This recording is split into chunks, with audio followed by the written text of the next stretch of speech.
Between the geometry and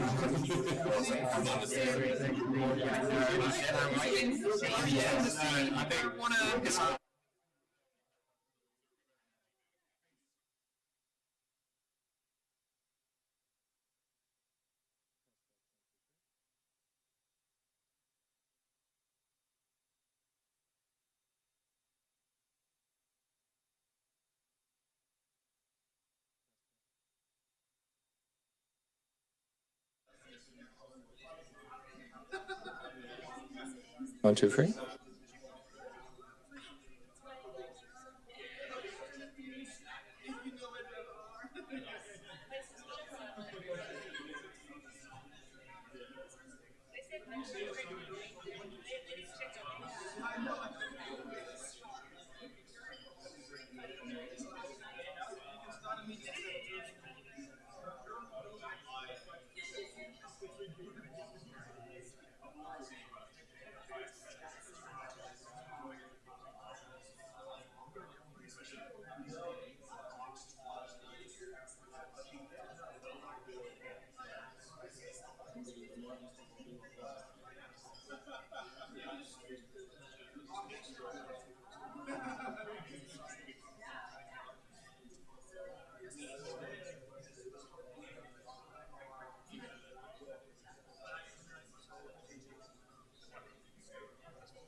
Hey everyone.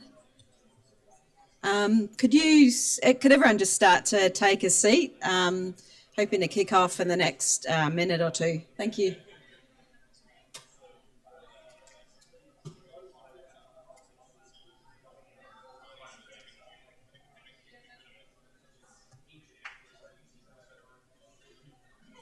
Hey everyone. For those grabbing coffees, teas, if you could grab what you can now and come and grab a seat as soon as you can.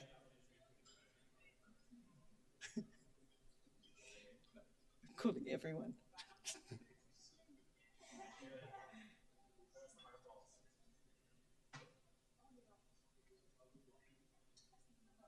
Yes, thank you.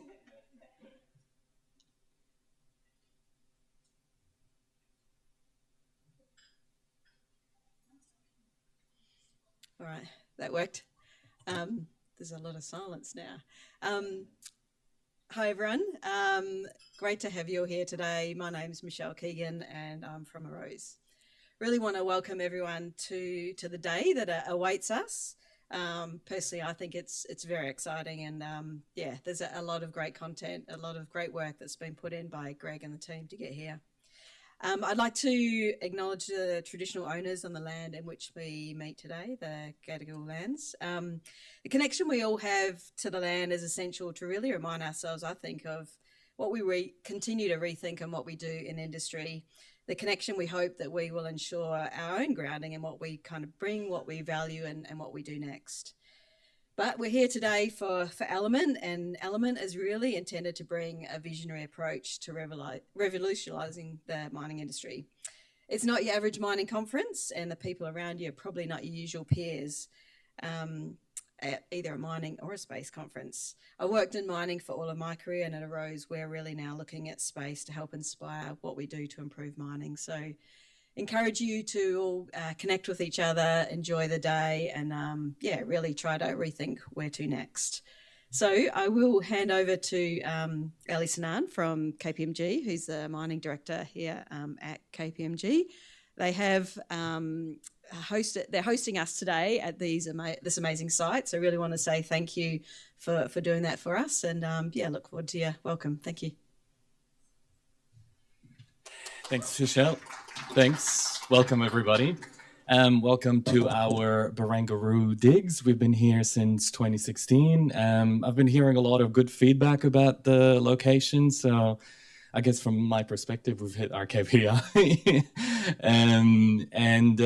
In case you, probably some of you aren't aware, so Barangaroo is actually the name of the second wife of Bennelong.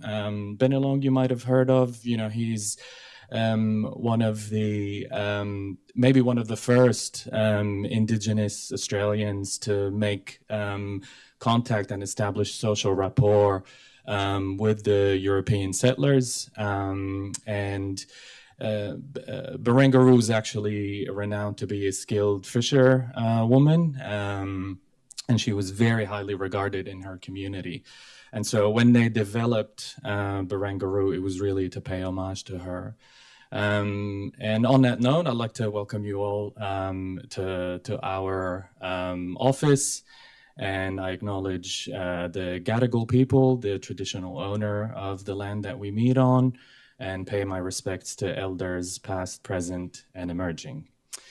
We've got a full packed agenda today. I have a confession to make. When I first heard of Element, I thought it was about asteroid mining, and I got really excited. I'm like, we're finally gonna get all these mysterious metals that we've never heard of, some that we have, others that we haven't. But then I looked at the agenda and I was equally as excited, as I'm sure you all are, about the lineup. A little bit about my, I guess, experience and what I've seen in the space of remote operation. So I've been consulting for the mining industry for the good part of 10 to 12 years now. I was living in Perth back in 2010, 2011. Some of you, especially online, that was the good old days of the Pilbara expansion. I've seen some great technology being rolled out, especially all the remote operating centers. I've been in one. I'm not going to say which one. And I remember just being mind blown about the technology there and the use cases. Then moving to the East Coast, most of my clients are coal mining clients, but also critical minerals mining clients. And recently I've been thinking a lot about how technology can assist in more precision mining, which when you're dealing with a critical minerals deposit, obviously becomes more of an imperative than bulk commodities. I've reached out to all my critical minerals buddies to invite them to this event, but I don't know, they thought maybe it's not the time yet for them to explore these themes. But you know, maybe hopefully next year I'll try and convince them a bit better. So without further ado, I'll hand over, I guess, to Michelle, who's gonna take us through our first speakers. Thanks, everyone.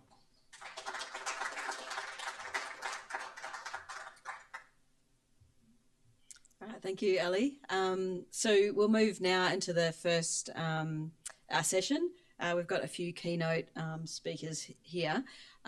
So talk a little bit about Arose up front before we move into Jerry from NASA and Sue from Robotics Australia Group. So how do I move that? Greg, how do I move the slides?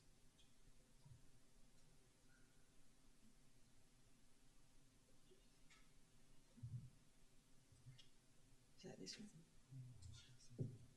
No, this is. Oh yeah. Are they doing that? Oh, cool. All right.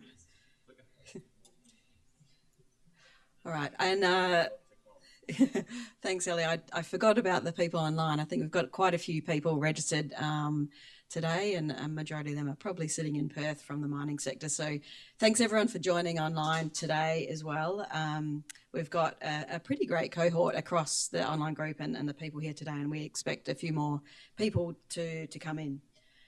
So I guess before I talk about Arose, I really wanted to acknowledge Greg Hunter in bringing together the concept of Element. He really is the visionary behind what we've got here today. And, you know, at Arose, we're really excited to be working with him. And, the concept that he's brought around Element and the team that he's brought around the conference as well, and what we have here today. He's driving this conference for both Arose and the Robotics Australia group. He reached out to us to basically pitch to say, I'd love to build this conference. I've been running the New Horizons event for the last few years, which is really about rethinking that supply chain, bringing it all together for the future lunar economy. And he knew that the same could be done for mining. So today then is all about reconsidering the mining value chain. And over the day, we'll walk through this. He's done It's a really subtle job that you'll probably notice as we get through the day, just how he connects every element of the value chain and each of the speakers being customers of each other. So have a kind of, thought about what it is that you're kind of seeing in front of you and how that all starts to connect. So thank you, Greg. But really what he's kind of designed for the day and what, we hope that everyone will see and start to consider is that the agenda is really helping us to all rethink innovation, thinking about what it means for your sustainability approach, how you start to enable diverse perspectives within your businesses, how you design, how you redesign, and how Australia can really continue to lead innovation in mining. We really think that Australia are the global leaders in mining, and by doing these kind of conferences and starting to bring different inspiration from other sectors like space as well, we continue, I think, in positioning ourselves to lead the way. We can inspire, we hope, the next generation and what we're doing today, and we want to encourage everyone to tell everyone about, how we rethink and how we want them to be part of rethinking. At the end of the day, we want everyone to walk away kind of hand in hand with all of our commitment to what we do next.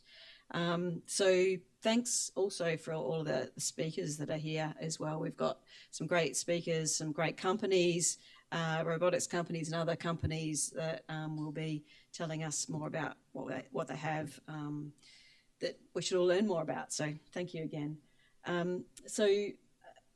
A number of you have probably heard about Arose already, so I'll try to make this quick. But at Arose, we're also really proud of the organisation. We have the consortium that sits together, made up of a number of different companies represented at the bottom of the screen. Arose stands for Australian Remote Operations for Space and Earth. We were formed back in 2020, and it was really all about catalysing the knowledge transfer between terrestrial operations in or domains and to take that into space. So as Ellie already mentioned, back in 2010, I guess this is when the Rio Tinto built their first ops centre in Perth, and it was really the inspiration that Pam Malroy, now the Deputy Administrator of NASA, took and wanted to ensure that because of the capability that sits in Western Australia through Rio and BHP and a number of others, that is an amazing set of capabilities we should bring together and take that to the space sector. So we've continued to grow over time. The 5 founding members being Curtin University, University of Western Australia, Nova Systems, Fugro, who's here today with Dawn, and Woodside being Jason Crusan. We've got Rio Tinto as a member of ours as well, and they're here today too. So outside of the members and the other sponsors, we have a number of STEM organisations that sit around the business. Our focus is not only about catalysing that knowledge transfer and tech transfer, but it's also about ensuring that we help to grow the space ecosystem and that we advocate for STEM. And so we've got some great STEM programs in place and great STEM partners to do that with us. But equally, when we think about growing that ecosystem, building partnerships with people like the Robotics Australia group is really important, as with AustMine, who bring together the Australian Met sector. So quite a wide cohort. And I guess one of the really inspirational projects that we're working on now and is the Australia's first lunar rover. This is an artist's impression. This isn't the current design. There's a few things that may be seen into the future, but this is Australia's first lunar rover. This was really all about bringing together the remote operations capability into a tech demonstration that could go to the moon. So We're in the middle of design now, which will conclude a bit later on this year. And thanks to Dawn and the team for bringing that together.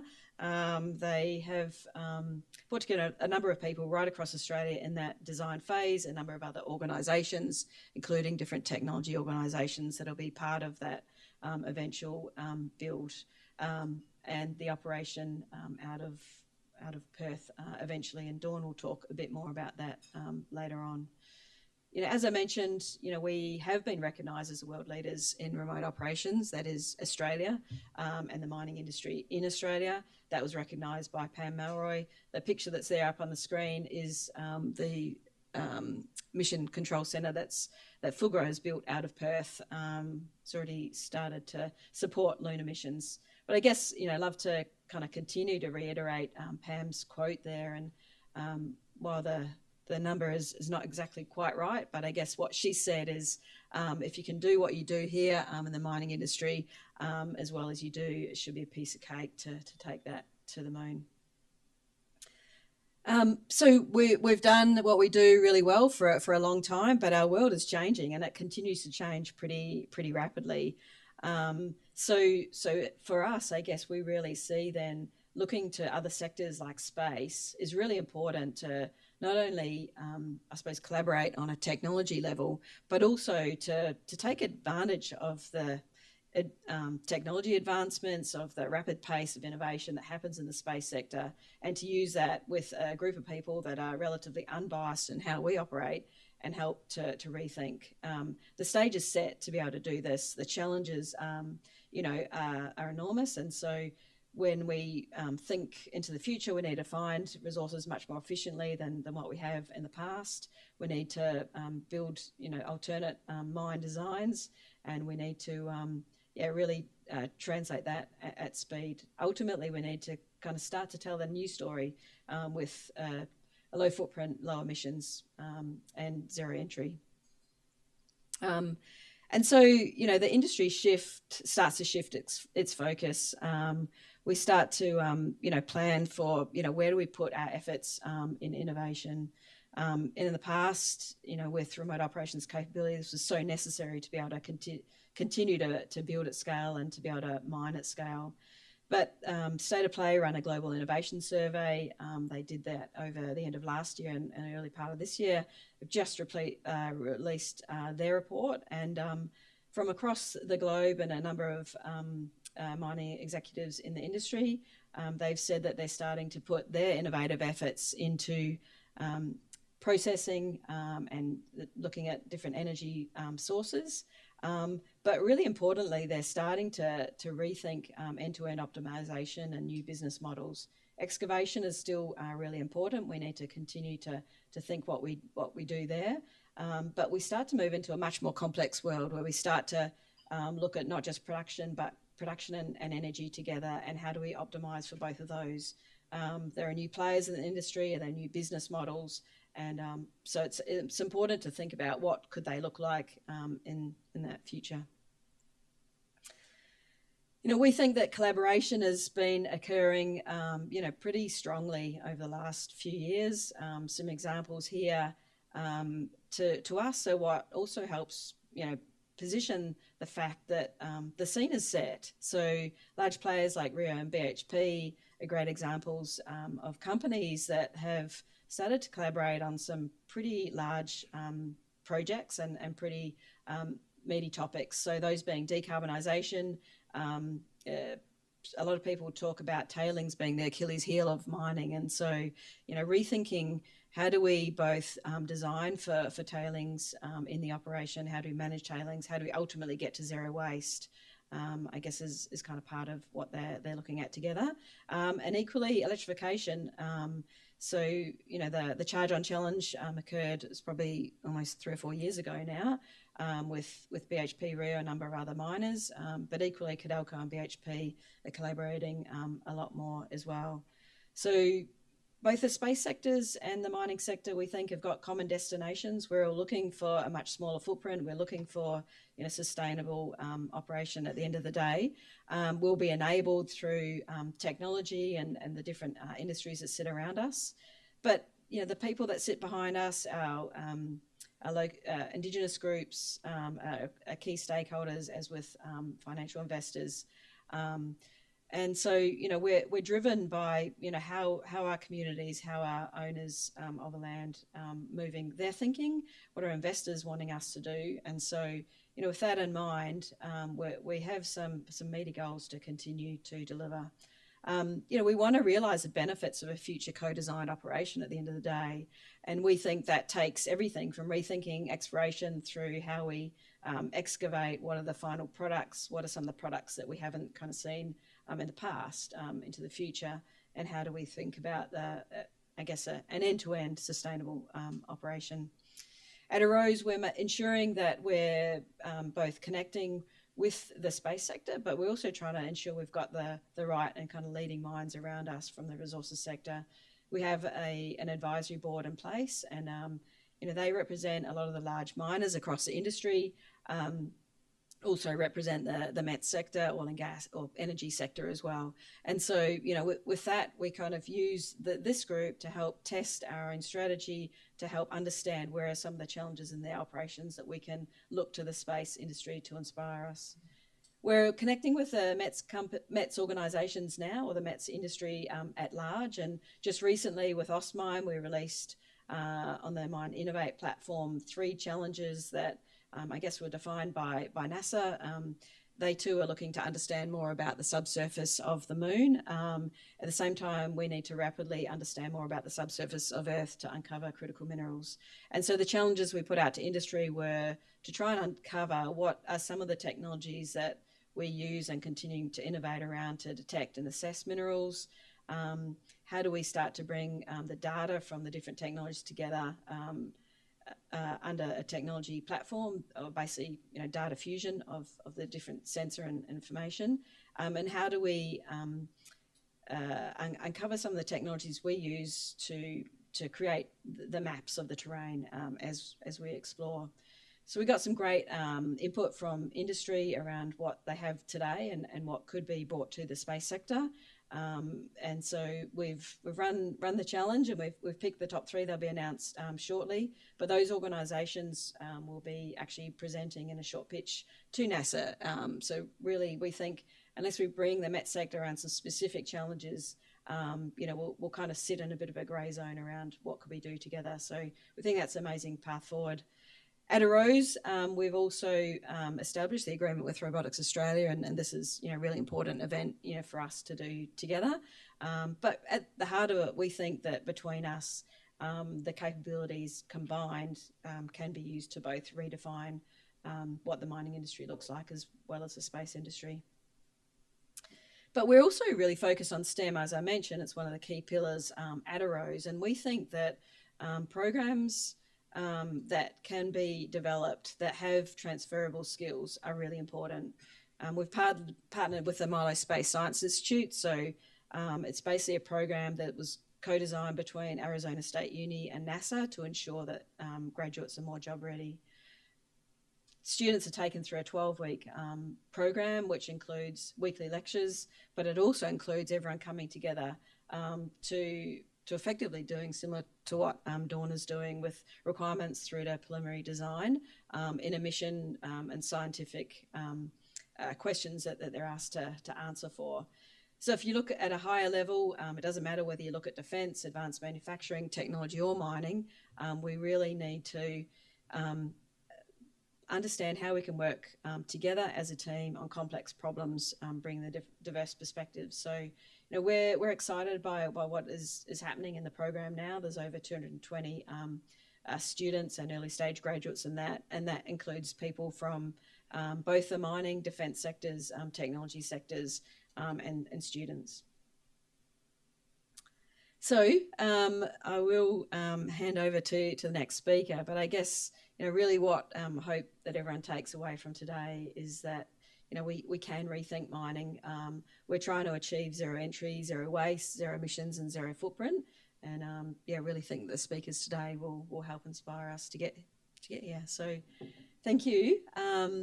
I will now hand over to Jerry Sanders. So Jerry is online from NASA. He's in the Space Mission Technology Directorate. He effectively leads the prospect to product, I guess, is probably the simplest way of talking, or in situ resource utilisation focus. He's been in the industry for a few decades and probably one of the leading thinkers in this area. So I'll hand over to Jerry. Thanks, Jerry. All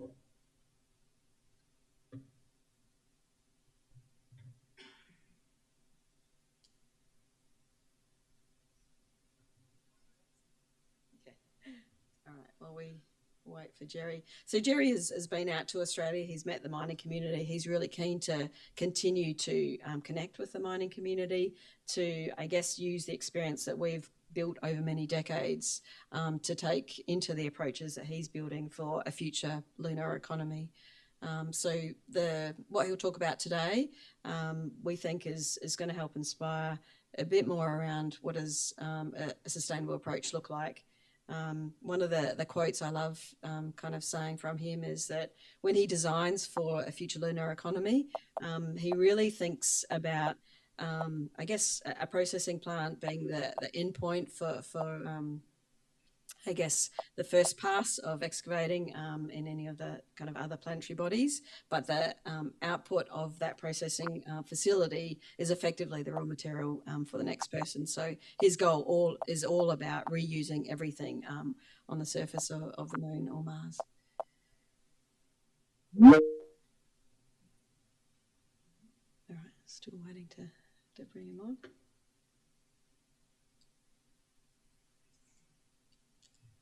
Cool. Okay, can you hear me?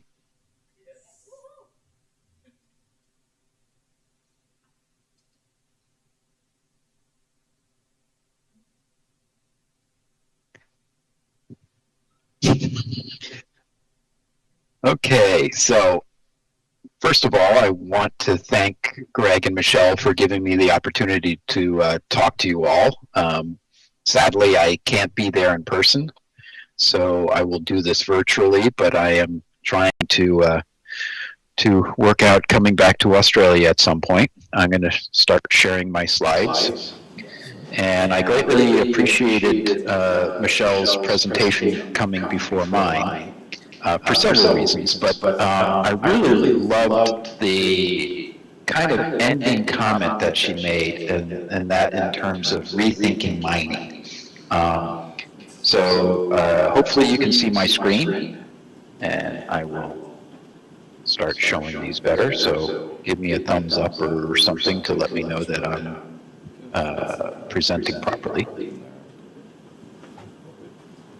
Okay, so I think I see them showing up. So let me see.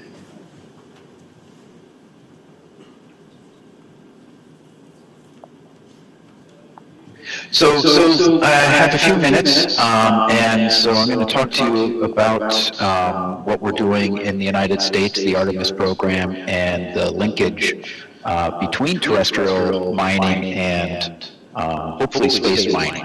And so when Michelle says rethinking terrestrial mining, to some extent it's at the same time we're trying to envision space mining and its processing. So it's really fortuitous that these events are kind of occurring at the same time. And so if you're not familiar with the NASA Artemis program and international involvement, basically, in a nutshell, it's to go back to the moon with our first woman and person of color, as well as to go on to Mars at some point.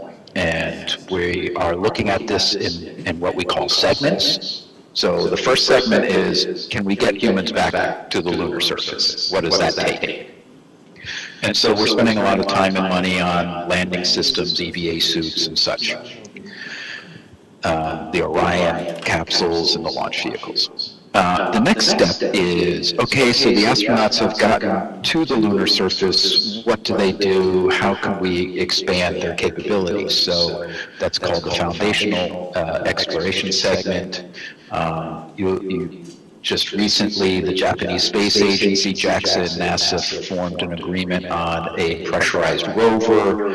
NASA released their 3 winners for the next phase of their robotic, unpressurized vehicle for the astronauts and such. So we're working towards those kind of initial missions of how do we stay there for a few days, for maybe a couple of weeks and such. Where we are really interested in when it comes to space resources and mining and such is the sustained lunar evolution segment, as well as the humans to Mars segment. Here, we're trying to stay for longer periods of time, and being able to bring everything with you just doesn't make sense after a while, especially if you start growing your durations and capabilities. Now, looking at the terrestrial mining sector, it's very easy to see that a mining operation does not exist on its own. It's part of a larger architecture and an infrastructure. You have to deal with, your transportation systems to and from the site, as well as on site. You need power systems, you need communications and navigations, you're going to want to develop your site to some extent, so you have construction and outfitting. And while both terrestrial mining and space mining want to minimize the amount of on-site human involvement, there are aspects associated with living quarters and crew supplies, and obviously maintenance and repair and logistics management are all critical. So we're kind of looking at what does it take to do space mining, and it's perfect now to look at the same things going on Earth, and how do you transition your mines for, as Michelle's last chart said, the zero people on board, zero waste, and such. So, interestingly enough, if you have a chance, I would suggest that you look at a document that was released for the first time in 2022 and updated last year. It's called the Moon to Mars Blueprint Objectives. And in that document, it basically explains all the different reasons for and objectives for why, we should go back to the moon and onto Mars and such. And looking through the document, I basically was able to pull out 3 themes that were in line with space resources and mining and processing. The first is what's involved with resource assessment. The second is your space mining or ISRU usage and infrastructure, the supply and demand type of stuff. What was really interesting is, for the first time in my career, we started to see things about responsibility, responsible space activities. And so how do we do space responsible ISRU? And then there's recurring tenets that no matter what we do in space, these are the things that should be, fundamental. International collaboration, industry contributions, maintainability, interoperability, and this responsible use of space. So I've highlighted a few of those objectives that really drive what we're trying to do as we develop our technologies and our capabilities going forward. And so from a very top level perspective, we look at, all the things that have to happen for space mining to occur, the operations and the types of subsystems and how they interact with each other, and recognize that, we want to, since we are starting from a clean sheet of paper to some extent, how do we leverage what's going on in the terrestrial industry, and where do we see them going? And to some extent, we can look at what we're trying to do in space as almost like a proving ground for what we might do terrestrially. So we have, as minimum of human on-site involvement as possible. We push towards greater levels of autonomy. We have no fossil fuels on the moon, so everything is electrified. And we start thinking about, as Michelle said, not just the mine plant, but where do we quote unquote put our waste, because that could be the next feedstock for the next process. And we're actually starting to see that now, that if you extract oxygen or a certain number of metals from lunar regolith, the slag or the tailings that come out of that process could be used for many other applications, or for subsequent processing of a different metal or feedstock for construction. And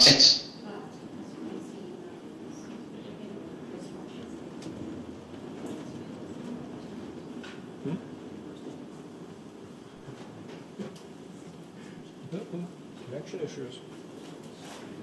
Yeah, he's disconnected. ISRU for Artemis sustained human presence and commercialization. So we start working on, not just the supply side, but trying to understand the demand side and working both of those and making sure that both sides recognize this simultaneously. We work on the technology advancements and innovations, reaching out across internal and external. A big aspect is investment. If everything is government funded, we have a very limited pace at what we can do. So how do we use the limited government resources to reduce risk and promote further investments? Something that I think Michelle touched on a little bit as well is the readiness for disruption. How do we introduce new capabilities into things and processes and operations that traditionally haven't used them? And so the whole idea of living off the land and space, creating propellants from local resources, goes against the grain of all of our history of human exploration, where everything is brought from Earth. You look at Apollo as basically a 3-day camping trip where, everything was brought in and you went home. We started to expand on this with our space station, where you have some level of air recycling and a little bit of water recycling, but for the most part, it's everything is brought from Earth. So how do we change that? And then the last part is, if we're starting from scratch and we're looking at where do we want to be, as Michelle was saying, we need to start thinking about the circular economy from the beginning. How do we minimize waste? How do we promote recycling, refurbishment, and the ability to do these things? Just so you have an understanding of what type of time frame we're working at, in the near term, what we call space mining is pretty pitiful in terms of the amount of material we're moving. That said, we are trying to understand and implement the processes, the infrastructure, the operations that will allow us to scale up very rapidly to much greater amounts of products. If you don't know anything about the moon, there are what are two primary paths for resources. There is water and volatiles in the permanently shadowed crater. That's the top blue path. And then lunar regolith itself is highly granularized minerals of different types of minerals, but most of them have on the order of about 40% oxygen. The materials at the poles have high silicon and aluminum content. The mare or volcanic basalt material at the equators does have ilmenite and titanium, iron minerals, but so different processes.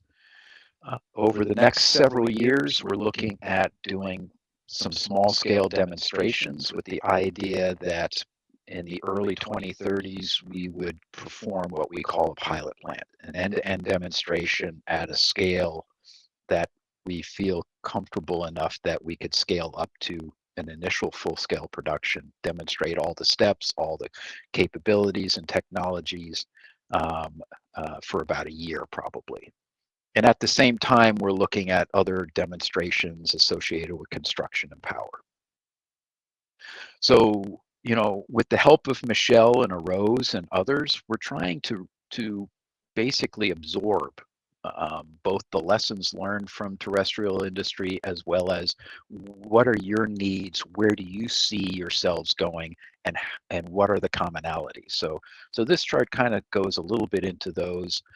Michelle touched on these as well. How do we increase our resource exploration, assessment, and mapping capabilities, both from orbit and on the ground? How do we take this information and perform these operations in very remote and often extreme climates and environments. Trying to remove humans, especially from hazardous operations. How do we collect, manage, and analyze all this data that we're taking in, as well as operate remote autonomous vehicles? Uh, Again, how do we minimize our footprint and maximize our circular economy? Um, and then things that you may not think about in terms of space missions, but establishing stable, predictable, and agreed upon regulatory regimes in space is just as important as it is on Earth. And then the last point I think Michelle also talked about was, how do we really retain and attract, skilled and diversified and inclusive workforce? When we start thinking about space mining and autonomy and all the electrification and common nav, it takes a wide variety of people to be involved in these things. We've broken that down a little bit more in terms of the technologies, designs, and operations. Obviously, the resource assessment phase is the first one, making sure we have high confidence in the resources and the reserves that are there. A lot of commonality in the infrastructure that you need.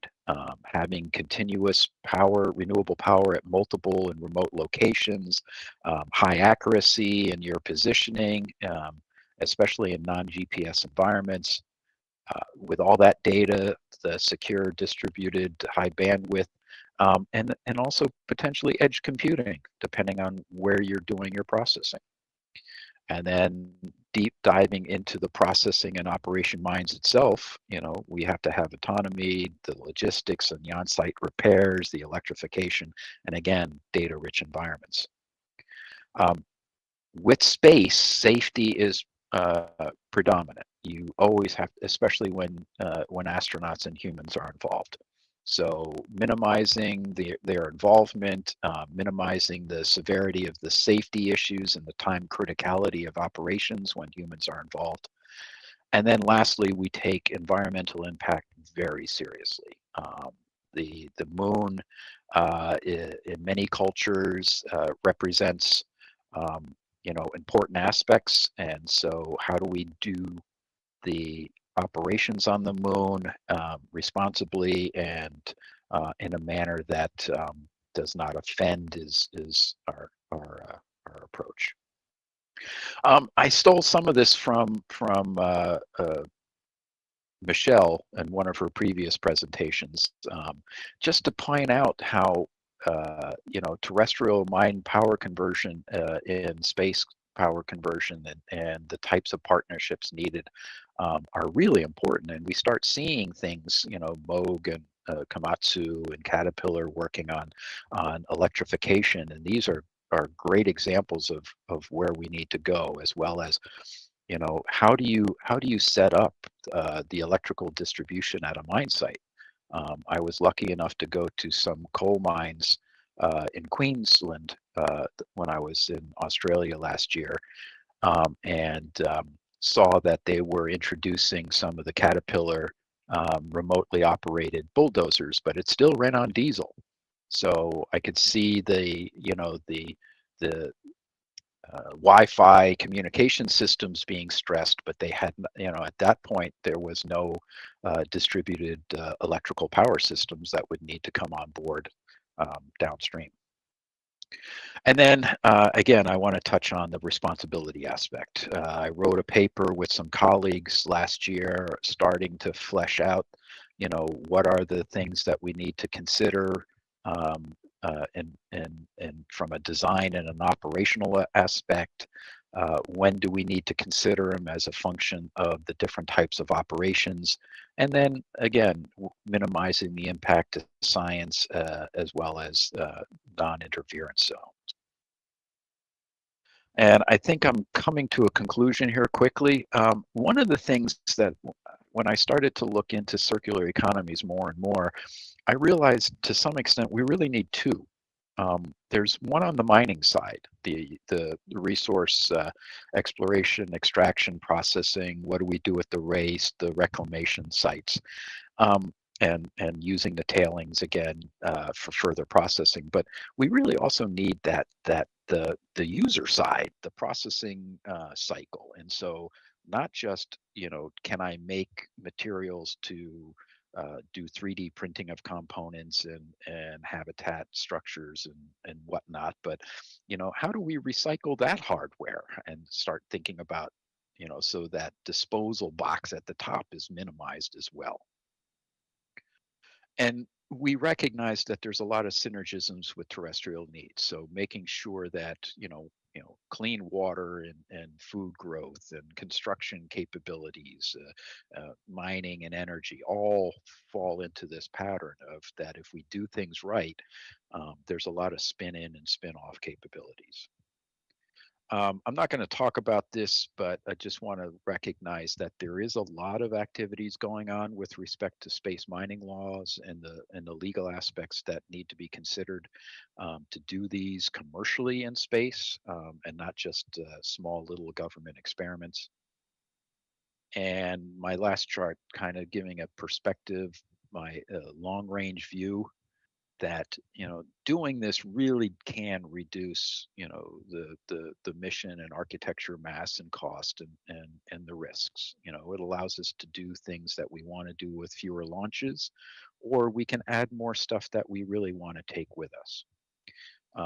It can increase the safety for the crew and allows more independence from Earth, but these activities really can help us back on Earth, like I was pointing out to.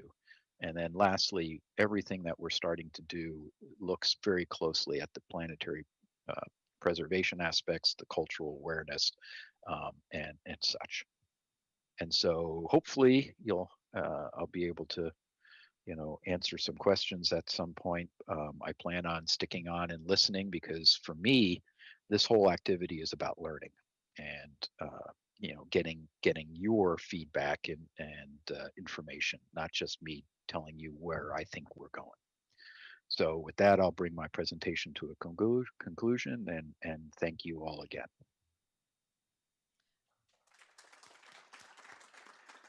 Companies don't conveniently put the word robotics in their company title, so they can be a bit hard to find. But we're also including companies like Boeing that actually have it.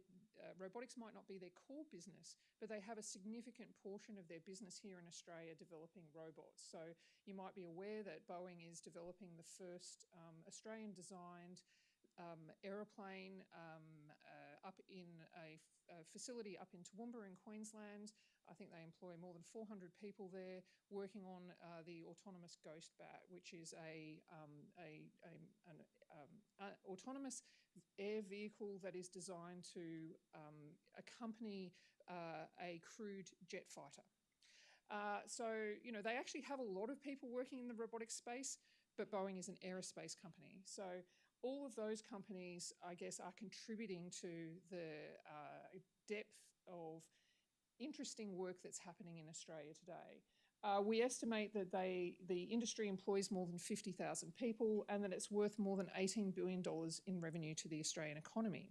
Now, it's off the back of these figures and the work that we did in these robotics roadmaps that directly led to the Australian government announcing that they would put together a national robotics strategy. So I've been on the advisory committee for that strategy. We're yet to see it released. If anyone's familiar with the national quantum strategy, the robotics strategy is in a very similar vein and covers a lot of similar areas. As we've seen from the quantum strategy, it might not have led directly to investment from the government right at the point that it was announced, but it has had a lot of flow-on effects to the benefit. And I must say, I always get a really warm, fuzzy feeling when I get an email now from the Department of Industry because they actually have a robotics policy group. How cool is that? Never used to happen. We were completely off the radar. So, just by virtue of trying to get a handle on the capability here, we've been able to actually get robotics recognised as an emerging industry that is of importance to the Australian economy. So I think that's pretty cool. Now, I know you didn't come here for a lecture, okay? So I apologise, but this is kind of important. two different types of robots, right? Hopefully you can see that they look quite different. Why is this important? This is important because it really underpins what is Australia's capability in robotics, because there really are two very different classes of robots. The industrial robots that you see on the left-hand side, they're your typical robots that you often imagine, and certainly I know from playing with DALL-E, it's probably the main type of robot that it can figure out apart from humanoid robots. But the reason why DALL-E has so many pictures of industrial robots in its database is because we've had industrial robots for more than 70 years now. They were first put on the manufacturing factory floor of automotive companies by GM back in the early 1960s. And these robots are great, but they're quite limited. So they tend to be bolted to the floor, they don't move, they do repetitive tasks, they do them very well, they can pick up heavy materials. However, we do tend to have to keep them in cages. We don't have them operate near humans because it is not safe for those robots to do so and be able to complete the tasks that we want them to do. Now, there's another class of robots that we call service or field robots. Those are the robots that you see on your right, and these are mobile robots. They're robots that operate out in the environment where they could very well encounter people, and they need to be able to know how to react. Industrial robots traditionally have been unable to do that. Now, these service field robots we've only had for the last 20, 30 years. Now, what that means is that in some ways, these types of robots have evolved quite differently. Manufacturing robots have been around for a long time. They have quite a mature integrator network that supports the robots, whereas these service field robots are still quite new. There's not an integrator network. The people that create these robots have to not only do the design and the manufacture, they also have to sell the robots, they have to service the robots, they have to train their customer on how to use those robots. So it is a more immature industry than manufacturing robots. And Australia does not build any industrial robots. Australia only builds service field robots, with very few exceptions. So what that means is that the type of incentives that we need to create to encourage the robot developers in Australia need to be focused on that one class of robotics, because we could be giving manufacturers, we could be throwing money at manufacturers to get them to adopt robots, and that's only going to benefit overseas robotics companies. Where we need to be focusing our attention is on the people that are making these service field robots, if that makes sense. And why are we good at service field robots? I felt quite rudely being asked by someone from overseas why Australia even bothers to make robots, because, we are just a little country. We've got a small population, but I say that is exactly why Australia has ended up being very good at this class of robots called field robots, because we are an enormous, huge continent with only a very small population. And so we've actually had to be really good at developing technologies that allow us to overcome the challenges of having such a big country to look after. Because we literally have thousands of kilometres of infrastructure that needs to be inspected and maintained. Thousands of kilometres of roadway, railway, pipelines, power lines that all need to be inspected and maintained. And for that reason, Australia has actually got really good at developing technology that helps make up for our lack of people to do a lot of this work. So we've gotten good at developing technologies that can operate in remote areas in extreme environmental conditions. You can probably hear this is sounding a bit like space. In areas where there's not lots of people, where they can have low energy requirements because you don't have someone to go out and change the batteries, and where they can operate often in GPS denied environments because they're either so remote or they're underground or they're underwater. Australia is really good at developing those technologies, which is why we actually have quite a good strength in the area of developing field robots. And this can be seen in the mining industry, where Australia was the first country in the world to look at automating its mine sites. And a lot of the work that was done, obviously we don't build these big trucks here in Australia, unfortunately, but a lot of the technology that underpinned these trucks that were developed by Komatsu and Caterpillar, the navigation technologies, for example, were all developed here in Australia. Some of them were developed at CSIRO, and some of them were developed just down the road here at the Australian Centre for Field Robotics at the University of Sydney. So we've got a great heritage in this space, and it's a matter of how we can take advantage of that. And I think the crossovers between mining and space as Michelle has pointed out, leveraging our remote operations capability is also a good opportunity for us to be leveraging our strengths in field robots, which is where most of our Australian companies are working in. Now, I was super excited to start working with Oz Minerals because I knew that we had had those big mining trucks, autonomous load haulage vehicles, for like 20 years. And I thought, wow, what has happened in those 20 years since they first developed those? And so I went to mine site and went, well, where are all the robots? Like, yes, there's some great big autonomous load haulage vehicles. There's autonomous drills. Yeah. And there really wasn't very much else. And so I was a little disappointed, and I guess it then made me, think about what are some of the challenges that are getting in the way that are preventing us from using our capability in Australia, where we're very good at developing these field robots. How can we make sure that they are being used on our mine sites? And I understand later today we're going to be hearing from Michael from Rio, who's going to talk a bit about some of the experiments that are going on with using smaller mining equipment.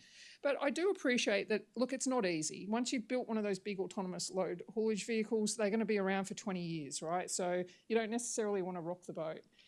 I'm just going to show you someone who is rocking the boat a little bit, though. This is a video from the Roy Hill mine in Western Australia. And what they have done, apparently Gina Reinhardt said to Roy Hill that she wanted everything that Rio had except better. So I can't say whether she's been successful in that, but I did get the opportunity to go and visit Roy Hill, and what they've done is really interesting because they're changing the business model around autonomy of mining equipment. So traditionally what would happen is you buy your fleet and then it lasts 20 years and then you go, oh, great, okay, so in 2030, then that's when we could buy a new fleet, and that's maybe when we'd put autonomy in place. Well, what Roy Hill has done is gone, oh, well, no, let's not bother about that. Let's just automate our fleet tomorrow. So they have existing trucks. They don't care how old they are. They're working with ASI, with Wenco, and with Epiroc. ASI has developed essentially, you could call it a self-driving car kit that you can put onto these autonomous load haulage vehicles and also onto, well, they don't have self-driving kits, but they sensor up all of the ancillary equipment around the truck. And then Epiroc retrofits the truck. And then Wenco has a sort of a traffic management system that can keep an eye on everything that's on the mine site, whether it be the autonomous truck or whether it be the ancillary equipment that also has to operate in the same space. Because traditionally, you probably don't want your autonomous trucks mixing with anything driven by a human, because that's just bad news for everybody. But if you sensor up all of the equipment, then you can overcome that. So I might have missed the opportunity to show you, but here there is the grader that is there, and the excavator actually all have humans in them. There was a little utility truck that you might have seen on the side there, also driven by a human, but the autonomous vehicles know that those exist. Meanwhile, the hybrid vehicles, the ones that are censored up but are still driven by a human, also know that the autonomous trucks are where all the money is, and so they get priority. And so you'll see that they will be giving away and making sure they're getting out of the way of the autonomous load haulage vehicles. So it's interesting because it changes the dynamics. It means that you don't have to wait until the end of your fleet life to be able to automate your mine site. You can automate it tomorrow. You just use the existing equipment that you have. And that also means that you're not having to pay and invest in a whole new fleet to be able to obtain autonomy. So I think that's a really interesting development. This is just my own personal view of where I think a lot of the technology is heading. And I think it's a matter of following the money. And our hosts, KPMG, I think have a really interesting graph, if you have the time to have a look at it online, which shows where a lot of the money between 2018 and 2022 has been going, into areas like quantum and space technology. Obviously more recently, we've seen a lot of money being going into humanoid robotics. So it's going to be a really interesting space to see how all of these new trends are going to impact on the current environment and how we're going to be able to leverage them, but certainly something to be aware of. And then finally, I guess the purpose of today is really talking about having an autonomous electric mine. And one thing that was the bane of my existence when I was at Oz Minerals was the fact that we had a well-established decarbonisation roadmap which had not given any consideration to automation. And I think that this is a missed opportunity, because when you're thinking about opportunities to reduce emissions, that is a perfect opportunity to be also looking at how you can automate processes, in particular your mine equipment. And then it has added benefits of allowing you to reduce emissions even further, because then you can optimize and make sure that all of your equipment is electric. So really, that's a very quick overview of what Australia's robotics capability is. Thank you very much.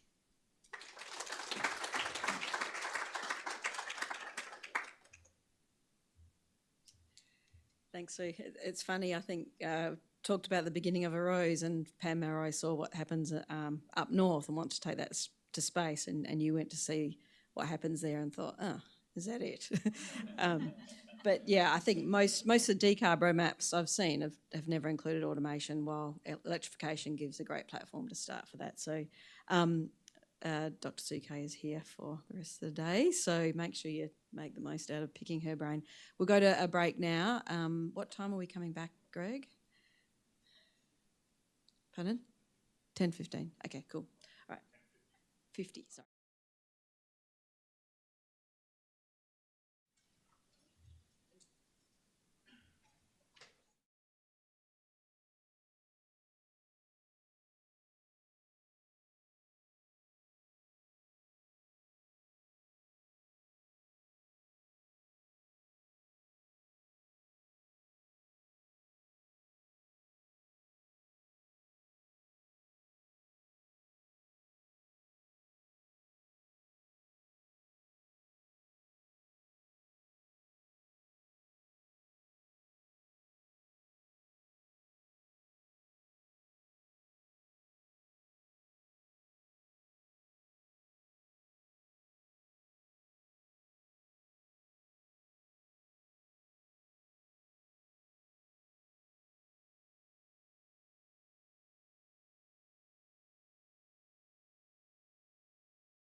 Hey everyone.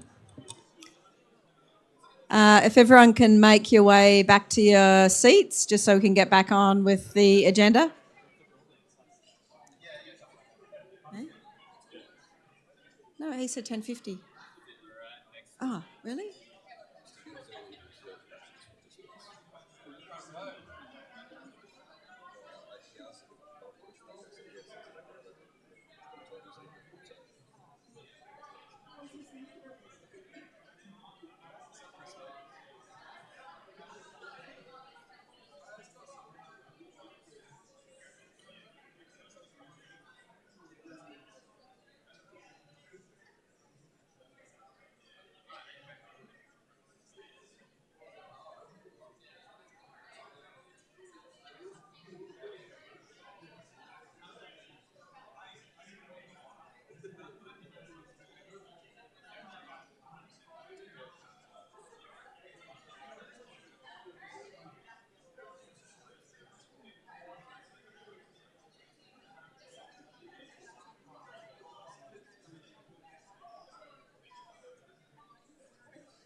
Hey everyone, could you head back to your seats now?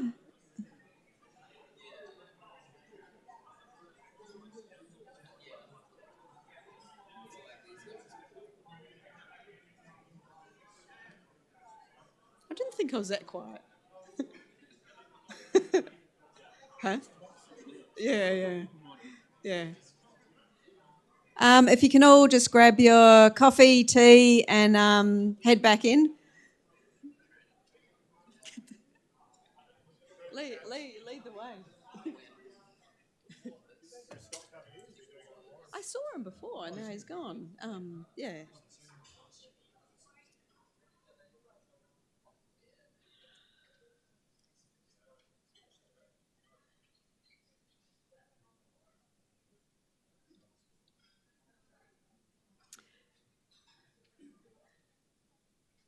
All right, thanks everyone.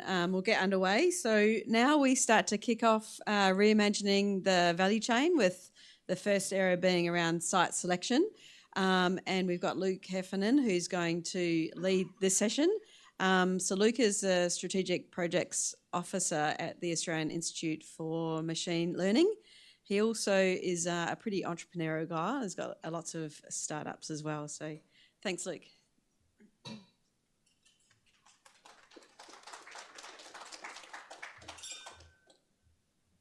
Thank you, Michelle.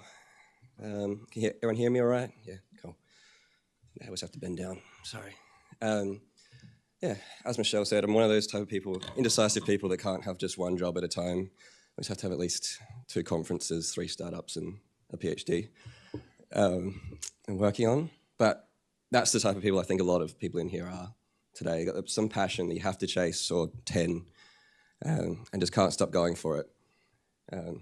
Obviously today we're talking about mining resources, lots of elements of space. We've got space going on tomorrow as well. That's my other main area, along with AI.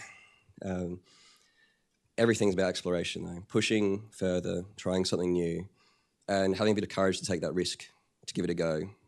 A lot of people, a lot of startups, I know there's a lot of startups here today, a lot of companies higher end as well, that we've all got our risk to take by trying these new things, to whether it's public relations, whether it's what it looks like, whether it's the company failing completely. But you're all here, and if you are here, I assume it's because you've got that little bit of oomph to you. And I'm liking the smiles I'm getting back from that, so give yourself a pat on the back if you did it. This passion we've all got though, I want to point out some people today that organising tomorrow, they've put in a lot of time, a lot of effort, and I don't think they've shown it, but probably a lot of tears as well. So I'd like to give some direct point outs. We've got Paul on IT today. If you turn around and get to know the face as well. Greg, Nat, going along. If you put your hand up quickly, Tilly, Shraddha, and I've got a few others still in bed because they're up till 5 a.m. still working on surprises for tomorrow. So, without further ado though, I've forgotten to open my notes in advance, we'll get into the session. First up, we have Sebastian, who's a co-founder for multiple space tech businesses and currently the CEO of Alula. Seb's passionate about commercializing space technology and Earth observation imagery, and probably has the most fabulous hair in the room. If you'd like to come up, Seb.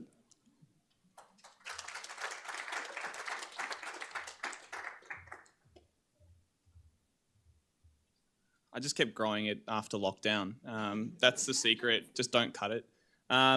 But yeah, hi, my name's Sebastian. I'm the co-founder and CEO of Alula. And just before I really get into things, I'd love to sort of get a show of hands here today. Who's ever had a play around with some raw satellite imagery before? Has anyone ever used it? Yeah? Oh, wow. My people. I love this. Okay, great. Well, look, I'm here to talk about essentially remote sensing and data gathering to help automate mine sites and just the whole process end-to-end of mining. I'm going to talk about a few things today, but really, I want to start off with the problem that we've identified at Alula, right? And that's basically, in order to automate a lot of mining or achieve our sort of automation goals in the mining sector, we really need an exponential increase in the amount of data we're gathering, right? And it's not just satellite imagery, it's also IoT data on the ground. It's also drone and aerial data and space data, right? And I think that fundamentally, we need to be able to monitor sites much more scalably than we are today. We need to be able to prepare that data, be ready for fusion as well. So combining different data sets together. And then also making sure that data is shareable to the right people in the organization. The mining companies in the room today, none of you guys are under 1,000 people in terms of headcount, right? 80,000, 50,000, 40,000 is the norm in terms of number of employees at those sites. How are you making sure that you're getting the right data to the right people to make the right decisions? I think that's a really important question. And so, at Alula, we're trying to solve this. What we're trying to do is really two things. We're trying to make sure that you can access high-resolution commercial satellite imagery, decision-making grade satellite imagery, really, as fast as possible. We've developed technology that reduces the time to procure satellite imagery over any site in the planet from weeks down to minutes in some cases. And then on the other hand, as well, the management piece, allowing you to manage not just satellite imagery, but remote sensing data more holistically, making sure that you can securely share those data sets across an organization. And recently, we actually won a grant from the Australian Space Agency to help make data sets much more interoperable and make them much more analysis ready as well. So it's a really exciting endeavor Alula's going on to try and solve that problem and really create some more value in this sector.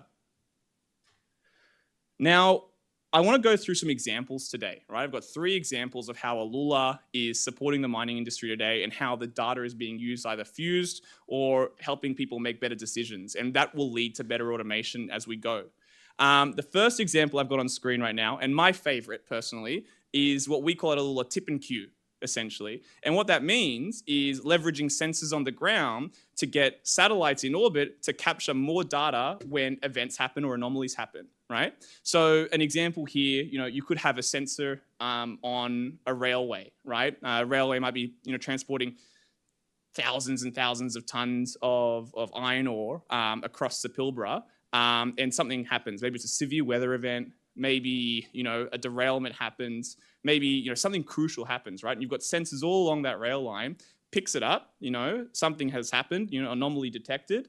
You can send that alert straight to the Alula system, straight to the Alula platform, and we will coordinate the next available satellite to come and capture imagery over that area of interest for you.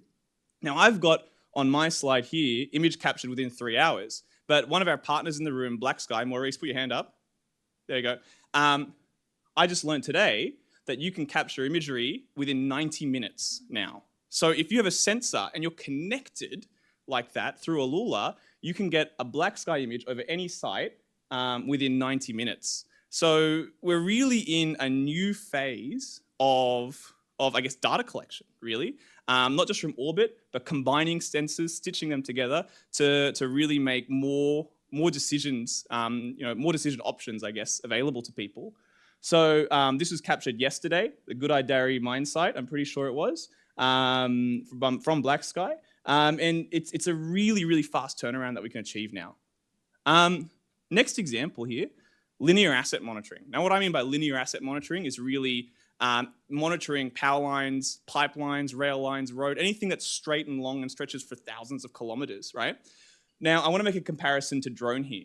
Drone imagery or aerial imagery is fantastic, super high resolution. Satellite really doesn't have that resolution capability. But combining those data sets together, you can do really cool things.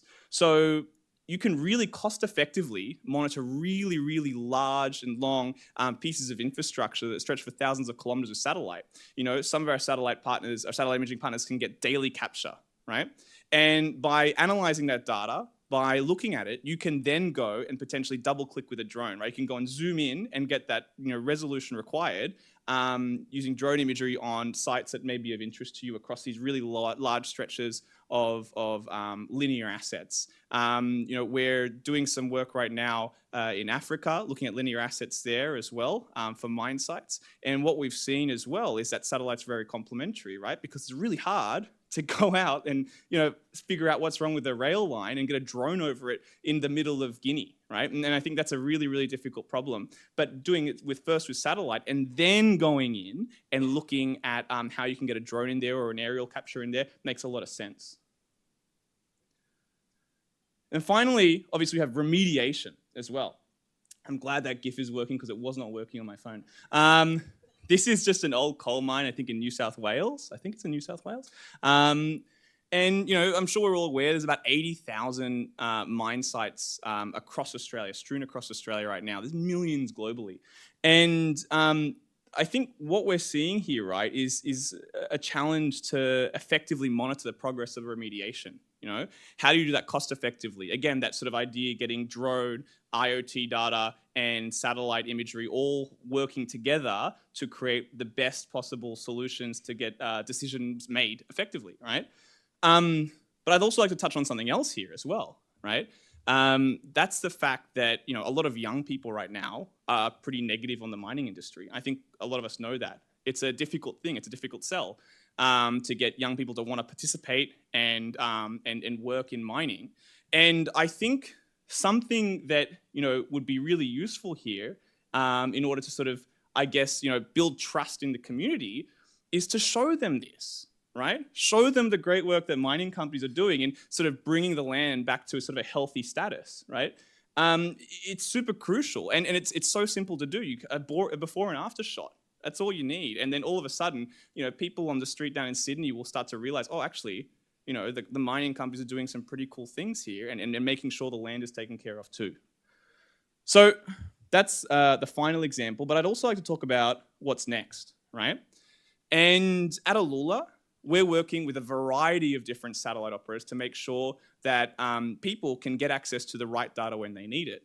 And I spoke a lot about optical imagery, red, green, blue imagery, but there's a whole smorgasbord of different data sets available as well. You've got the new synthetic aperture radar, SAR satellite operators coming online. We're working with all of them. You've got hyperspectral imagery telling you what things are actually made of, the composition. That could be really useful in exploration. That could be really useful in remediation, And I think that's super important as well. And so what we're really doing here is we're trying to bring on that next stage of data and making sure it's as easy to access as possible and as scalably accessible globally as well. And so I think this is sort of, speaks to a lot of, I like this image because I think it speaks to a lot of what could be next and what could be done in the world of remote sensing satellite. But I guess I'll leave you with this, and that is you can't manage what you can't measure. And I think it's a really important saying. And if you can't manage that, you definitely can't automate it, right? And so that's sort of where we need to get. We need an abundance of good quality data ready to be fused and ready to be taken to those decision makers so, actual work can be done. Thank you very much for your time.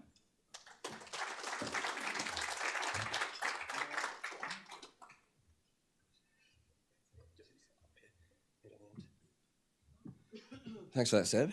And I think it's a really great point you're making there about the rehabilitation. Like, very much agree that it's kind of, as I was mentioning before, kind of hard sell in mining to young people these days. But some of those images up there, I think could sell them in a heartbeat. Right? So thanks for sharing that.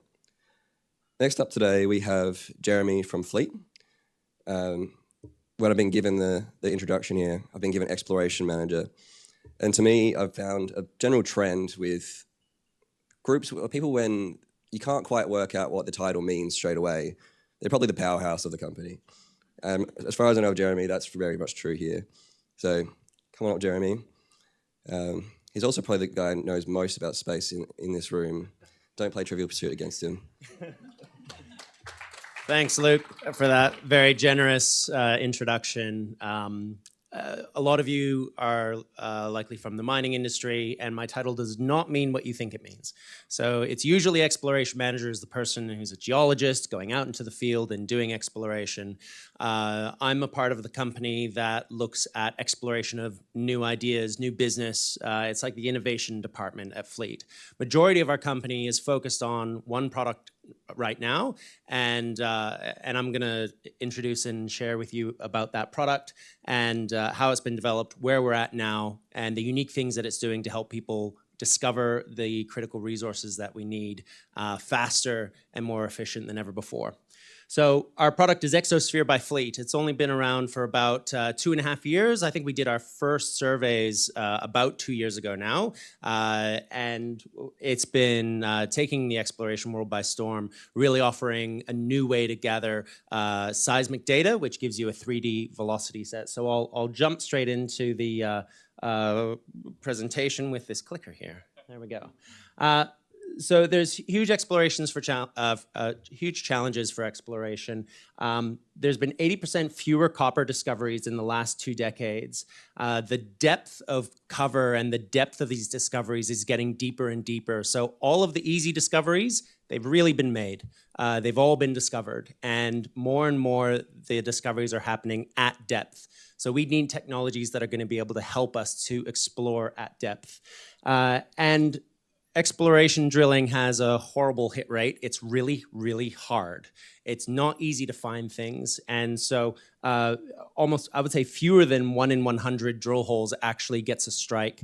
And so there's a lot of time in setting up that platform, clearing a space, bringing in all the machinery.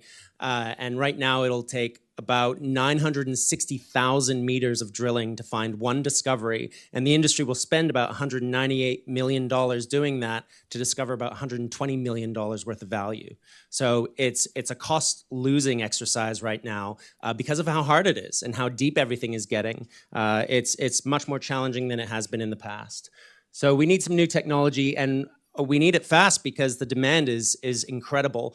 We need to find a lot of copper and more copper than we've ever found in the past in the next 2 decades. We need about twice as much copper as we've ever found in the next kind of 10 to 20 years. And right now the exploration cycle is about 15 years from initial movements of exploration to having an established mine. And about 12 years of that is the exploration process. Sometimes it's faster, sometimes it's slower. And so at Fleet, we're taking this challenge head on, and we've built out a large geophysics and geology team that is helping to build our Exosphere technology and really inform it. So we've got a huge team of geologists and geophysicists who are helping us to build the tools that we're going to need to really maximize the speed of discovery with our Exosphere product. And what is the product? So we take advantage of a technique called ambient noise tomography. Now, this is nothing new. People have been doing this for a long time, but it's often been quite manual. But one of the benefits about it is that it's able to listen to the ambient rumblings of the Earth and create a 3-dimensional seismic velocity map. And now velocity is quite closely correlated to density. So if you understand the velocity of an area, you can pretty closely guess what the density is going to be. And from the density, you can classify potentially what that area is composed of. And with other sources, they often use active sources like explosives or a vibrating truck. In geotechnical surveys, they'll hit a sledgehammer onto a spike. But we don't need any of that for ambient noise. And in the past, you would have to leave these sensors out for a very long time, for about a month or 2 months, and then manually take them back. It was a very long process. But advances in computation, advances in the sensors, has made it possible to detect these very faint rumblings and cross-correlate them. And so we created this product, Exosphere. And what it does is we have these devices that we've made that have the sensor, the geophone sensor, plus edge computing to be able to pre-process and compress that signal down into a package that's small enough to go over our satellite network. So that's the space part of Fleet Space. And it reduces that time for acquisition of signal to comprehension of that signal, comprehension of the insights that you get from those rumblings that come from the ground. So you still need a team, but you don't need a big truck. You don't need explosives. You just need a fairly small device in an array. So what we'll do is we'll gather data from our customers and ingest this in advance, because with 3D seismic measurements, there is a function where you can take the cross correlations and then extrapolate the potential path that they would take. And there is infinite potential paths. So it could be what number of ways, but what we do is we constrain that down into what's more likely, what has a higher confidence that the velocity is going to be in the path it would have taken. And we do that through publicly available libraries of how geology works, but also through our customers' data, because they've often undertaken quite a lot of exploration already, and we're now helping them to narrow down that target. So they're already interested, but they need to further hone in and know whether it's worth doing drilling and worth doing more expensive and time-consuming exploration activities. So we take the data and then we deploy the surveys. 50 to 100 nodes will be deployed in an array anywhere from 50 to 100 meter spacing up to several kilometers spacing. And we'll then upload that into the cloud, and then you can view the models once they've been processed.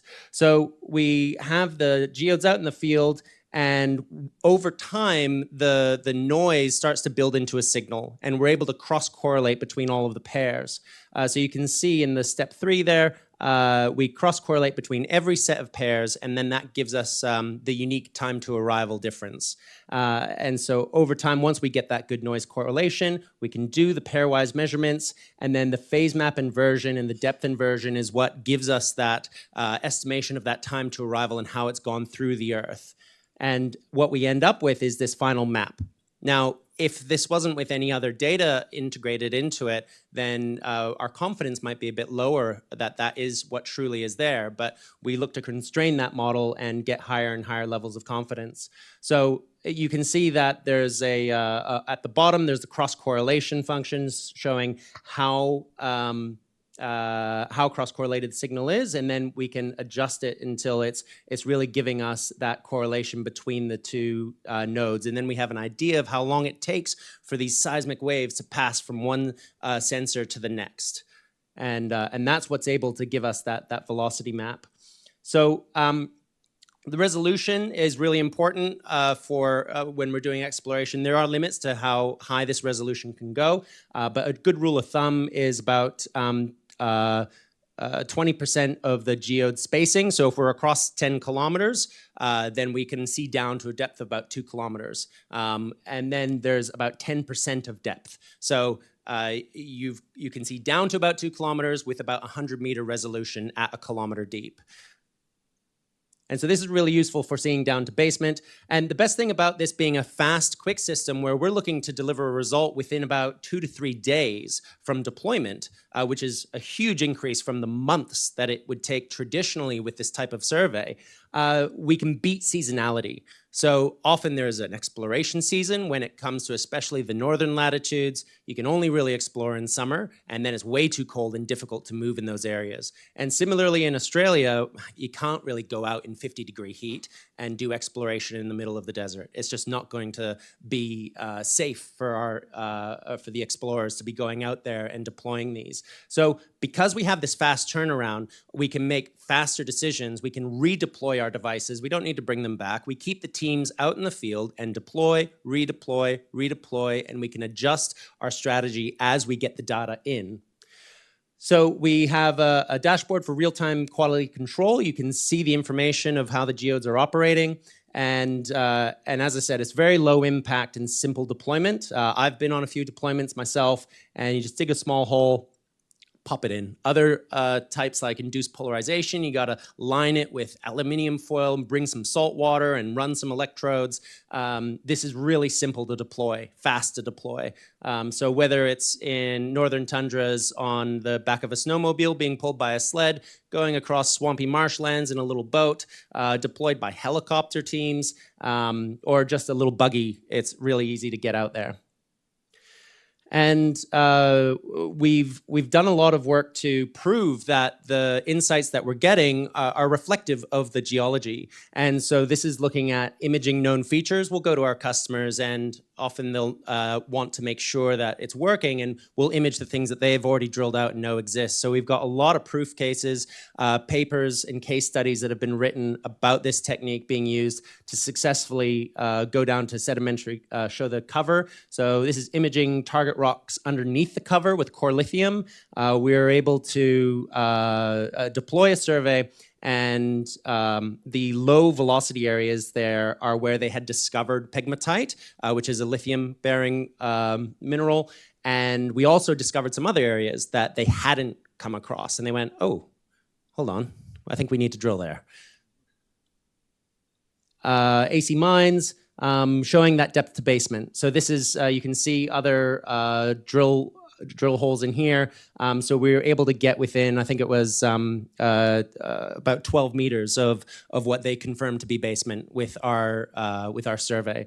So depth to cover is really important for interpreting your gravity results, because you could have a big gravity anomaly and you might be a big deposit, might be a big juicy deposit, or it might be really far under or not quite what you're looking for. So alterations in mineral zones, this is an incredibly powerful tool for explorers to reduce the number of drill holes that they need to do. And we've had a lot of customers adjusting their exploration plans. So this is all about taking an exploration process that is very manual and intensive down to being very, very fast and highly efficient using satellite technology. And one thing, so this is just the exploration side for on Earth, but when we go to space, it needs to be highly efficient as well. So we're also developing, I'll just get the little unit. This is our Spider, the seismic payload for interplanetary discovery, exploration, and research. It's the best little acronym I've ever come up with, I think. So Spiders on the Moon from Australia makes sense.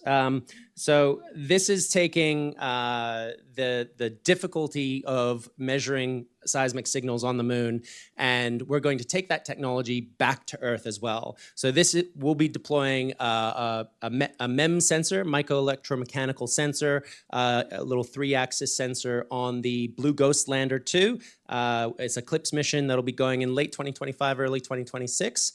And this will land and measure the seismic waves on the moon. And we're doing research, we're doing expeditions for planetary analogs. And I talk a bit more about that if you're here tomorrow. I'll be talking about our lunar missions and how it all connects back. So this is really about taking what we're doing on Earth and how we're helping exploration companies find the critical minerals that we need faster, and then taking it to space and taking it to the moon and then bringing that technology back. So this is the cutting edge. And then next it's going to be in our devices on the ground, because this is a lot smaller than the terrestrial ones we have, and it's quite difficult lugging those things around. So the 3D aspect is really the unique component, and we provide our customers as well with a confidence and sensitivity model. So we know that geophysics, there's a little bit of guessing, there's a little bit of interpretation, and so we share with our customers how confident we are in our data. And we're not always confident in every part of it. So this really gives comfort to explorers that they know which areas to trust or which areas we might need to do some further measurement to really understand it. And so we really stand out in terms of what we can provide compared to other methods like magnetotellurics or traditional nodes, induced polarization. It's a 3-dimensional track, and it can be delivered very, very fast with small teams. And in terms of the quality of data and complexity of that deployment, it stands above a lot of other techniques. But these techniques are still really important, but this is now becoming a tool that did not exist in the toolkit for explorers before on a wide scale. And so it's all about maximizing that return from drilling. If we can spend less money on drilling, if we can do it faster, if we can find stuff faster, that's going to get us the minerals we need. And Exosphere by Fleet fills that gap and helps to bring down that speed. So we've done 300 surveys across 5 continents already in those 2 years. We are the world's leading expert in this exploration technology. There's no one else who's doing this. We're the first ones. There's other people doing traditional surveys, but nothing compares to the speed and the depth of insight that we've built with our Exosphere platform. And yeah, Rex was really happy with us. Look, if you're especially in copper exploration, we'd love to talk to you. If you want to look at maximizing your exploration speed and bringing on a new technology, we'd love to have a chat. I've got some business cards and that of our head of sales. It's really exciting, all the stuff going on, and I really appreciate you giving me your time.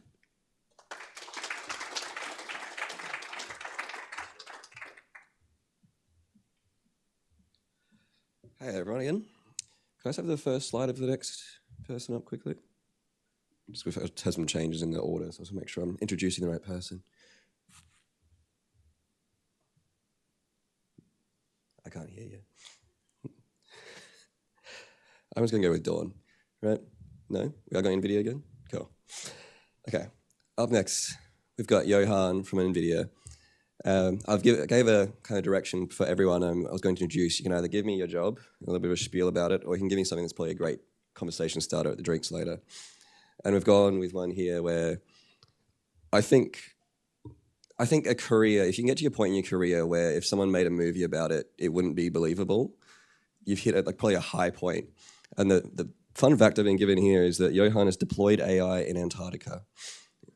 Yeah, I have no idea what that movie would be about.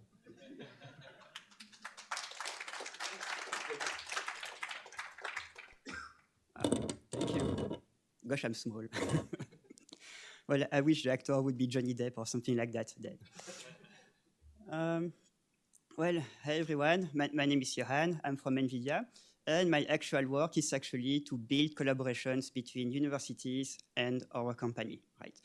So I used to be researchers, and now I'm enabling them and hoping to accelerate the work that they are doing in any different types of research. Yeah, clicker.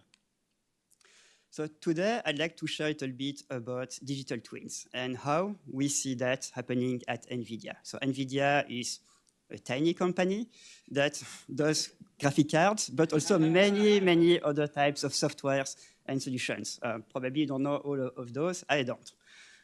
So when it comes to digital twins, there are many definitions out there. For us, a digital twin is a virtual representation of a physical asset or a physical system, right? So we want that representation to be highly interactive and always up to date, being able to collect data from IoT sensors, inform some models inside the digital twins, and get the representation. But the communication should be both ways, right? So if you want to play with the digital twin, play with what-if scenarios, it might have an impact on the real world. You can have actuators and things like that. Back. When we think about digital twins, usually we think about smart buildings. Actually, we can have digital twins or DTs at any scale. It can be very small, like maybe a product, a radio, a television, a car. You can have buildings, you can have cities, you can have planets, or even galaxies. So we actually worked with a lot of researchers and companies to build digital twins of all those different sizes. So it can be very complex. Some of them can have digital twin inside digital twin. So that's digital twinception, I guess. Meaning that a lot of compute is required and you need some scalable infrastructure. Now, when we look at the key component of a good high-fidelity digital twins, well, first one is to have a ground truth, right? You want to be able to have a single source of truth if you're building a digital twins. And for that, you need to use open standards. Digital twins requires typically different teams working together, using different tools, so you want to make sure that all those tools can speak with each other. You want also the digital twins to be physically accurate, right? If you drop a box in the digital twins, it should go down, not up. Or maybe you're in space, then it doesn't matter. We want also to have graphics that looks like a real world. That might be optional, but for some people, that's actually the wow factor that can help you get more customers and end user. And we also want the digital twins to be able to encompass AIs. Usually those DTs, they have a lot of agents and actors in it, right? You can have people in the digital twins, you can have vehicles, you can have robots. All of those needs to be simulated. You can actually use DTs to train robots, right? So you want to be able to have some kind of AI mechanisms there. And to solve those challenges, that's where we bring Omniverse. So Omniverse, it's not a software, it's a platform, right? It's a platform that is built on top of different pillars. The first one, and the most important one, in my opinion, it's Nucleus. Nucleus, it's a kind of dynamic database that allows you to connect all those third-party applications into a centralized repository. and the communication is bidirectional. So if you do some change into your Blender, then someone using Revit at the other hand will see the change you've done because everything is interconnected in real time. So that allows collaboration. We've got, of course, a lot of physics engines available, and you can connect commercial ones like ANSYS. We have beautiful renderers. We are known for graphics, or at least we used to. We've got Kit, which is our kind of visual studio. So if you want to start programming your application, we've got all those nice APIs and all those nice syntax out there. We also pay a lot of attention to virtual sensors. So if you want to build the digital twins of your robotic platforms, we provide simulations of a lot of sensors, whether it's radar, LiDAR, camera, depth map, depth sensors, you name it, it's already there. Now, I mentioned that digital twin, it's a team sport. And you can see an example here where we got people from all over the world working on the same project. And whatever happens in one of those applications is actually distributed in real time to all the other applications there. So that was a fun exercise. And yeah, took a bit of time to get people to understand each other, but the technology works. We build digital twins also for factories, right? So probably our flagship today is the collaboration we did with BMW. So we worked with them for 6 months to build a digital twin of one of the factories, and now they can use that, they actually use that to reconfigure it on the fly, depending on which model they need to use, depending on the demand, depending on the requirements from the workers. They can use that as a tool to play with work safety, ergonomics, training different robots there. So that saves them a lot of time and money. On the right side, I just wanted to highlight an Australian use case. So yeah, we've been working for nearly a year with a company called Green Gravity that is actually using abandoned mining shaft to generate electricity. Basically, they drop a big weight into the shaft that spin a turbine, and boom, you've got electricity. Right? Now, to build the prototype before going on the field, we worked with them to build a digital twin. So that allowed us to help them size the weight, what kind of shape they need, the redundancies, all those kind of things. So I mentioned that it's Australian. It's actually from Wollongong, so next door. That's also where I come from. That's my accent. Another digital twin example that we did with Siemens in the energy sector is how to optimize a wind farm in the North Sea, for instance. And hopefully the video is going to work with the sound. Is it possible to have the sound coming with the video? Otherwise, we are just going to watch beautiful wind turbines. Sorry.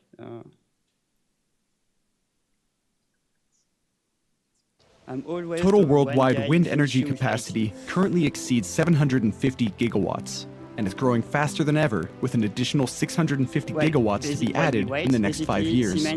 For companies like Siemens Gamesa Renewable Energy, optimizing the configuration of each new wind farm is critical for getting the most out of their investment and reducing costs for consumers. When designing a wind farm, it's critical to place each turbine so as to minimize the effects the turbines have on each other due to the wake that they create. Accurately modeling the wake requires high-resolution, high-fidelity simulation data that is specific to that wind farm, such as the geographic location and the terrain. The gold standard for generating this data is the large eddy simulation shown here. But to run just one iteration for a single turbine can take 40 days on a 100-core CPU.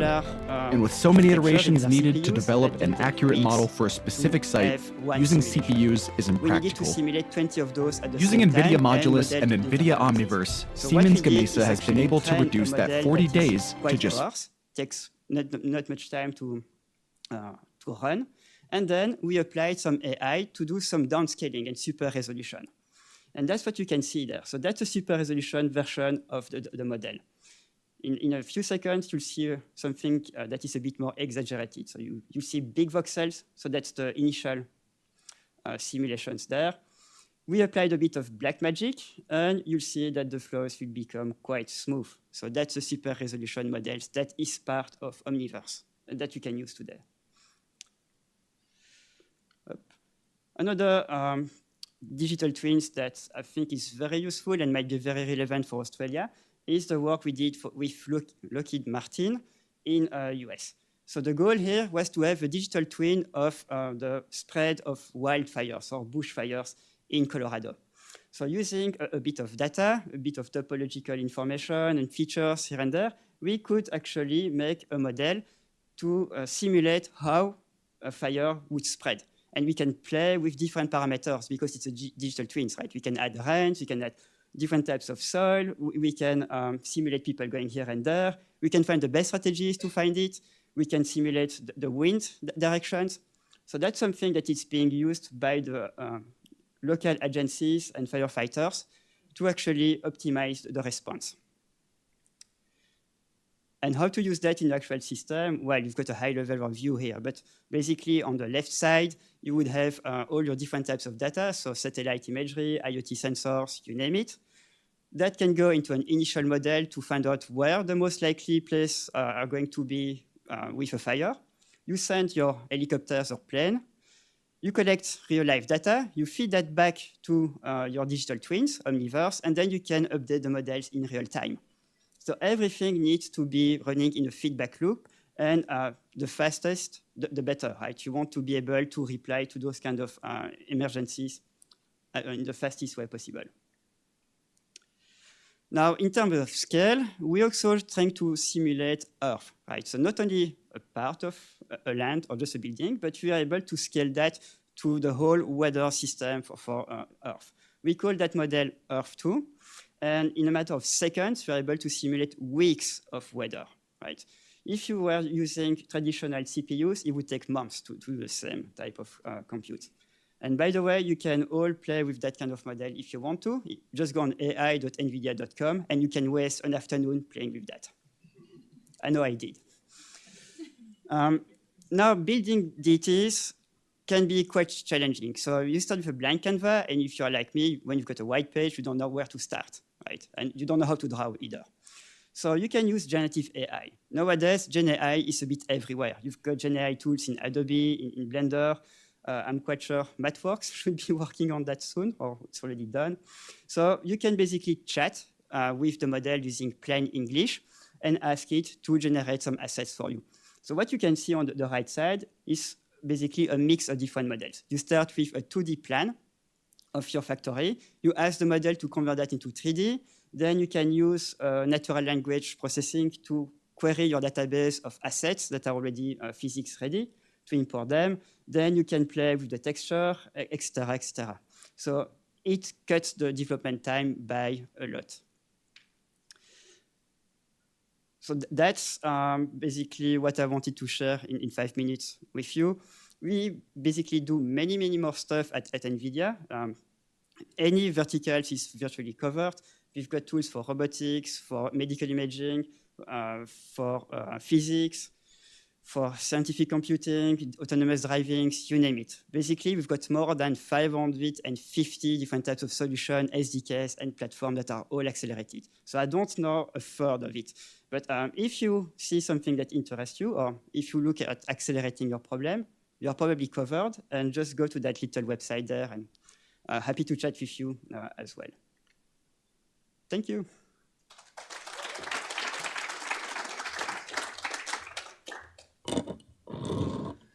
Thanks, Johan, and hope you can get some traction with that small business of yours. To wrap up this great session we've already got going so far, we've got Dawn McIntosh from Fugro. Dawn is the Space Systems Director over there, and she's also opted for the fun fact approach. This one, I have seen movies about this, but I'm hoping they're much more dramatic than Dawn's 5 years that she spent on a lifeboat. Oh, no, not lifeboat, sailboat. Yeah. That'll be very dramatic, actually. Come on up, Dawn. Ask her about it later, I reckon.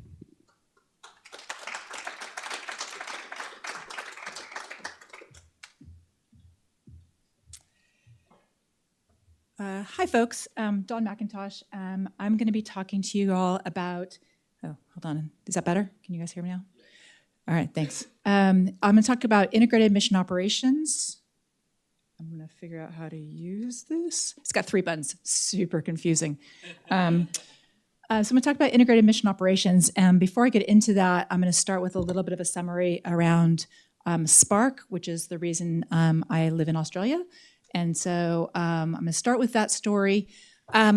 So beyond being a sailing geek, I'm a space geek. That's the core of who I am, and the work that I do and have done for my entire career. That is not the story that Fugro starts with. Fugro is a geodata company, has been a geodata company for a very long time, specifically in Australia, focused on subsea work. And their journey began before I arrived in Australia, and that what they do for the resources side of the house is that they're looking at subsea inspections of pipelines, platforms, doing survey inspection work, and in 2015 they went through this big transition where they recognized, in the same way that several people have already talked about, that there's a real need to pull humans out of these environments, and that's true for a few reasons.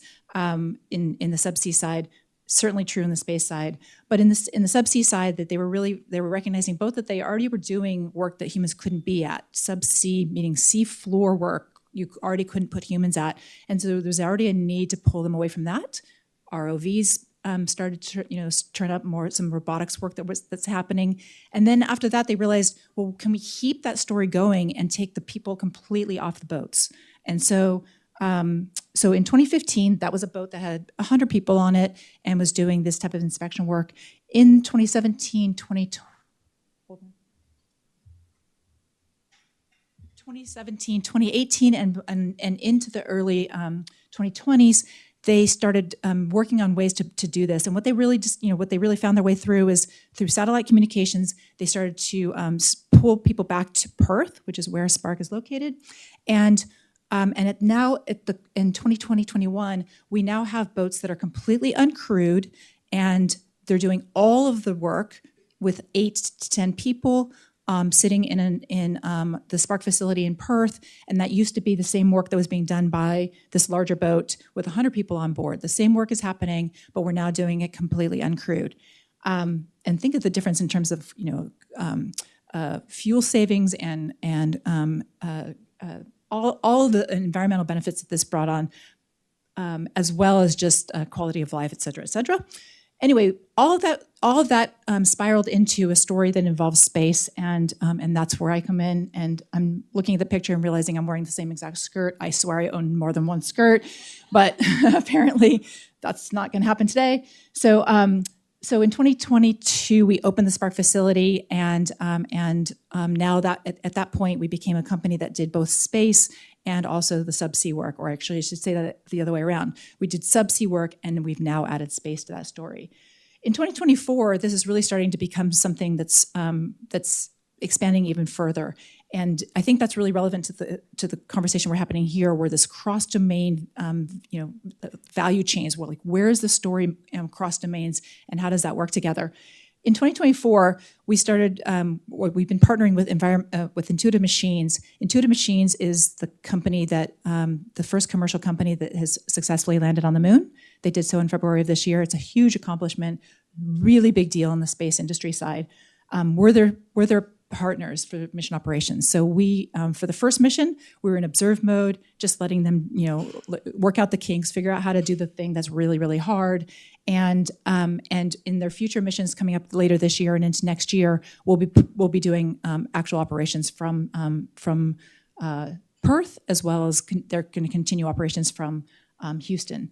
So it's that's a really exciting example of the kind of works we can now start to do that started from something in the resources side and is now really applicable on the space side. We're also doing beyond visual line of sight. Again, Sebastian was talking about looking at these whatever you're looking, power lines, that's the word I was trying to come up with, power lines, and what can you do in terms of inspections? We definitely need satellite imagery for that. Drone imagery also gives you that high detail. And so the combination of all those things all start to tell a story about remote operations and how remote operations is applicable in all these ways.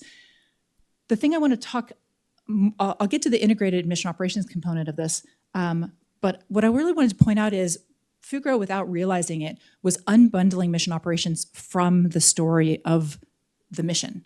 I'm a space person, so I'm always going to say mission. You can put project in place of that, whatever it makes sense for you. But they were basically unbundling that and saying, we're going to think about mission operations as its own entity. We're basically going to think of it as its own service. And that really excites and inspires me, because that's really, when you start to be able to take that vertical integration and start to break it apart and look at it as a sort of a modular, self-contained thing, you can start to do things like bring the cost down, which seems to matter to people in industry. So this is something that Spark is really excited about doing, and I'm excited about seeing happen on the space side, which is how do we bring those costs down? How do we create efficiencies in mission operations when everybody, and really everybody's focused on that space asset? The space asset's the sexy thing, right? That's the fun thing to build, and it is a fun thing to build. But there's so much efficiency that we can build on the ground that's going to change that game for more than just one mission at a time, but for the entire industry. At least that's the intent and the hope. All right, so operations as a service, Fugro Spark specifically is focused on these three pillars, which is security, both physical and cyber. We have to put that at the forefront of all of our thinking is security, and we have to be ahead of the curve and ahead of where the risks are in terms of security. High availability, so that's uptime, right? And we all know uptime matters, but the idea of uptime being something that starts well before it reaches your building, all the way from that asset, all the way to the monitors. If it doesn't get to the monitor, it didn't happen, right? It doesn't matter what occurs if the observer can't observe it. And then the last one is flexibility, and this is where it becomes a service. We have diverse services for multiple clients and multiple types of missions. If you were just NASA or if you were just Woodside, you could just build the thing that you needed to build for your mission operations, for your remote operations. But if you're creating a service, then you need to create something that's available and usable by a bunch of different people to do a bunch of different things. And so that's really a focus that we've really tried to build in flexibility into our infrastructure. So security, high availability, and flexibility is kind of like the hallmarks of what we're doing in Fugro Spark. All right, but that was just setting the stage to talk about integrated mission operations. And so that's a lot of boxes on the screen, but what we're really looking at is two big loops here. So it's so funny, I just looked out and everybody was taking a picture. It's not that exciting, but there's two big loops going on here. So that red box, which says ground stations, I'm really focused, this workflow is really focused on what's happening on the ground. But to the right of that red box is your asset. It's either your spacecraft or your rover or your ROV or your big haul truck, right? It's whatever's out in the field. And then all you care about is getting that data to your ground station, and then it starts moving through this loop. So it moves through the loop, telemetry down to you get it to your experts analyze it, they create a set of tasks or requests, or they need something from that data. That turns into, as we move to the bottom left, that turns into a plan that then turns into a set of commands that says, hey, go do the thing. And then that sends back out to the ground station, out to your field, and then it's executed. And the how often you have to do that changes depending on your mission, but that loop happens for every single remote operation activity that we do here on Earth. There's also an internal loop or smaller loop that's happening. That's that lower half of the diagram, which is basically your verification and validation. On the resources side, that tends to be humans. That tends to be humans going, yeah, this is a good idea, do it. Fine. They're still doing an internal, single person or small team, small loop through there. In the space world, we do that in a very formalized way where we walk through and we have digital twins. We have ways of saying, is this a good idea? Are you going to get the result that you expect to get with this set of commands? Are you sure? Are you really sure? no, seriously, are you really, really sure? And so we do that loop a few times. You fail it frequently, and then you know, until you finally get the set of commands that you want, and then you're back into that same outer loop again. So those two loops are part of every workflow that's happening for remote operations, and it doesn't matter what asset you're doing this for. So the integrated mission operations component, though, is, okay, so I just said we've now got a service that's mission operations. We're doing this as a separate entity now. But that doesn't mean we show up at the end and we just execute that loop. It really matters that you can look at this and bring it through multiple portions of your life cycle. In a spacecraft world, and again, that's my world, that's from design all the way through operations. And what that means is, if you pay attention to operations late, you get this big bow wave of cost, you get a big bow wave of inefficiencies built into your system. What you want to do is you want to pull that operations, even though it's a service, you want to pull that back through your life cycle all the way as early as you can drag it. Integration and test is an easy one. You know you need to test with your operations center to make sure that thing's going to do the thing you want it to do. But we don't do it in the spacecraft world. We say we test like we fly, but the actual integration of your operations center into that test, we frequently don't. We frequently are using simulations, and we're frequently using models before instead of being able to use this. We do it piecewise. We don't actually get that full story. If you can get that story, you can really improve. You can create a much more effective and a much better outcome when you get your mission if you're paying attention in integration and test to operations. And that's true as you come on down. So from the development, that second square, that's orange because all of those orange boxes are things that are mission operations development activities that happen for most missions. And if you can do that in advance, if you can do that for across multiple missions and then apply it to separate missions, you can focus on that because you're not focused on that space asset, that fun activity that's going to be out in the field, then you're really helping out not just one mission, but again, multi-missions, and earlier. So really, I just wanted to point out that you're bringing down that bow wave. That's super important when you think about integrated mission operations. That bow wave gets spread across that, but it also gets reduced, meaning we can reduce the costs by spreading it out and being efficient and effective about it. So that's really the story. I wanted to point out, again, the types of things that you can do, that you can do this to. Obviously, I spoke about our boats. We've got 2 uncrewed vessels in the water at almost all times. ROVs being operated from the same facility in the same room as our vehicles. And then we've got several space missions, and I'm going to mention them all and then tell a little bit of tie them all back together. So we've got integrated. I keep saying integrated because that's the topic today. The intuitive machines. They've got their lunar landers. We're going to be part of their second landing this coming up year. They're on a 2 per year cadence. We'll be participating in those. There's LTV, which is the Lunar Terrain Vehicle, which is basically a large car, small truck that's going to be sent to the moon 2030s. And we're going to be part of those activities and the operations for that as well. And then, of course, Trailblazer, the Australian Space Agency's lunar rover. We're in stage 1 right now and hoping to see stage 2 and operate that asset for all of Australia on the moon. And the reason I wanted to bring all these forward is not to just say how fun and exciting this work is, but it is, but it's also to point out that there's different, that operations is being implemented in different ways for each one of these, which is, if you look at intuitive machines, they have a way that they want that specific lander to be operated. So we need to mimic that and then find ways to add improvements to it.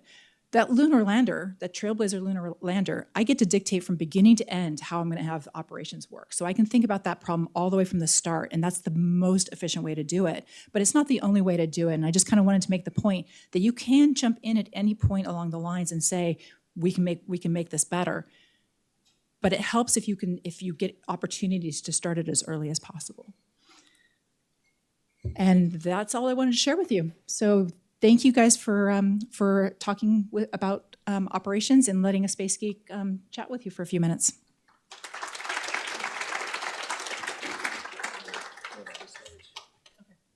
Now, if all of our panelists can join us up on stage, and we'll wrap up this session with some Q&A.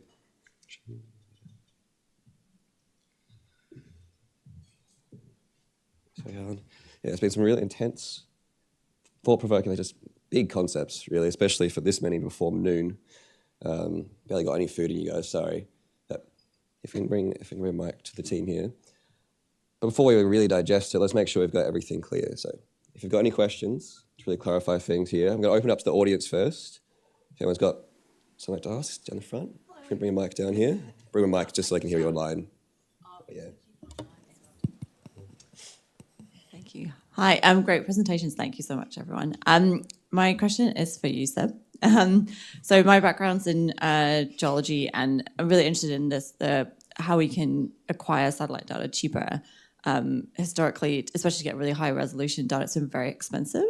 So I was keen to just dig a bit more into that, to say, like, how are you working with the different service providers? Like, how have the costs actually come down, and are we actually now getting the level of resolution that we want in that data at a much cheaper price?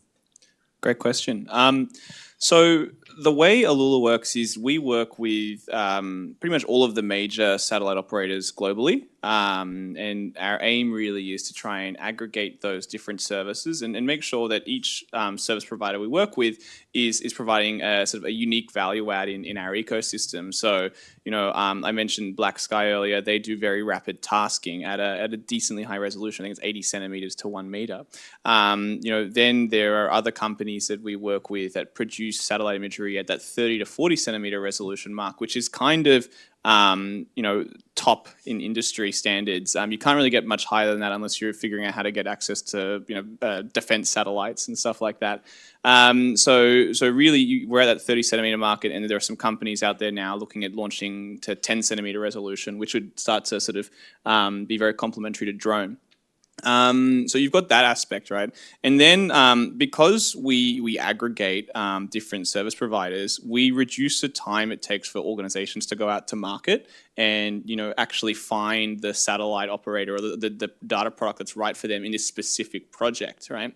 And if an organization is, say, maybe doing a couple dozen projects a year, all with different needs, maybe some of them are SAR based, some of them are hyperspectral, some of them are multispectral, all of a sudden those costs balloon, right? So you've got that factor. You've got the engineering factor of integrating all of these different APIs. Not every satellite operator even has sort of automated scalable integrations as well. And so there's a challenge of actually accessing the data once you've got it, especially if you want to try and create something scalable. And then the third factor as well is our unique sort of pay-as-you-go cost structure as well, which is sort of, I guess, a business model innovation in the industry where we work with these operators, and you guys can all go onto our platform right now, browse.alula.com. Mobile is still a bit iffy. Desktop is preferred, but you can go on there right now and start purchasing satellite imagery for tens of dollars, right? And it's a bit of a marketplace, so different satellite operators provide different imagery at different times. If you're looking at archive images, there's obviously availability based on different different capture rates, because all the satellite operators have different focuses globally, right? Some are maybe more defense oriented, some of them are more agriculture oriented, some of them are more cities oriented, and so that produces different data sets. But by aggregating them all, you get a much more holistic view globally.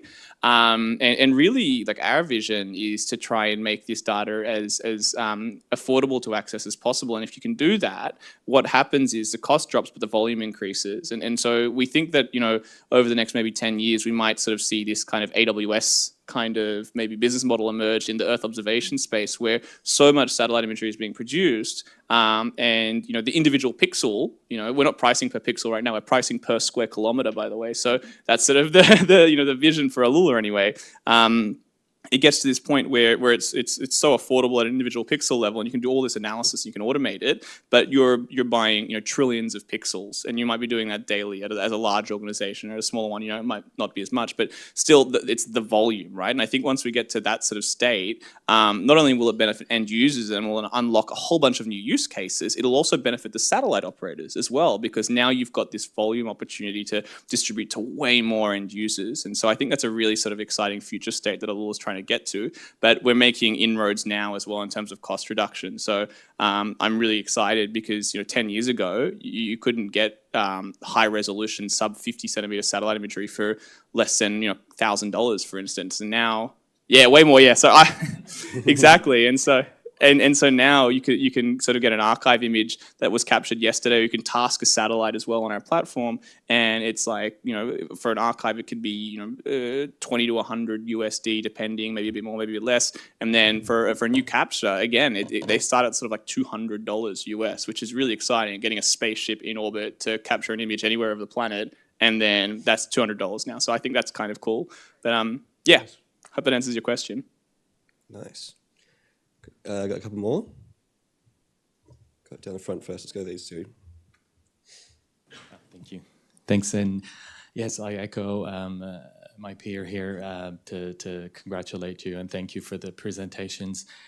Recently, I've worked with a utilities industry body on an asset intelligence platform, and it's essentially a platform that a number of utilities in the country would host their data on it and essentially learn from each other. It's a scalable model. It's a better learning model for eventually predictive analytics.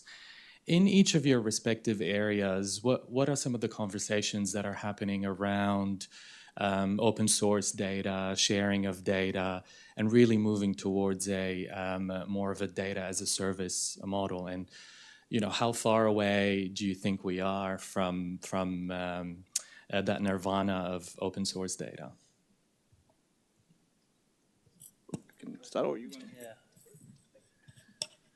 It's tricky to answer that one, because in the rapidly evolving industry of impacts of AI and machine learning, proprietary data is a competitive edge. So you don't necessarily want your data to be open source and to be available for everyone, but you also want to grab in as much open source data, but everyone has access to the same open source data. So what's your competitive data? What's your private data that you can leverage to really create the best competitive service? So I think that there's a tension there between wanting to make things open and available to everyone and wanting to build a proprietary data source. So I think that's somewhere where government can definitely help. And when looking at bodies like the US Geological Survey or similar in Australia and other countries, they can sponsor pre-competitive data acquisition, so that can be made available to everyone, and that can really advance and de-risk some of that exploration, some of that data gathering, and I think that there's certain stuff that should be made available, and other people are able to work with that data. A lot of the data from NASA, all of that's publicly available. So there's definitely an important place to unlock innovation, but then companies also need to find their own proprietary data to have that competitive edge and build a product. Awesome. I think we had another question in the second row here. Thanks. My question is for Dawn, and this is about looking at the difference in the business models now between using subcontractor or joint venture or end user agreements with regard to data capture. But what Fugro have done very cleverly is acquire some very, very interesting businesses. And I'm sat here with a number of hats on, but I'm just going to put my XPRIZE hat on for a moment and thank Fugro for all the great philanthropy they've done, particularly with the Ocean Discovery XPRIZE, of which SeaKit was one of the finalists, which then Fugro acquired. So thank you for acquiring one of our finalists from Ocean Discovery XPRIZE. Intuitive Machines was, again, part Cam and all of that team there at Axiom, and they were part of the 5 out of the 6 of the Google Lunar XPRIZE winners from 2007 to 2017 that are now delivering payloads for NASA to the lunar surface. Thank you for that one as well. We've now got XPRIZE Wildfire happening, which will involve SATs, drones, AI, and I hope that you're involved with that. I think you are in some way, shape or form. And so for me, the XPRIZE has always been a pre-stream, really, and a verification of technology capability, which leads to hopeful acquisition by large people like Fugro. Can you tell us what some of the benefits are for acquiring your own hardware and software capability versus just using joint ventures or end user agreements with third parties? Oh, an easy one. Good. Well, I guess I actually think that that's something that has to be assessed all the time. I don't think there's a right answer. I think I think SeaKit's a great example of where the Fugro decided to go to the experts and say, hey, someone knows how to do this thing, and so we're going to learn what they've done, and then we're going to, we'll acquire them and let them keep doing the thing that they're really, really good at while we keep doing the thing that we're good at and now get improved upon based on what they've done. I think that model is a really powerful one, and I think we should continue to do so. And you have to every moment go, is this still the right thing to do inside, or is this still a thing we should be doing, procuring on the outside? And this is such an unsatisfactory answer. I know, I'm sorry about this, but I don't think I don't think there's a line. In fact, I think that line moves, right? I think that's kind of the point. But I'll fall back on what I just said, which is go to the experts. That's a great place to start. If you're not the expert, and these are complicated fields now, so we can't be the expert in everything.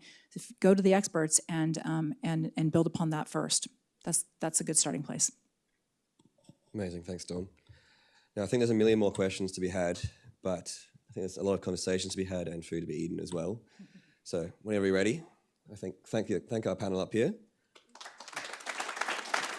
Great presentations, guys. Yeah. And let's make our way to eat. Thank you.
So I used to hear about it here a lot.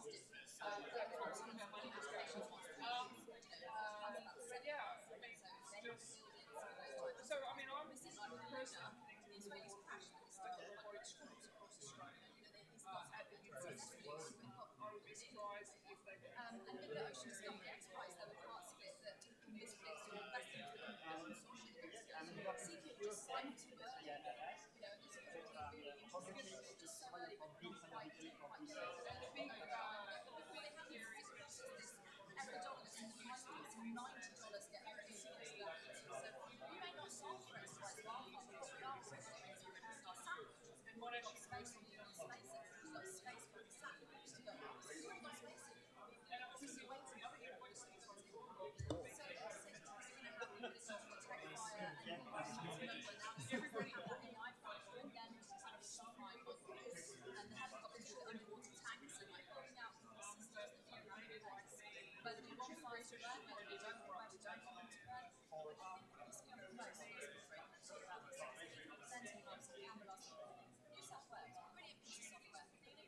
when it comes to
robotics.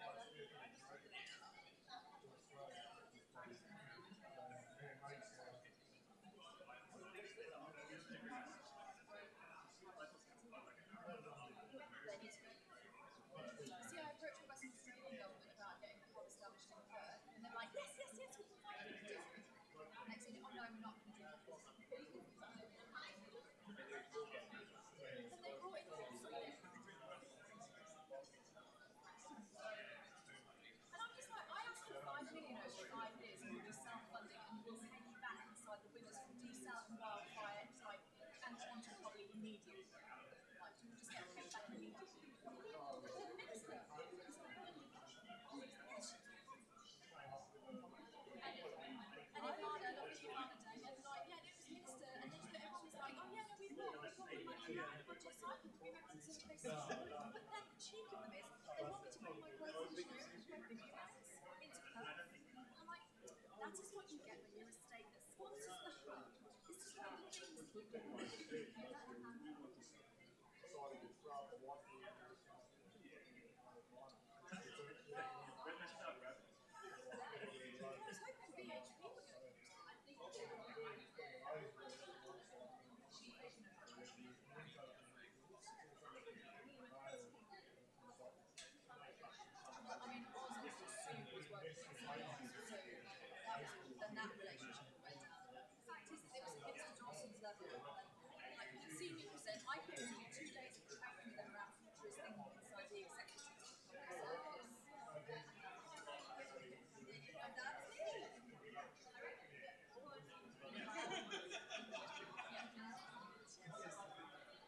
the fact that you just went,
oh wow, and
Very excited.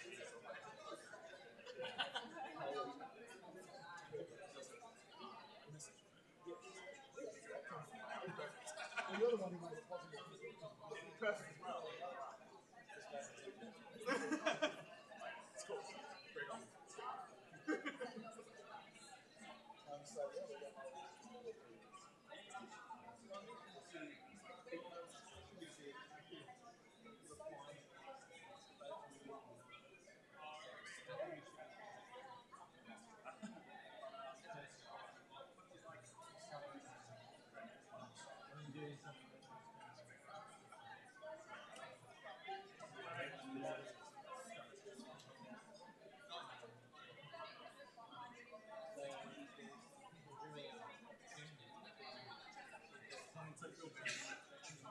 Dancing right.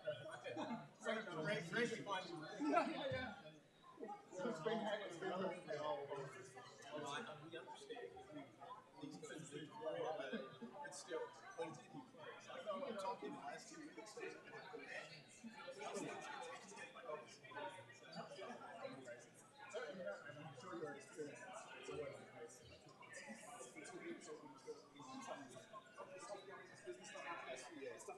This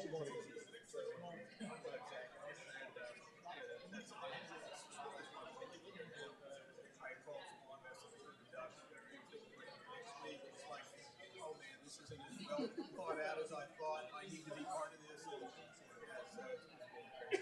then it was tough to go ahead and drop the clock and stay with that.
Somebody said, space,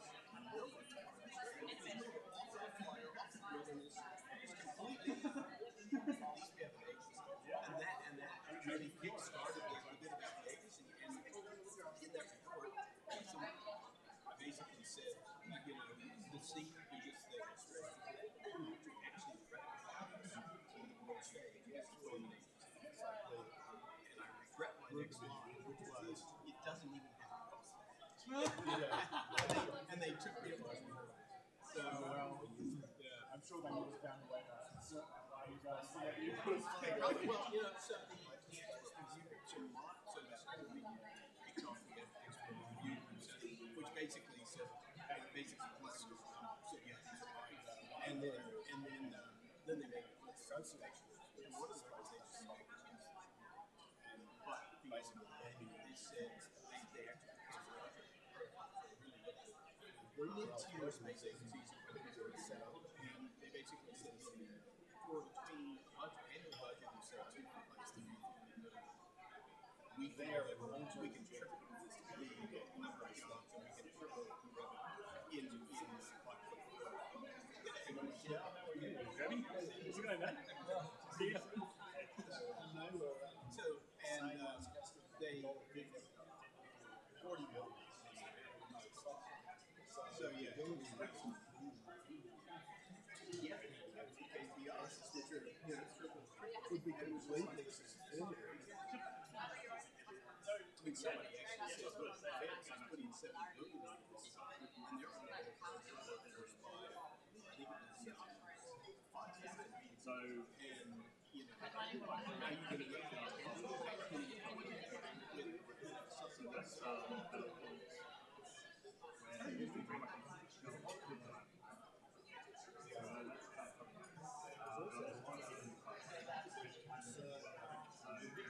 very much.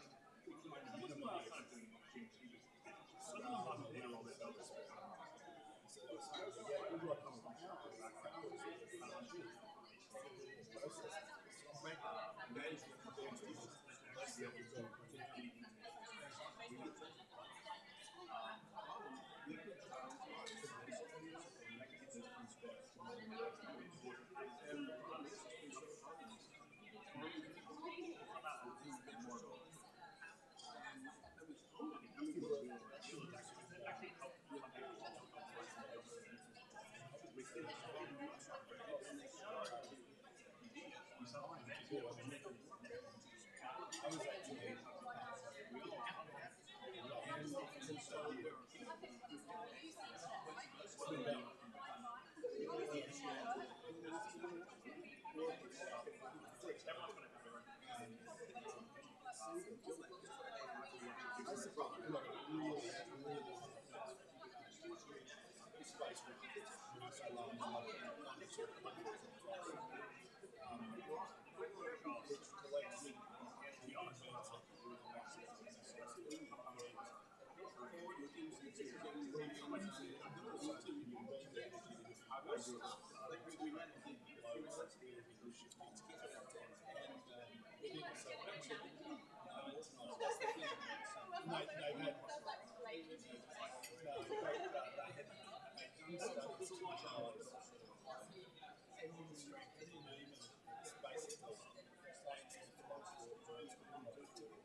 So we're wrecked in as people are trying to work it out.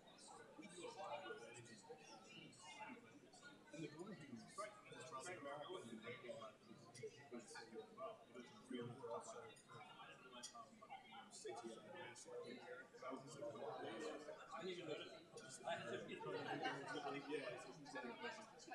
it all sort of squeezes together.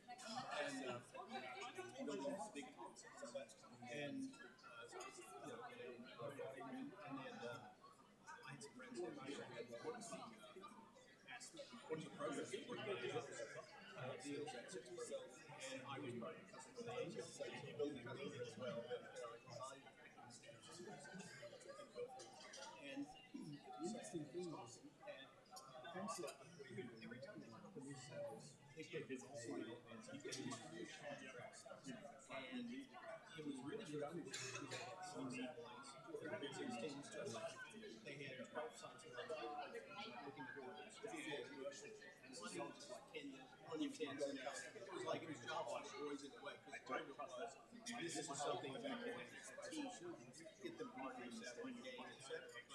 Make them someone else countries from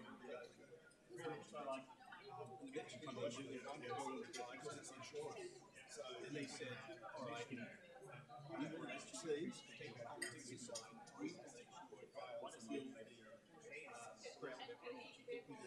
going for it, and there are two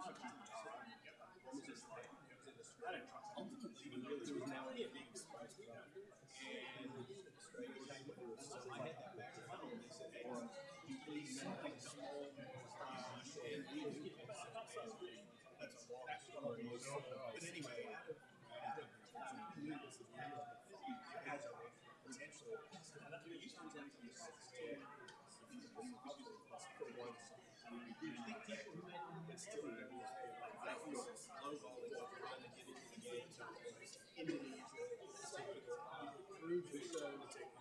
We were voting the team set together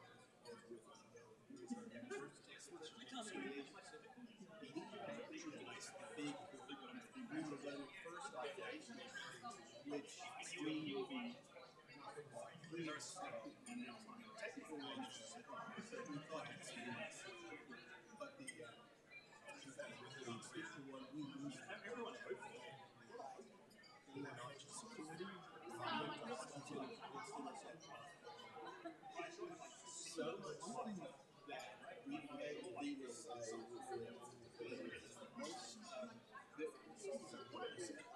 was they would be used to it. So I did too. And to listen to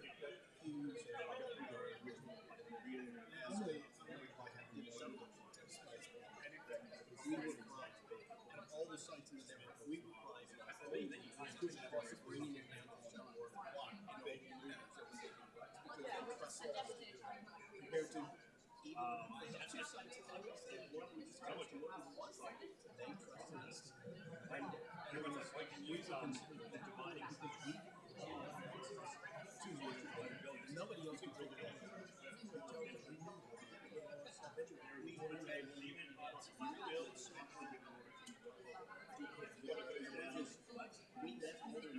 Where most of the others are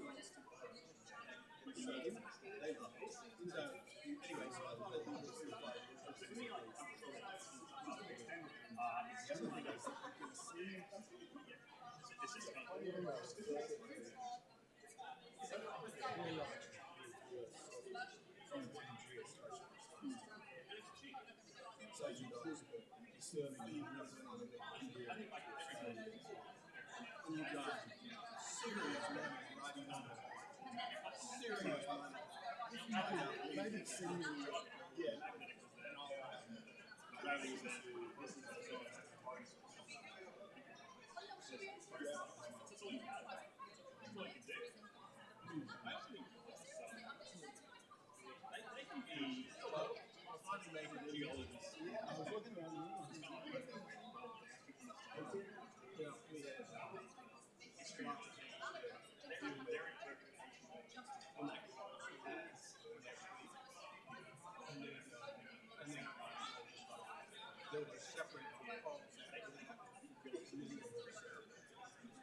you said you're doing some really interesting stuff.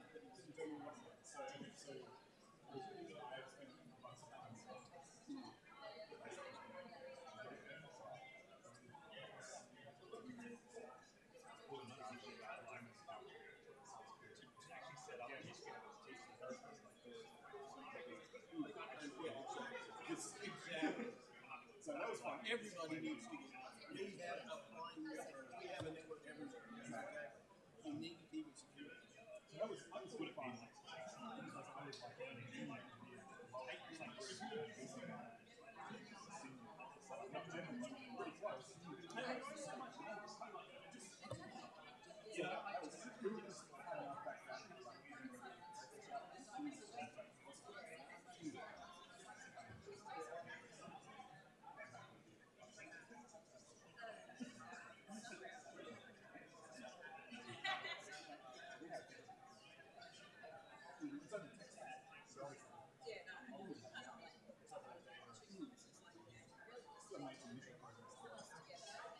And so they work.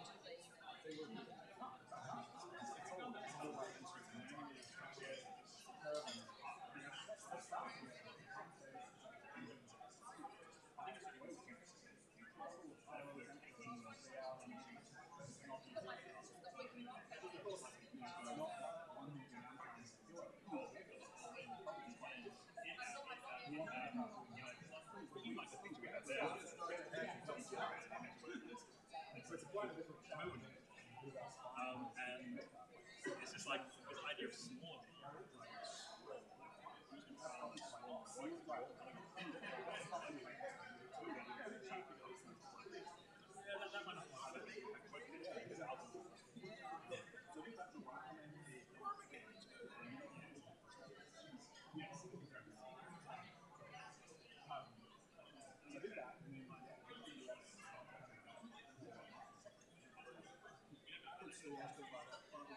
Right, right. So I then started.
guys as your competitors.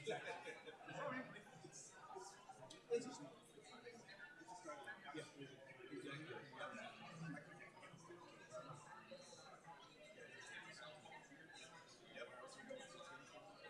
exactly.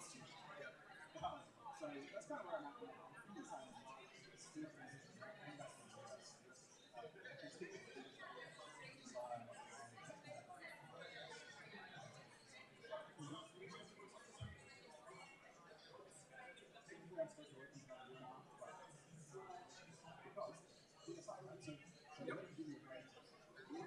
My job, you make work following that topic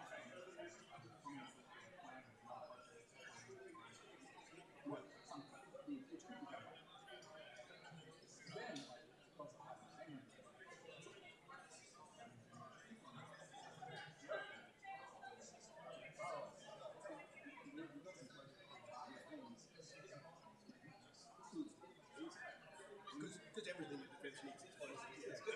but also, like you said, it's not going to be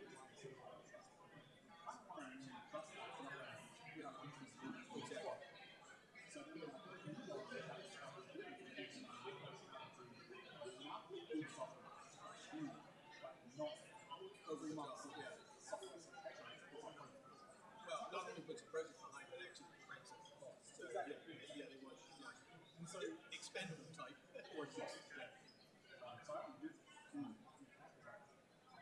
I give you my boss. Boss's boss is why I just do this. One day, give him the recommendations, three recommendations. Next contact him with I do three recommendations. Yeah. What I did is not Yeah. now I do exactly.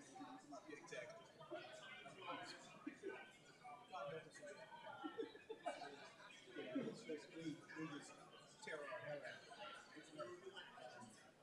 Well, it can be funny if you look at it. When it really gets down to the really good. So I'm not going to come to the building element actual relationship. We're building a autonomous system.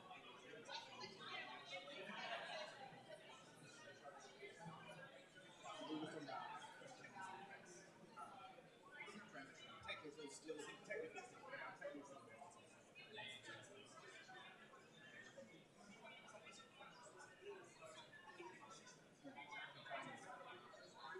Too focused on creating craft.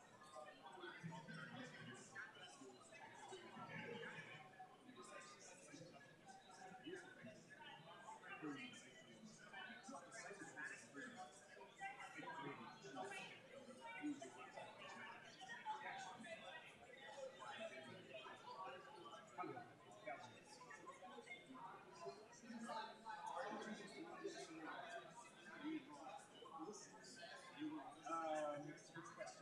I came back from the US.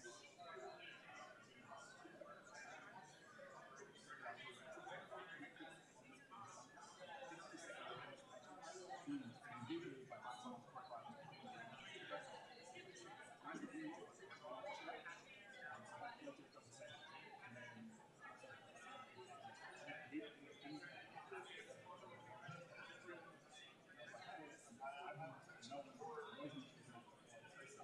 Are you based?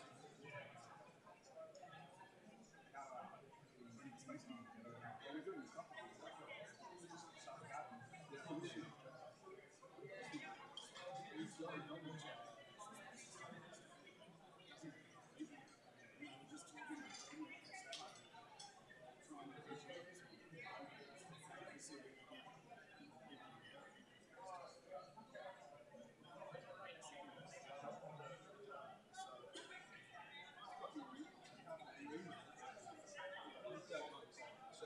And yeah, you said give me your include your phone number. Should be. Yeah. Normally I hardly get from in that I want behind you. Yeah, and then you have who you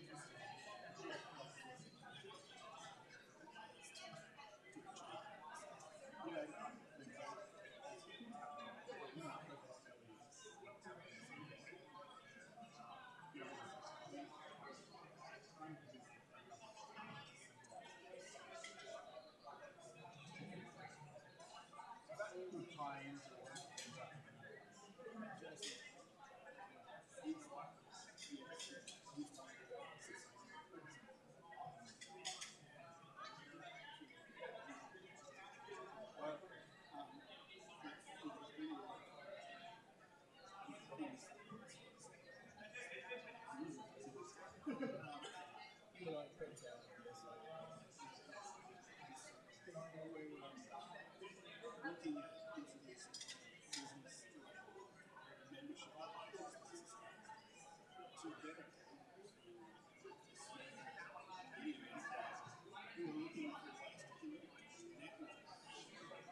collaboration from industry in the system.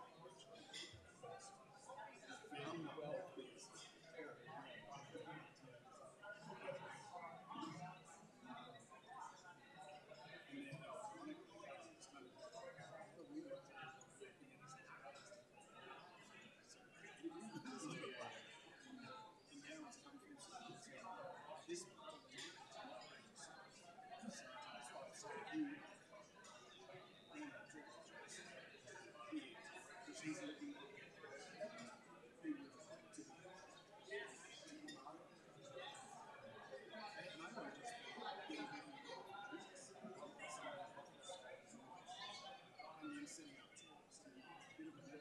It's a big leap, you know, with a lot of startups. Do they have an office? Probably somebody's garage, maybe.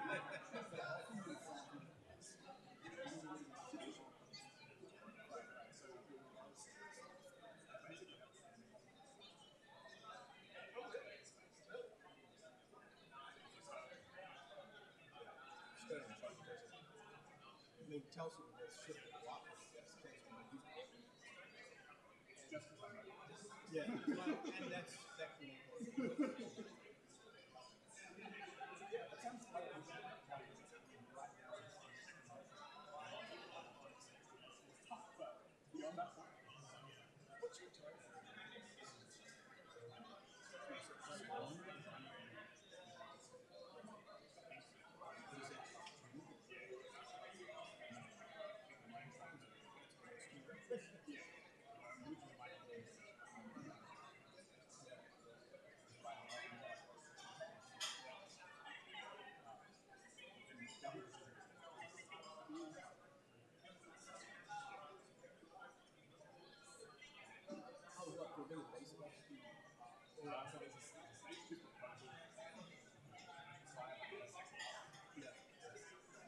So the technical content doesn't vary from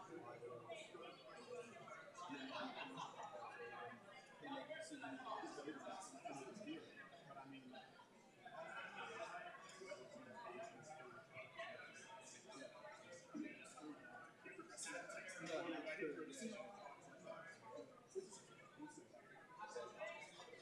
we also obviously places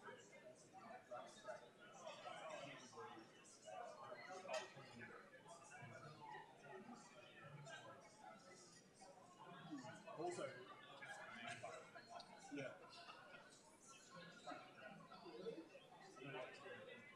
Someone might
Well, we do. We try. Yeah, exactly. Yeah, I'm just about to say that as well. It's a kind of a damning indictment.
Hey everyone, wonder if you can come back to your seats now. We want to kick off the next session.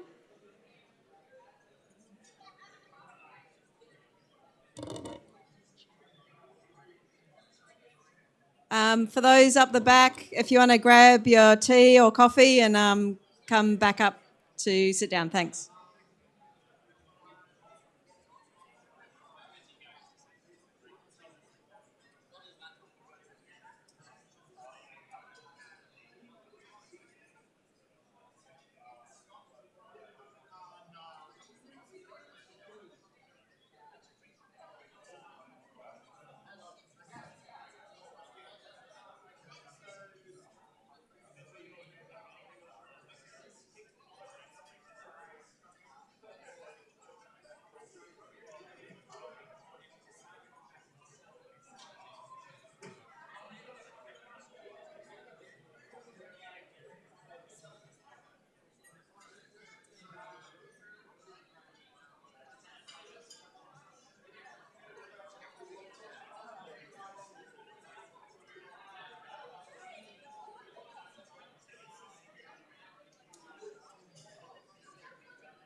Hello, hello.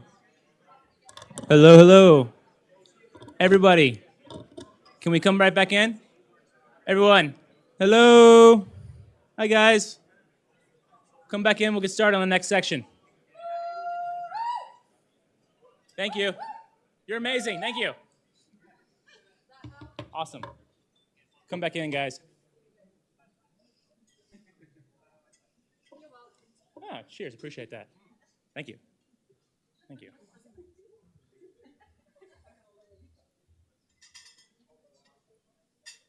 Perfect. Almost there. Almost there. Okay. Anyways, we'll kick it off. So the next section here we have is sustainable resource management and energy. It's a fun topic because it's the one thing that we're never going to get rid of, and it's the one thing that essentially is never, ever going away. So I'm Colin Cunningham. I'm with Swan Innovations. Oh. Can you hear me now? Oh, perfect. And this is the controller, yeah? So yeah, I'm with Swan Innovations, and I'm here to chat about how BESS systems and EVs can help reduce mining costs.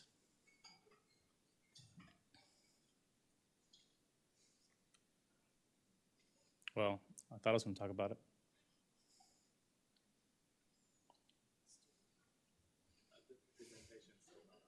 Yeah. Okay. Well, Presentation? It's coming, no worries. Okay, cool, great. Oh, perfect. So go to that side. So what do we know about electricity? Well, prices are going up. I mean, I've looked at my residential bill. I know it's increasing. So I can only imagine what big energy users are doing as well.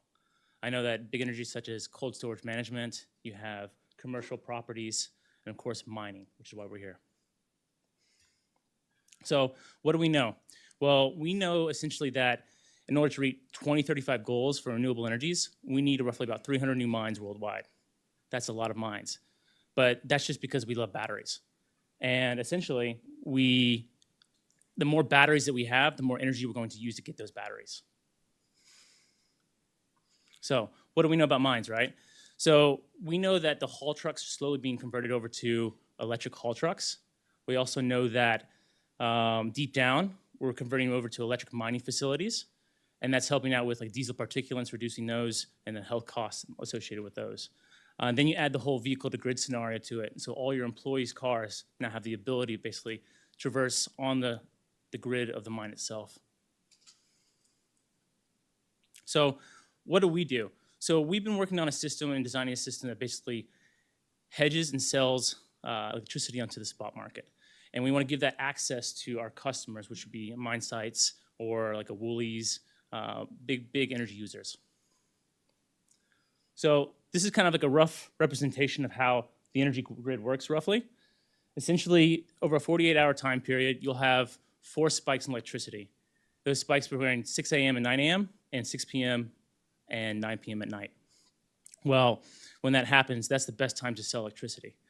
But you also notice that if we want to reach those 2035 goals, have more mines, mine more material, right, and get more batteries on the grid, the gray portion here on this graph and the brown portion on the graph here, which is coal, is going to be reduced and replaced with batteries.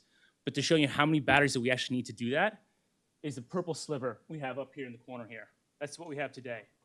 So we need a lot more batteries. So this is what we do essentially.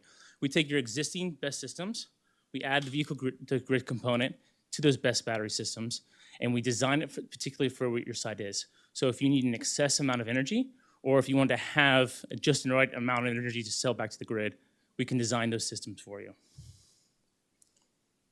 So essentially what have we created? Well, when you add multiple different mines, you add Woolies, data cold storage, you essentially created a decentralized energy storage or virtual power plant for batteries. So we've talked about on-site energy reserves, we talked about energy trading, but what's the really coolest thing is that when you start optimizing the grid, and you're giving the customer the ability to basically self-modernize and self-improve the grid by themselves. So that prevents, or that helps steer away from the government trying to modernize the grid and puts it into the hands of the private individual and the private companies to help modernize the grid faster. So this is a platform that we created for vehicle to grid, essentially. So essentially, this user here would have a full automated platform from end to end, algorithm trading, and then also top of energy management and payout. Essentially, their cars are fully loaded right now in this particular model because roughly around 10 a.m., the price drops for electricity.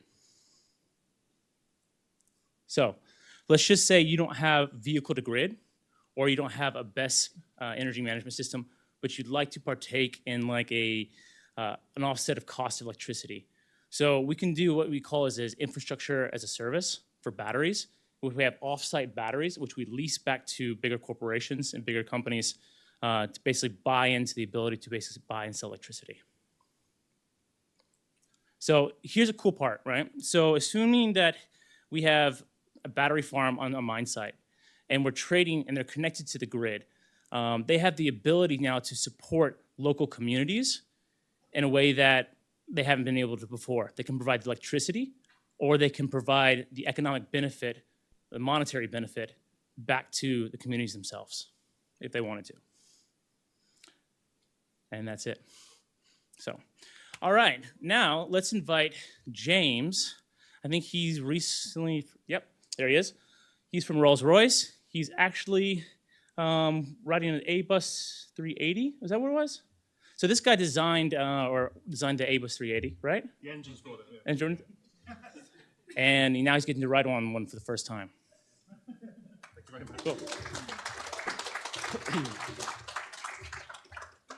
Okay, good afternoon, everybody. Yeah, James Montgomery, I'm the Chief Design Engineer for our novel nuclear program at Rolls-Royce in the UK.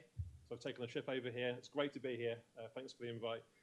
My background is in aerospace engineering, yeah, right. So I was working on the Airbus program before, never got to fly in one, so I'll fly on the way home. It's going to be great. This presentation just covers an overview to our microreactor program. A bit of a vision for you here. So similar to the battery solution we're talking about. So it's a remote power source for remote locations like mines or island communities. Thank you. So the idea is it's completely deployable and redeployable, just like an existing diesel genset might be. The studies we've done are in the 1 to 10 megawatt electrical per unit range, that kind of thing. And we think it could be a really useful part of an overall energy mix in the future. So just to explain a little bit about Rolls-Royce, this is Rolls-Royce, the global power systems company, not the car company, famous for jet engines. But we also have a business called Power Systems that does MTU diesel engines for stationary and mobile applications. We've also ventured out into electrical propulsion in recent years, particularly for aerospace, for other advanced applications. And also we have a business that develops a small modular reactor, which is a sort of a grid scale 500 megawatt reactor. That's very different to the microreactor, so I'll come on to that in a minute. Why Rolls-Royce? So in the UK, not a lot of people know this, but we actually support the Royal Navy submarine program. So we do the nuclear power and propulsion equipment for that program. Obviously, that's relevant in Australia at the moment with AUKUS. But when you're developing a new nuclear plant, having that pedigree, the technology is really important to be able to develop it in a way that's safe and acceptable risk. So just to give you a little bit of an overview of the spectrum we're talking about here. On the right-hand side, you've got the SMR, which is, say, 500 megawatts electrical. That's a permanent installation, grid-connected, albeit we think more effective than current very large-scale grid power stations. Got the submarine in that range, classified obviously, but smaller than that, still pressurized water reactor technology, conventional technology. Then our microreactor sits at the order of magnitude below that. So we've got a terrestrial variant we'll talk about today, and we've got a space variant which we'll talk about tomorrow. Yeah, I gave you the terrestrial kind of power scale we're working to. That's what we call a generation 4+ technology. So it's a high temperature gas reactor design, takes advantage of some technologies that recently come to market we'll talk about in a sec. So here's a very high-level overview of the reactor plant. If you're not familiar with fission plants, but in the middle you've got a nuclear core that creates heat from the fission process. That heat then gets transmitted through a primary-secondary heat exchanger into a secondary loop, that secondary loop has an open-cycle gas turbine in it. And of course, this is bringing together Rolls-Royce's heritage on the nuclear side with the gas turbine side into a single kind of product, which is where we bring a lot of our strength. So just to talk about some of the key features, we've kind of covered the redeployability bit already. The other thing, of course, is that the nuclear source is always on, and the fuel that you need to get 5 or 10 years worth of life out of the plant, you could carry in something the size of an AFL ball. Right? It's a very small volume of fuel that you need for that life. So particularly for remote applications like the mining community, where you have a significant reliance on a fossil fuel supply chain, we think this could be a really attractive alternative. We talked a little bit earlier, didn't we, about the different options there. So you've got a solar and wind array. You need battery storage to be able to manage that through your 24-hour cycle. And so the idea that you could have this thing running 24/7 without dependency on the weather could be quite attractive in certain areas. Okay, so why now? We are quite often asked that question. And we're sitting in a bit of a perfect storm at the moment of the journey to net zero and people trying to decarbonize their operations. Also, the robustness or lack of robustness of the fossil fuel supply chain economy, as we talked about a minute ago. And the third thing for us is the availability of new technologies. So as an example here, this is the fuel form that's proposed for these new types of plant. This is a kernel of uranium that's about poppy seed sized, and it's wrapped in different layers of protective coatings that have different functionality. So one of those is to improve the heat resistance of the particle, and that's really important in the design of the plant and being able to make it inherently safe, which is one of the things that allows us to miniaturize the whole thing. The other functionality there is that one of the coatings retains the fission products within the particle, so that in theory it means you don't have to satisfy that functionality by pouring a lot of concrete around the plant. It kind of enables the portability of it all. So this fuel technology has been in development for many years. It's recently been qualified for the first time by one of the North American suppliers, and so that kind of opens up the market for people like us to go after the technology. Yeah, just a couple of things that I thought relevant to this audience. So when we talk to, we're in the sort of prelim design stage for this thing at the moment. We spend a lot of our time talking to potential end users and customers about it, trying to elicit our product requirements.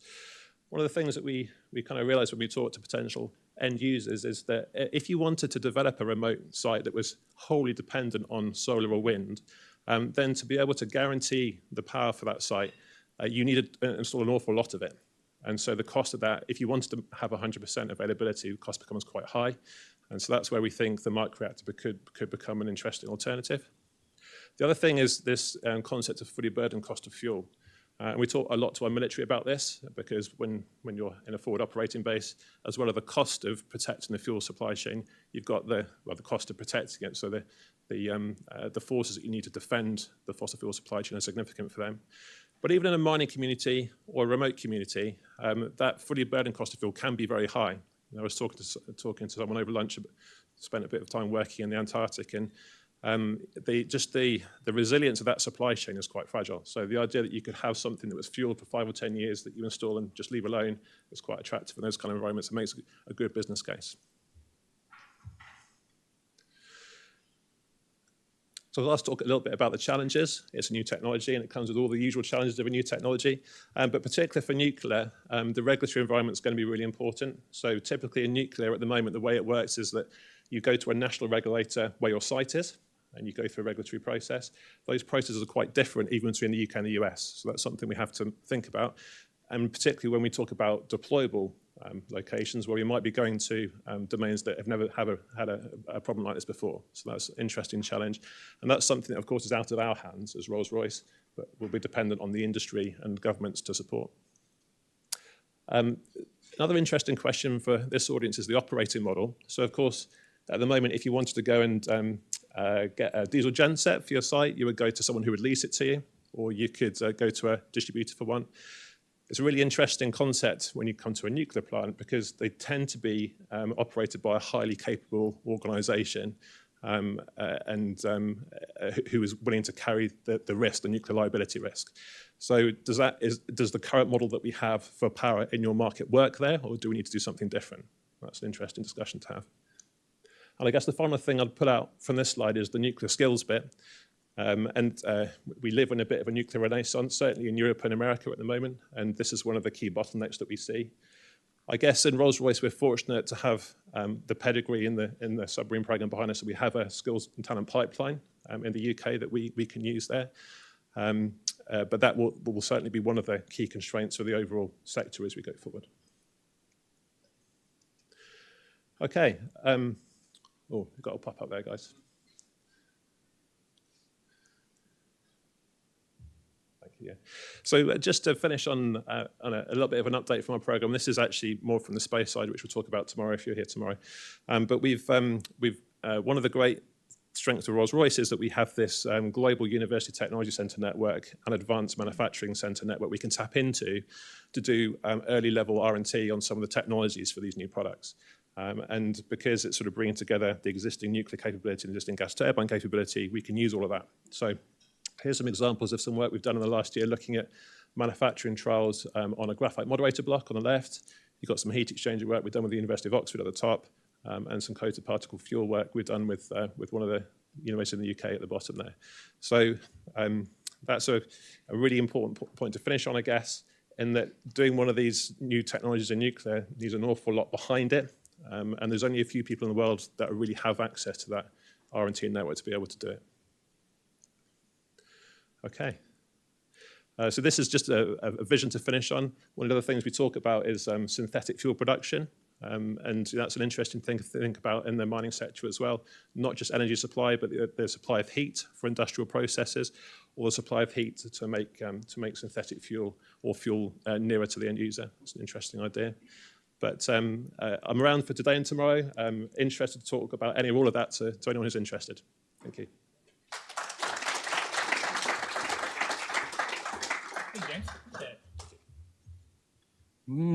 Energy, I like it. I like it. All right, this next person. Have you guys ever seen the movie Real Genius? The 1980s movie, Val Kilmer? Laser beams? No? Well, this next guy, Billy, right, has a pretty cool startup. There's a wireless transmission of energy.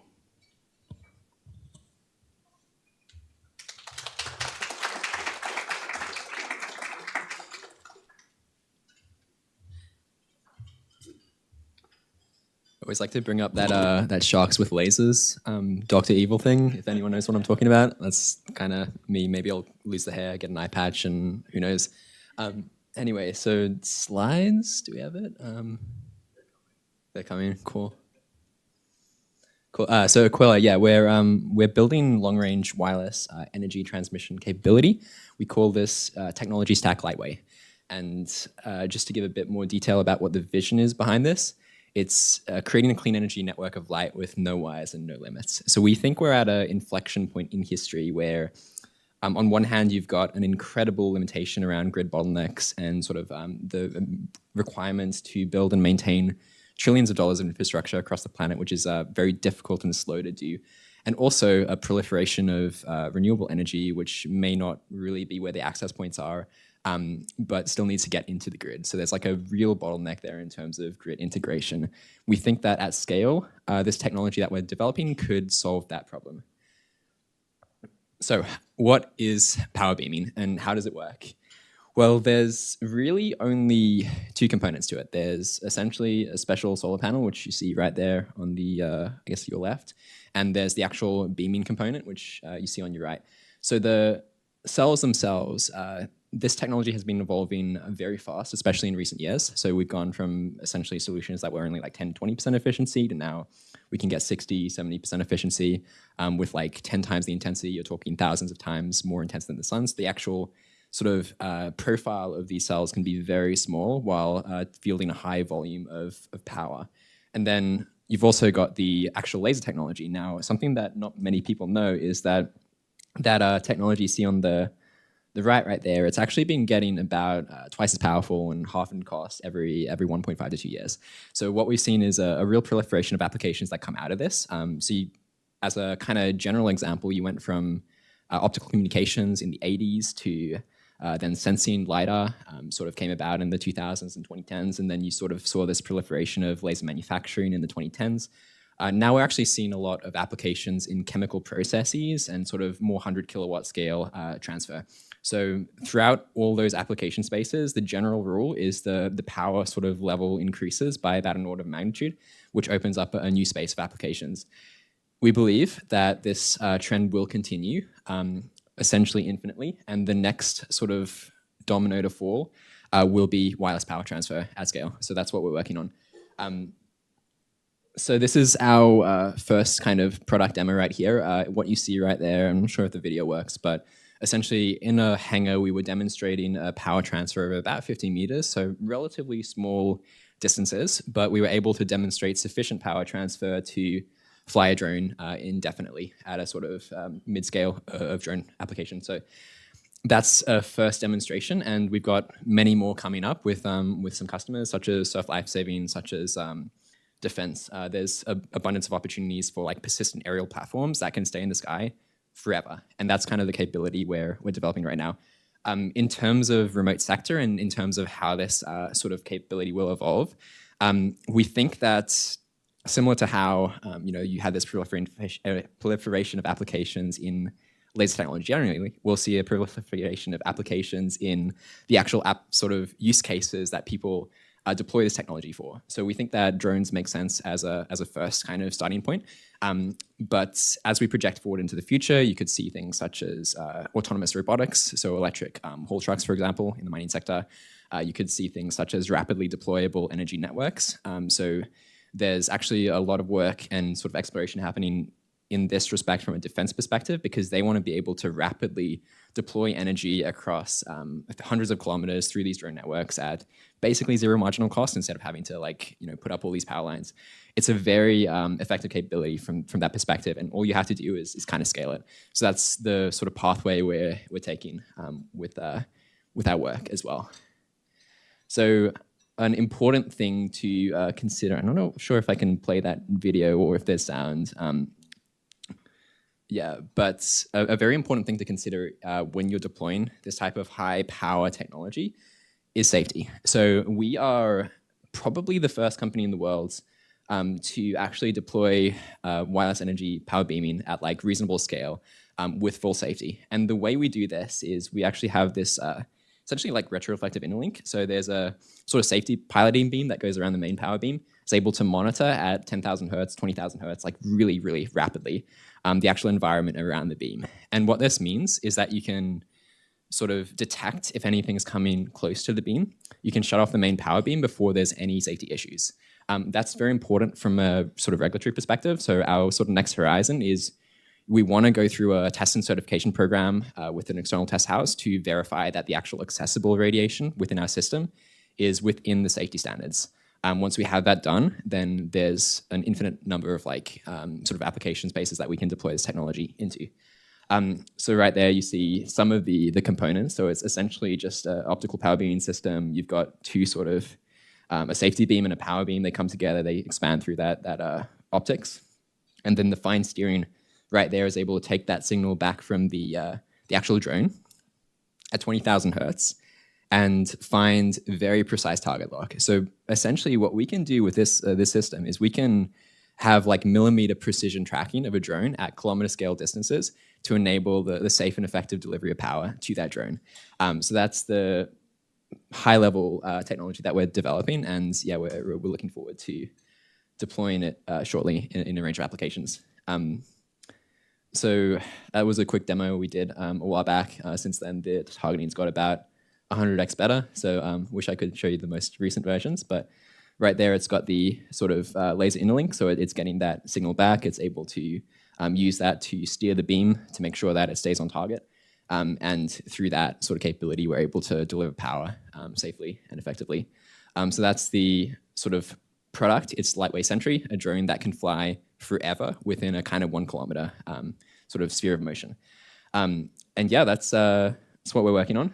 And yeah, I've just sort of accelerated too fast through those slides, but if you're interested in the potential to accelerate electrification and deploy more dynamic wireless energy capability, then I think we're the people to talk to. Thank you.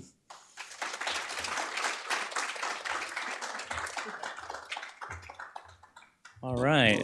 Next up, we have Luke Berry from Clean Water Management. Where's Luke at? Luke? Oh, there you are. All right, perfect. He just got back from Sweden, so he's just used to European nature right now. Come on over.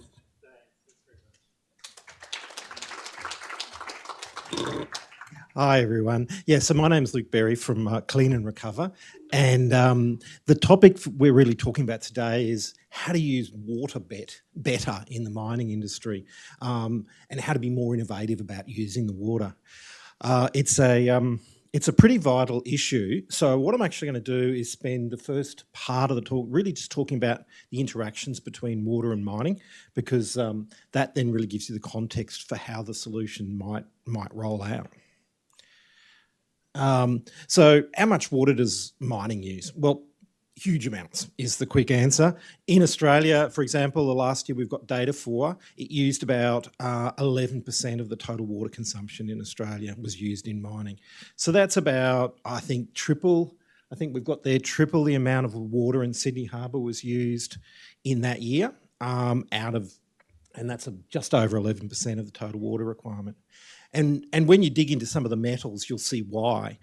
Like a ton of gold, for example, up there, 250 megalitres. So that's 10 Olympic sized swimming pools just for a ton of gold. I shouldn't say just, a ton of gold's pretty significant.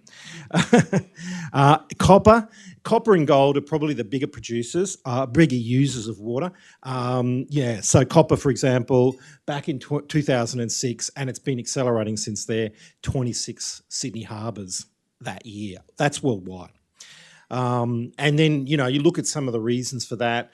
One of the big ones is that you use a whole bunch of water-based processes for minerals processing. So you'll grind rock and then you put it through a minerals process, and you're using 65%, 75% water by mass as part of that, froth flotation type process.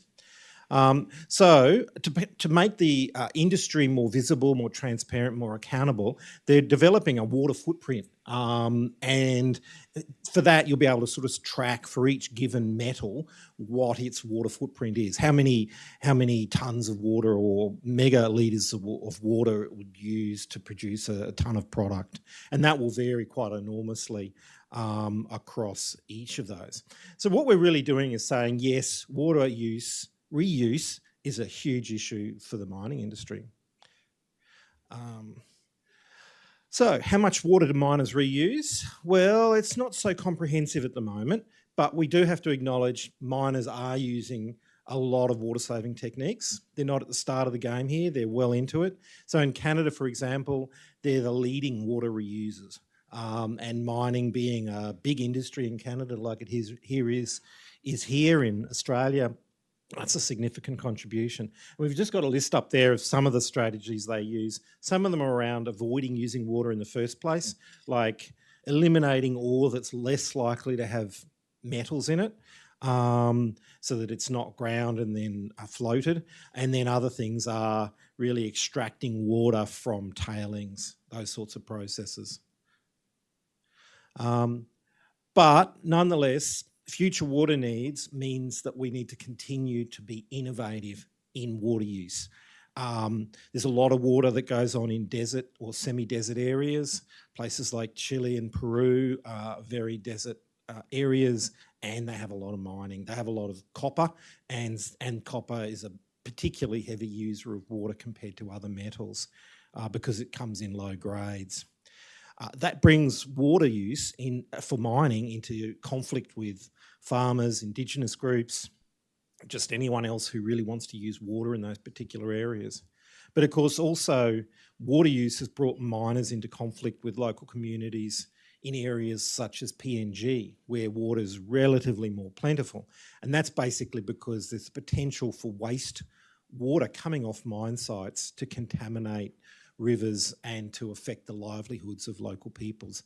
So the Moganville mine issue, for example, was one, and the Octetti mining issues were ones where there's a significant degree of conflict, and there's quite a series of them, particularly in places like Peru and Chile as well. And that's got the potential and has closed certain mines around the world.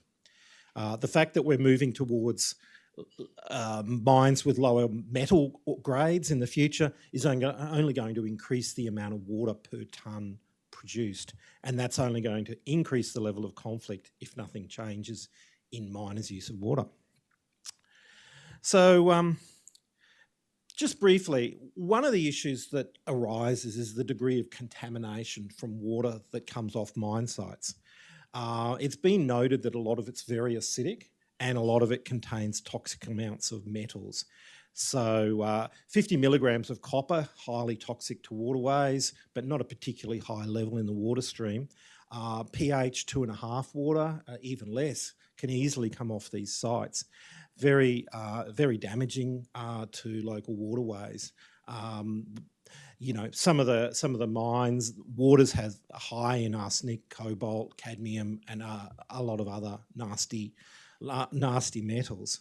And you know, there's a survey there which suggests that about 61% of mines that were surveyed in Australia had those sort of acid mine drainage type issues.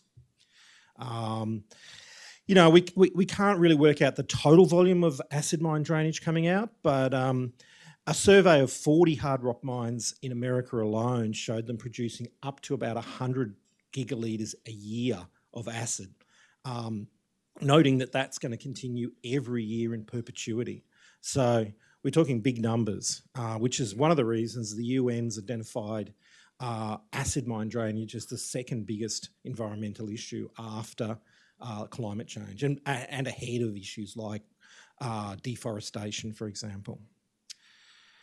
So what do miners do with that? Well, typically they'll treat that water the best way they can, or they'll pump it into a tailings storage facility. And there's some figures there really on the amount of water that's being held in those facilities at the moment. That came out after a dam burst in Brazil caused a push for greater transparency in this area and publication of data. So we're heading towards 2025, 138 Sydney harbours full of acidic water and other types of wastewater being held in dams around the world, without the miners necessarily having the best strategies for how to deal with that. And some of those dams have quite high levels of metals. So, for example, the old tailings dam at Mount Isa has something like the second most metals of any mine in Queensland. So there's plenty of opportunities not only to deal with the water issues, but to extract value from the metals. And sometimes you can get orders of magnitude of value out of those metals compared to your costs of treatment, while at the same time releasing water. Okay, so what's our solution? So Clean and Recover, our business, is basically a business which is treating the acid mine drainage issue, which is a subset, but a major subset of the issues facing the mining industry. So we've produced an approach that can treat and raise the pH of that water and do it in a way which is cost effective. You could also use this process to treat leachate. So leachate is when you pour sulfuric acid over a heap of ore and you extract the metals that way by melting or liquefying them dissolving them out of the ores. So we could use our process for that purpose, and we've demonstrated that last year. But you could also use the process to adjust the pH of water. A lot of mines want water at a particular pH. If you're doing gold processing using cyanide, you want pH 9 for your water. If the pH drops too far below that, the cyanide comes out as gas, which is not very good. Or you can maybe want pH 7 water because, if you're using pH 2.5 water, it's going to just shred or corrode your equipment. So if we can establish a virtuous loop of treating that acid mine drainage, reusing it, we can then improve the social licence of mines and simultaneously release water from acid mine drainage and simultaneously reduce the size of those tailings storage facilities so that we don't get to 138 Sydney harbours. So I'll just talk a little bit about our technology, not too much. Basically, we use a process of electrodialysis. So we don't use any chemicals. So the previous methods for treating acid mine drainage is, well, we've got an acid, we'll neutralise it with a base. So they add lime, being generally the cheapest, easiest base. They might use caustic.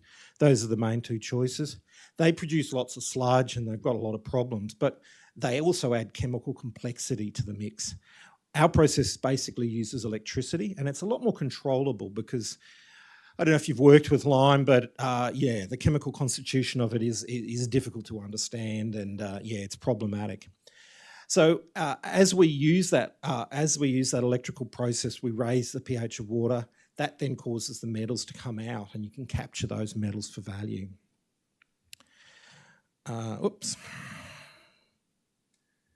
Okay, so a little bit more about the process, not too much. So basically, think of a battery with a cathode and an anode. We'll separate that down the middle with a membrane. That allows negative ions through it.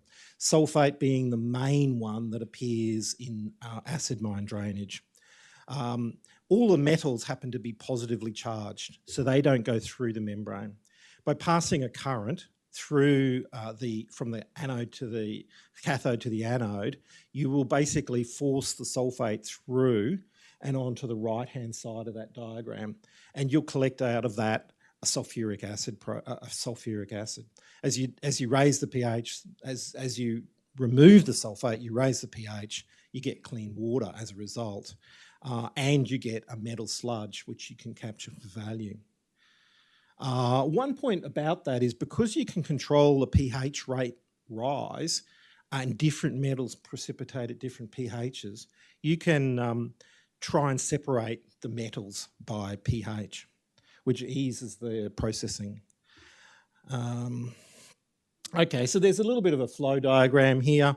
We have a water treatment plant, and you get quite a few different metals, sulfuric acid, a little bit of hydrogen and oxygen that comes from water splitting out of the process, but you're recovering 95%, at least, well, 90 to 95% of that water out of that process, meaning that you get a lot of return of water and much higher than you'd get from using traditional lime-based methods.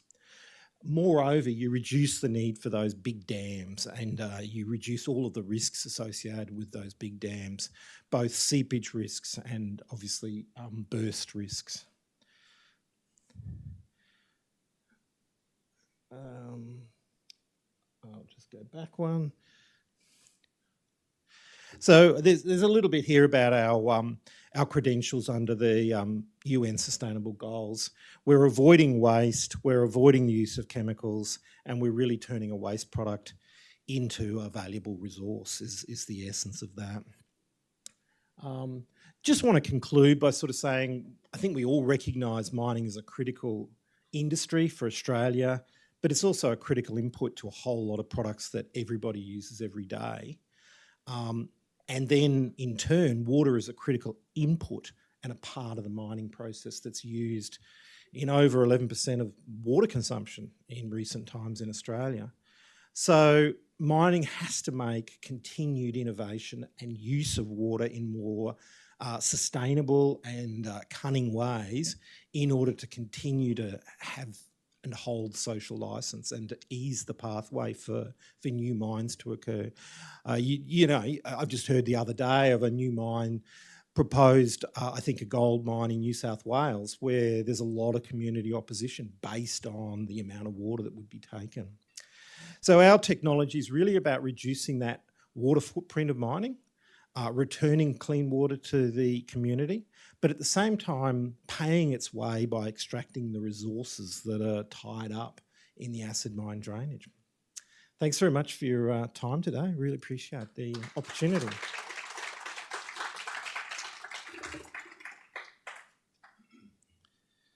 Thanks.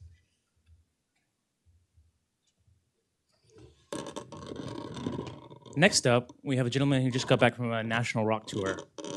His name is Philip Vandenberg, and he's with Carbonex. He is developing monitoring using drones and robotics for minimal impact and site preparation.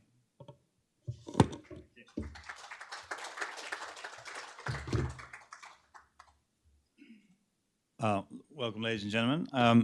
Very keen to and honoured to be here to show you a bit about what Carbonex does and how we can actually help create a bit more of a safe and sustainable environment, particularly in the critical industries such as mining and power networks. But as you know, with a lot of startups, we try and look at what is the problem, trying to give you a bit of an understanding of what the scale is that we're looking at. So if we look at, particularly around, the focus of today's presentation is how does Carbonex enable effective use of data collection, particularly in the sustainability of of closure of mines. So there's about 240. Sire did a recent report on about and mentioned that there's about 240 mines being closed between now and 2040.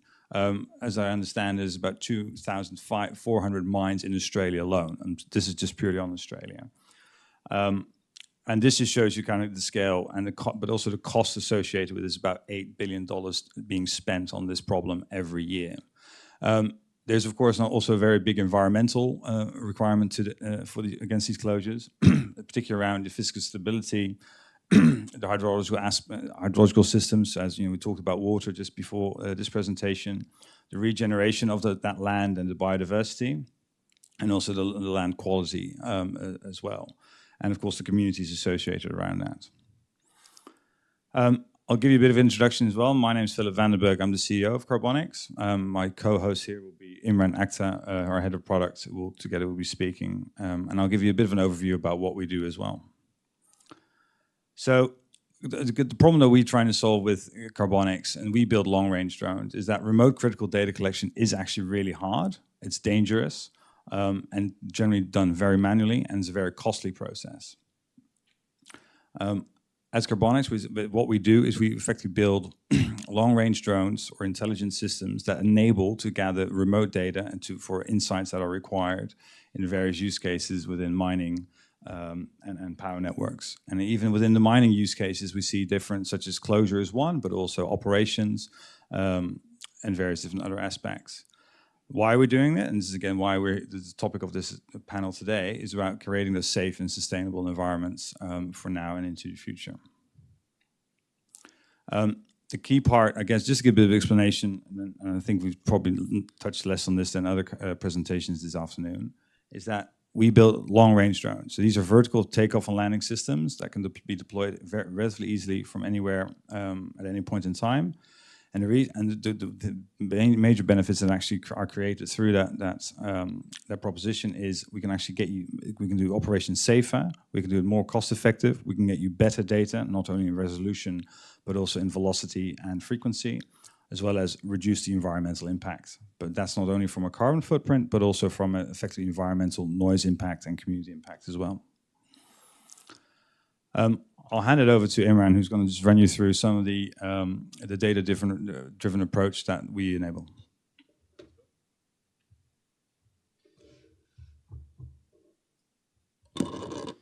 Thank you, Phil.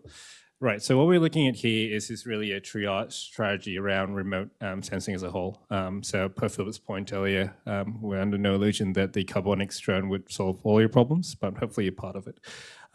This visualization that you're looking at on the screen is really how we fit into the wider toolkit, as you would call it, where you go from inside a LiDAR, multispectral to RGB imaging, and various technologies are deployed in each element of the toolkit, chosen really for its specific strengths and capturing data. I guess a key takeaway here is really choosing the optimal sensor at the optimal scale for the optimal method of data capture.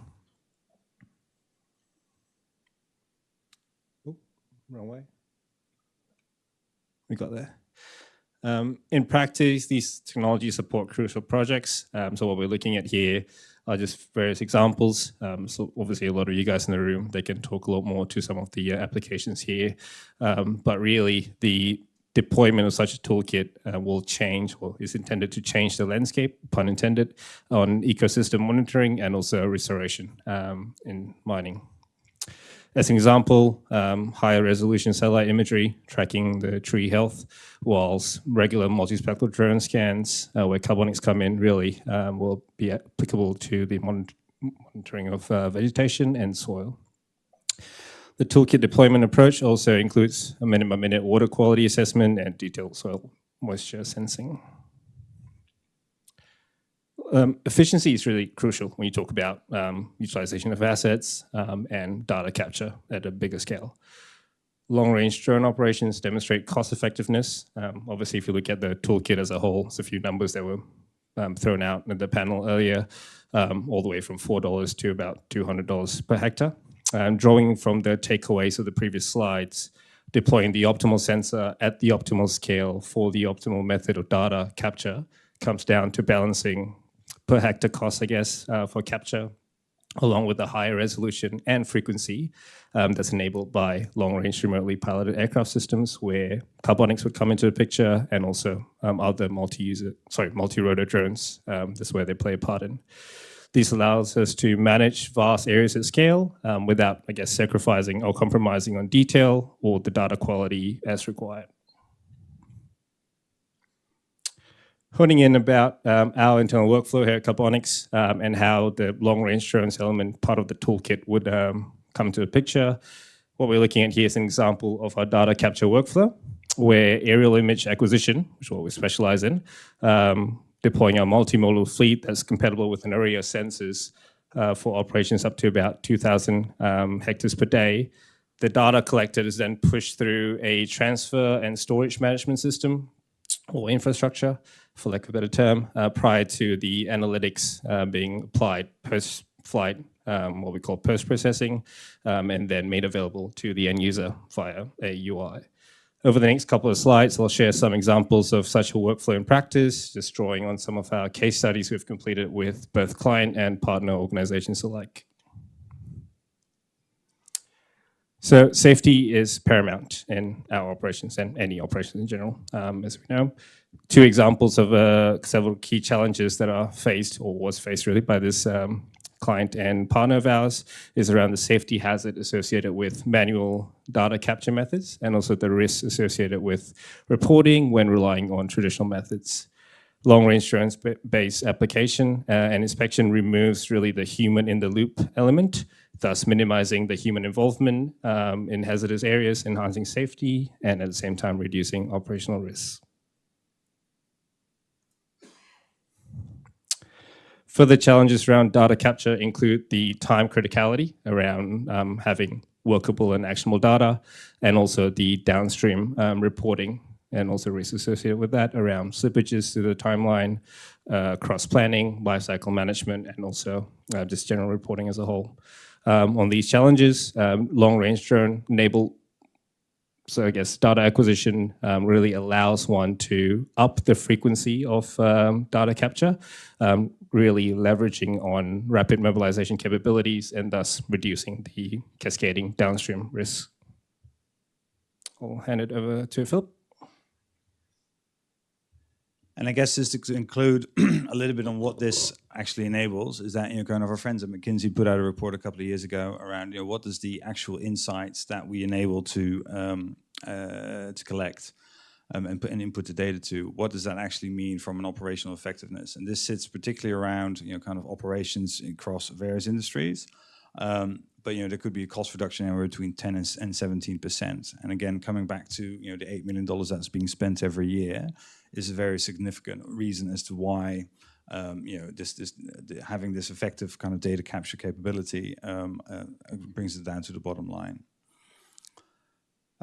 Thank you very much. That's all for now, and I look forward to in the panel in a minute.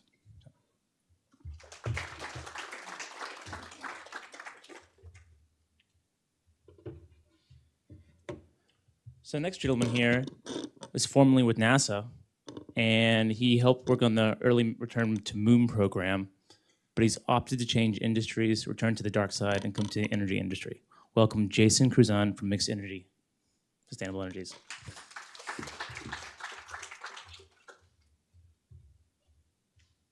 Not sure it's the dark side, but hopefully when the power goes out, it doesn't go out. Yeah, so I'm going to take a little bit of different tact here on kind of, we heard a lot about energy storage at the beginning, some land and water utilization and piece. I'm going to take a step back and kind of look at the overall energy system as a whole, because I'm not sure if everybody really grasps the full complexity of the energy system that's in front of us. First thing the lawyers always tell me, don't make any investment choices on anything I say. I wouldn't follow my investment choices either. Now we're over with that. A little bit about Woodside. Just to give you, not many folks know about Woodside, especially here on the east coast of Australia, but we are a very large energy company. We produce around 6% of the world's liquid natural gas, top 5 ASX last I looked or something like that. And we increasingly are now looking at how do we decarbonize our own business, but more importantly, how do we decarbonize the products we give people, the scope 3 emissions. We have very specific targets around how we decarb our products in the production phase of those, but most of it actually comes from the emissions come from the use of our products. So how do we scale up the use of low carbon products has been a big focus of the company. With that, we have a whole host of projects you'll see across Australia and the US. Everything from solar deployment for our LNG plants to next generation energy storage systems and thermal systems like concentrated solar thermal with Heliogen in California, to production of hydrogen and ammonia globally. And I'll get into that, a little bit of that in the future here. But let's just take a step back really quickly and look at the global energy usage. I'm going to purposely scare you a little bit. The top bar is the global electricity use, just for electrical use in the world today. The bottom is total energy use. You'll see the portion of which is low carbon and the portion that is not low carbon. Those are pretty staggering numbers. To put it in perspective, in terawatt hours on the left-hand side there, that's the world's consumption, and it's kind of makeup as of through 22. You'll notice a little blip on the left-hand chart. There's a little blip there. That was COVID, when we thought the world stopped. That's the entirety of the energy reduction that occurred in the world. Not much. The other little blip that's about a decade before that I think is GFC, to give it in perspective. So the world is an energy-hungry place, and it's growing continuously. On the right-hand side is the per capita energy generation from fossil fuels, nuclear, and renewables as a function of country. You'll see Australia is 4th on the list there. Actually, more fossil fuel usage than China as a percentage basis today.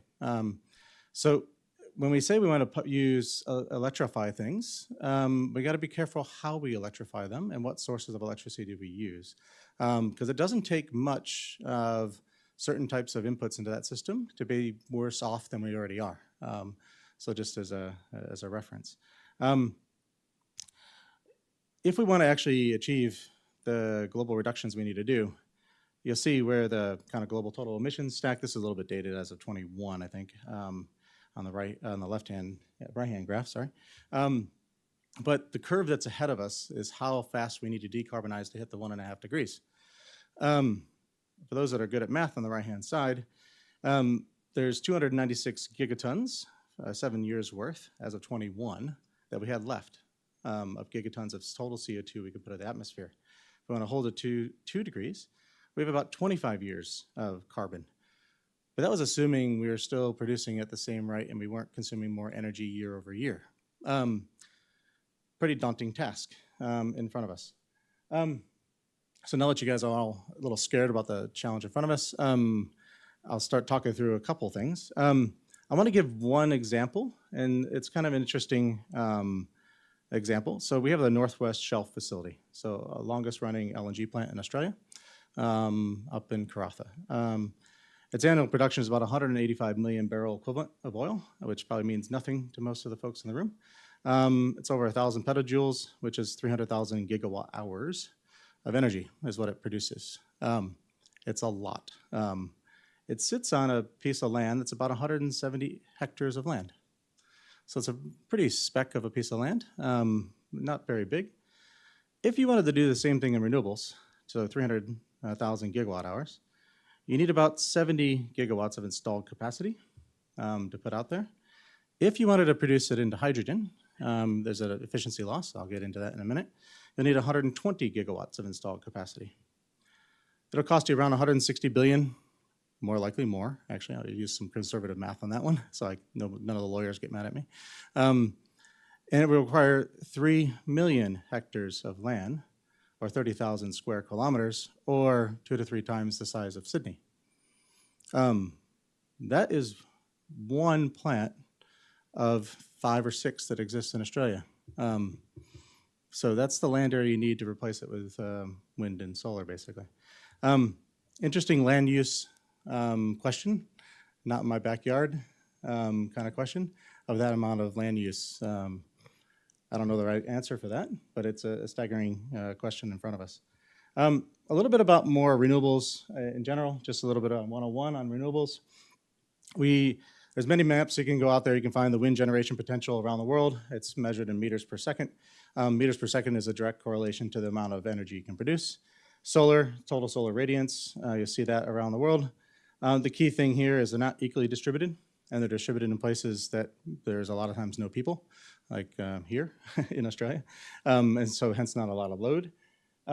If you also look at geothermal and hydro, geothermal is even more limited, and hydro is even worse than that.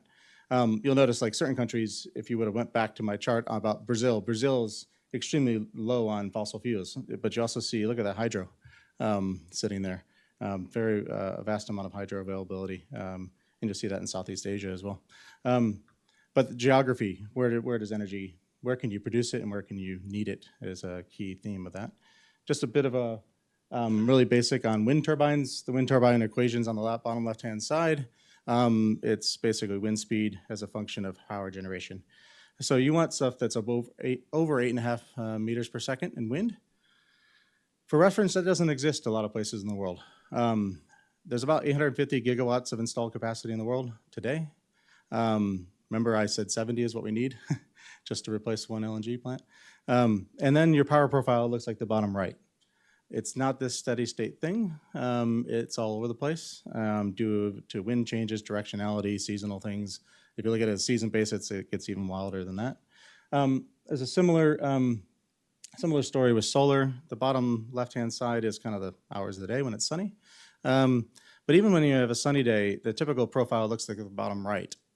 You'll see clouds are a pain. So you have a bunch of intermittency, even in that nice little reverse duck curve is what people would call it. And there's about 700 gigawatts of installed capacity in solar out there today. Just to give you some of these stats and squiggly lines to start with. The next piece I'll talk about is a little bit in hydrogen. The big challenge we have is where we can produce renewable energy and where we need to use it are usually not coincided with each other, especially when you need large geography areas.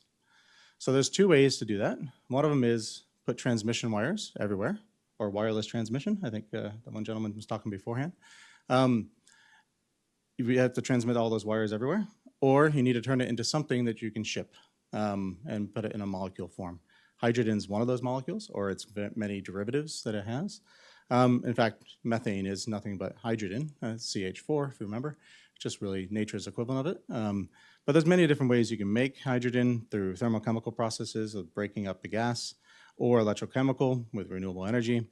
You want to move it into, say, make it into ammonia, make it into liquid hydrogen, leave it as hydrogen itself. There's liquid organic hydrogen carriers. It's all about hydrogen density is what it really comes down to per volume. And then you want to move it in different ways. It comes in many colors. I don't really like the color scale because I'm a physicist by background.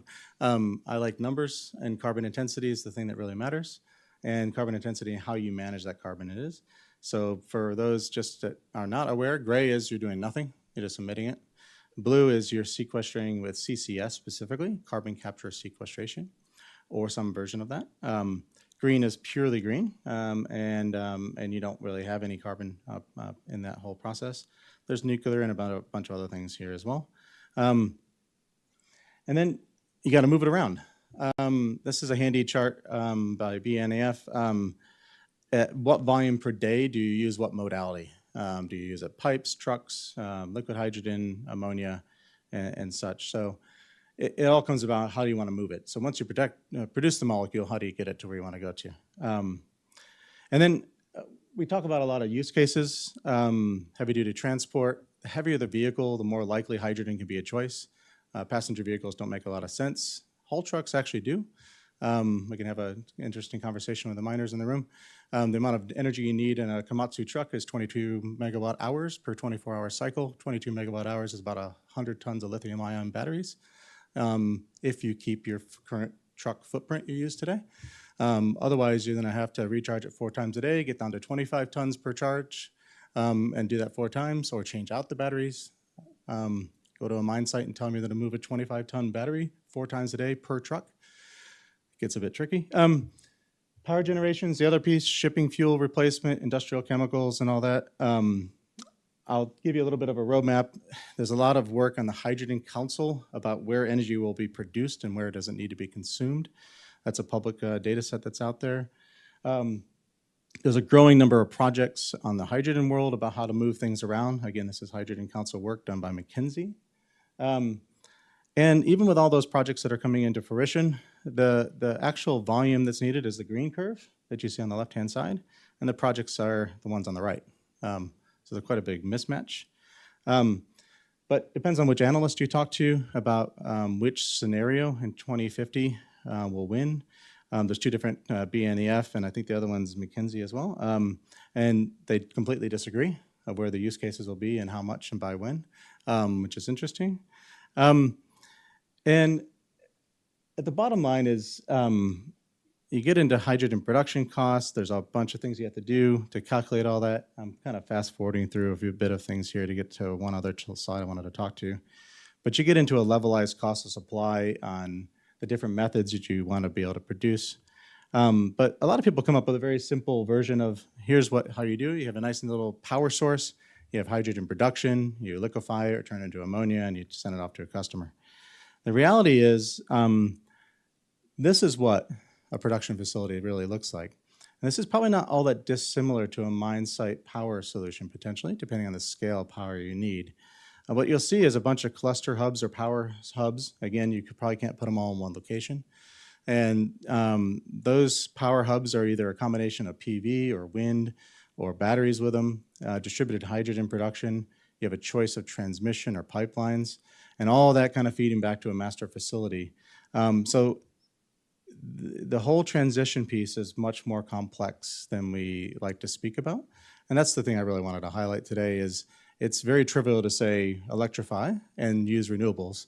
But when you need actually firmed power at the time you want it and reliable, it's actually tricky to do that from an engineering standpoint.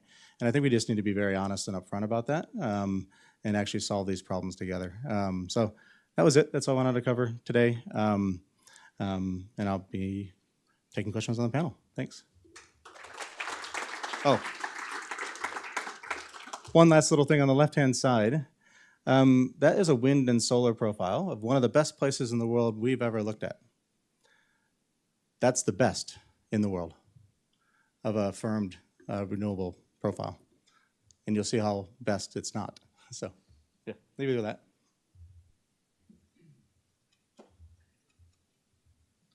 All right. Now if we get all the guests back on stage, we'll do a bit of a Q&A. Let's try to keep the questions to 2 minutes. We'll ask the crowd first, and then, yeah, go for about 10 minutes.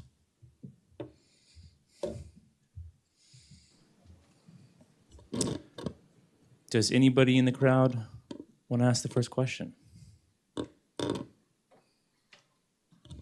You, sir. This is for the... Sorry, I thought I was going to have to use my voice. Andrew Scott, Think and Act Differently, BHP. Really interested in all of the talks, so thank you very much. But I do particularly enjoyed the microreactor one, so thank you. Because we do produce a raw ingredient, but also we do have projects that are in really remote areas. I'm really interested to understand, so you mentioned around the national regulator. Unfortunately, if it only could be that simple, usually it's down at a more, here in Australia it's state-based, Canada it's provincial-based, and you've got to deal with the national as well. So keen to understand if you've started that process in any jurisdiction that you're allowed to say, and the other piece, have you got a first customer for that platform?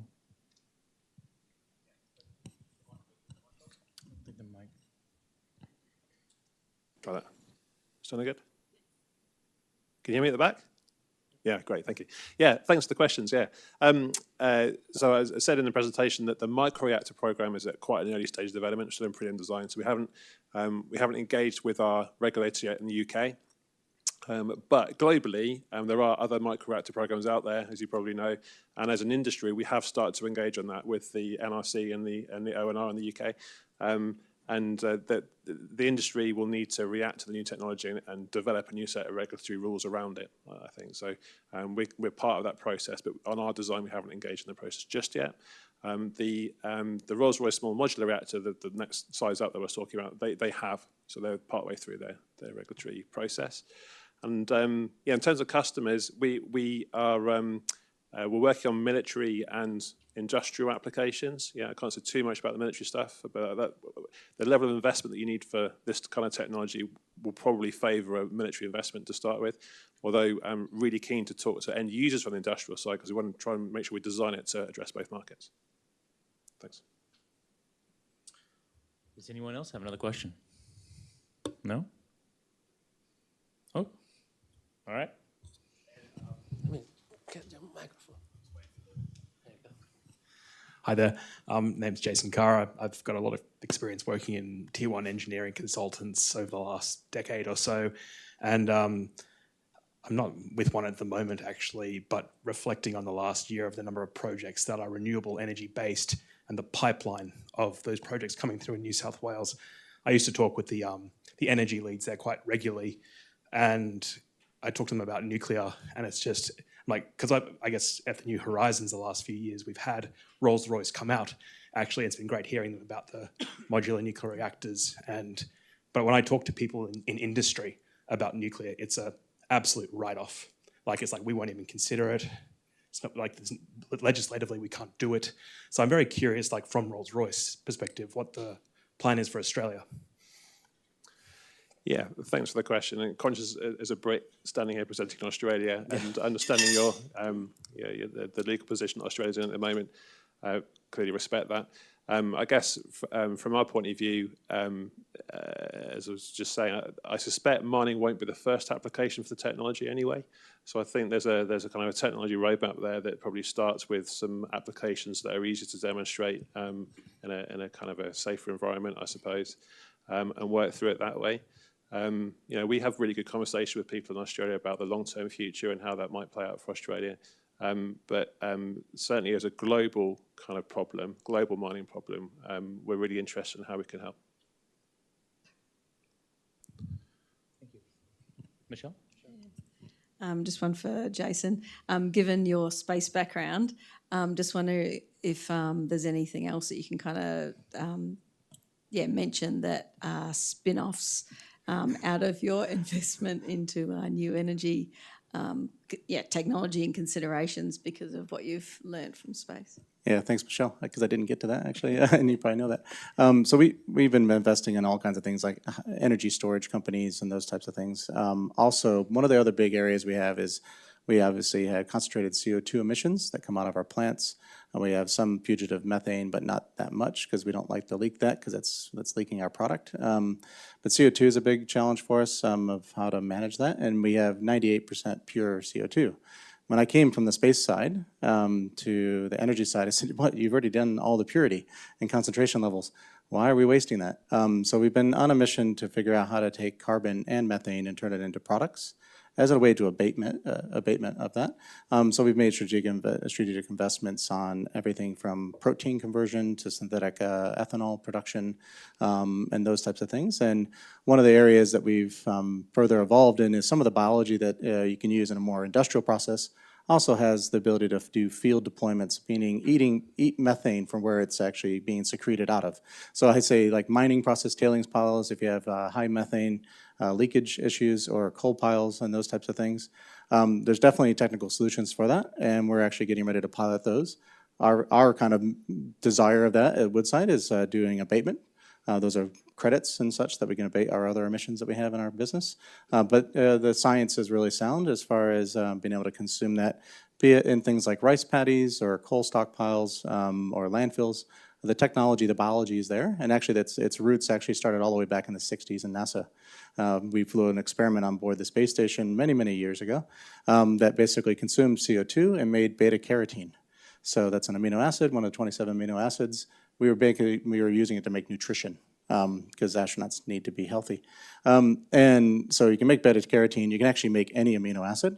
Just what cost can you make it at? So can you actually take CO2 and turn it into food? Is an interesting question, and there are a number of companies that are chasing that as well. So those are some of the other investments we have. I have a question. So how important is the role of collaboration across the different sectors that you guys operate in? Are there any specific partnerships and types of collaborations that you believe will be the future of, or be pivotal in the next decade? Well, in our area, thanks. Well, in our area where we're dealing with water issues, the nature of the requirement for water and how you have to deliver that to the customer varies. Some want to just get rid of the water, they've got too much. Others want to reuse the water. Others want to get the value out of the water in terms of the metals, for example, or the hydrogen. Others are very concerned about CO2 abatement, and there's a lot of embedded CO2 in other solutions such as lime, so they're factoring those sorts of things in. So you really have to collaborate very closely with your customer. You know, around those byproducts that you might create, those metal precipitates and so forth, you really have to collaborate very closely with parties that are best able to manage and get the value out of those. You really have to create spine technology and let others solve the other problems. Yep. Thank you. All right, I'll ask one more. So how can nuclear energy systems, wireless energy networks, environmental monitoring, drones collaborate to help effectively shape the future sustainable site preparation to enable a maximum amount of resource extraction, but also reduce the minimal impact to the environment? Very broad question. So I'll just touch on that very briefly, even though we're a very small part of this ecosystem. I think at the end, it's kind of touching base on the earlier question. I think in order to be sustainable across particularly this industry, everybody needs to work together, right? It's not one part that does everything. As you know, kind of Imran said during our presentation, we do not believe that we are the only solution to it. It's kind of working to collaboration with other parties as well. We talked about, you know, electrical, wireless electricity transfer today. That's something that we could utilize as well to create safer, a safer product, which then drives, you know, kind of there's a whole back end of that on the sustainability. You know, the nuclear power plant, I can see as a collaboration to kind of, you know, create more energy sources, which again everybody needs as part of this ecosystem. What Woodside is doing, you know, the focus on hydrogen, etc. We actually see that utilizing in our drones, right, to effectively create more endurance, to create, you know, more, you know, less reliance on fossil fuels, but also again that CO2, but very much the safety and the sustainability of it. So I guess the only comment that I say from even being the small part in this massive, you know, small cog on a massive machine is that all the cogs need to work together to actually create that sustainable environment. No, I mean, one example, I'll just put in the role of like air vehicles, and I think, yeah, you said you worked on A380, and energy density of aviation fuel is incredibly dense. And so electric aircraft are very hard, actually, because of the mass of the batteries. And that's the role of how do we create synthetic fuels, synthetic aviation fuel, and then also just pure liquid hydrogen. There's been trials now on planes flying on liquid hydrogen that are electric, fuel cell driven electric planes, and drones, I mean, as well, just to get that energy density up. We have a bunch of offshore platforms. We've been advancing drone technology for inspection to reduce our risk of our workers on ropes, but also how do you hot shots up into 180 kilometers offshore? Because the most dangerous thing we do is put somebody on an airplane, on a helicopter, actually.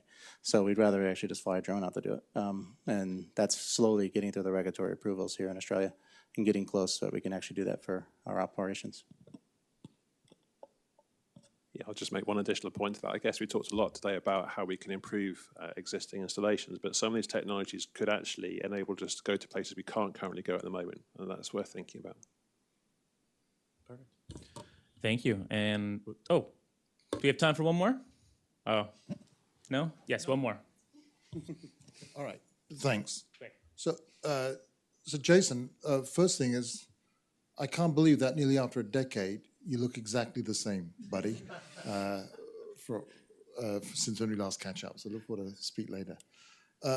Second point, I just came back from London a couple of weeks ago. There was an Energy from Space conference with European Space Agency, members of Parliament, Anglo-American were there, and a bunch of others. This is the wacky field of space-based solar power. And this is another crazy energy solution set that's been around since '69 as a concept. It's possible that over the next, say, 10 to 20 years, some of the variables that would enable economic viability may start to come into play. Jason, have you in particular looked at this energy solution from a carbon sequestration and constitution of synthetic fuels perspective, and from an application for remote mining operations for power solutions? Yeah, so years ago, I was actually, I led all the technology development for human spaceflight, for those that are not aware in the room. And space-based solar power is actually one of the things in our portfolio. To be quite honest, transmitting from up above Earth's atmosphere through Earth's atmosphere is a very lossy game. And in fact, actually, I wrote all the anti-space-based solar position papers at NASA for about better part of a decade, just to be truthful about the whole thing. And it's basically based on the physics losses of transmission through the atmosphere. Point-to-point transmission, as colleagues were talking about here, or space point-to-point transmission when you have no atmosphere, highly viable. But through the atmosphere, you have to have extremely low-cost launch, and in-space manufacturing and assembly, which is, we're getting closer to those types of things. I'm just thinking maybe it'll have its time, but there's so many other technology choices ahead of that that to me are ripe for commercializing and bringing to market for about several. I mean, the battery advancements we have, the advancements in nuclear, whether it's fission or fusion, all the other choices we have, it's a hard one on a business case point of view. I love it from a space geek kind of point of view and getting bigger launch vehicles and 3D printing in space. I funded all that work as well. And I would love to see it come to fruition, but physics is physics through the atmosphere. The water bands are unforgiving in transmission for RF. And then when you get to that scale of transmission of power, all those losses go somewhere, and it's in the atmosphere. And the longest running scientific measurement the world has today is upper particulate measurement in the atmosphere. It's been running for 40-some years of space measurement. And it's basically measuring the particulate rate in the upper atmosphere, which has been increasing since human presence. And all those particles would absorb that energy as well. So where does that energy loss go? It goes in the form of heat, and we don't really understand that complexity at this point in time. So yeah, that's my answer to that one. Perfect. Now let's break for afternoon tea. Thank you, guys.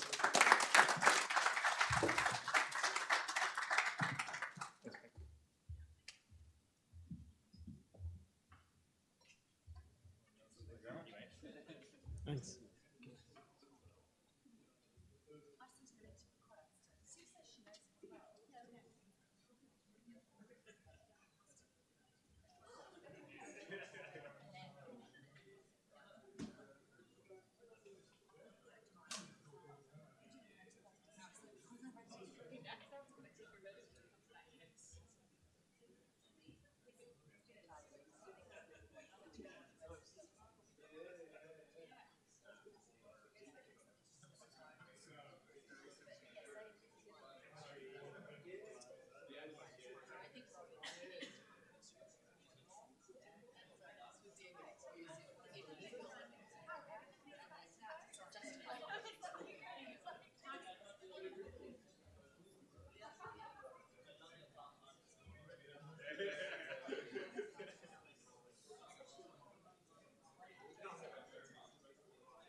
Hello, hello, hello. Can we get everybody back in for the last session?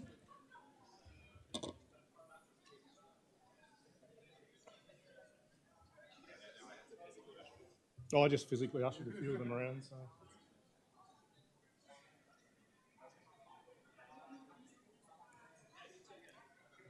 We'll just wait for the few lingerers out the back to make their way in.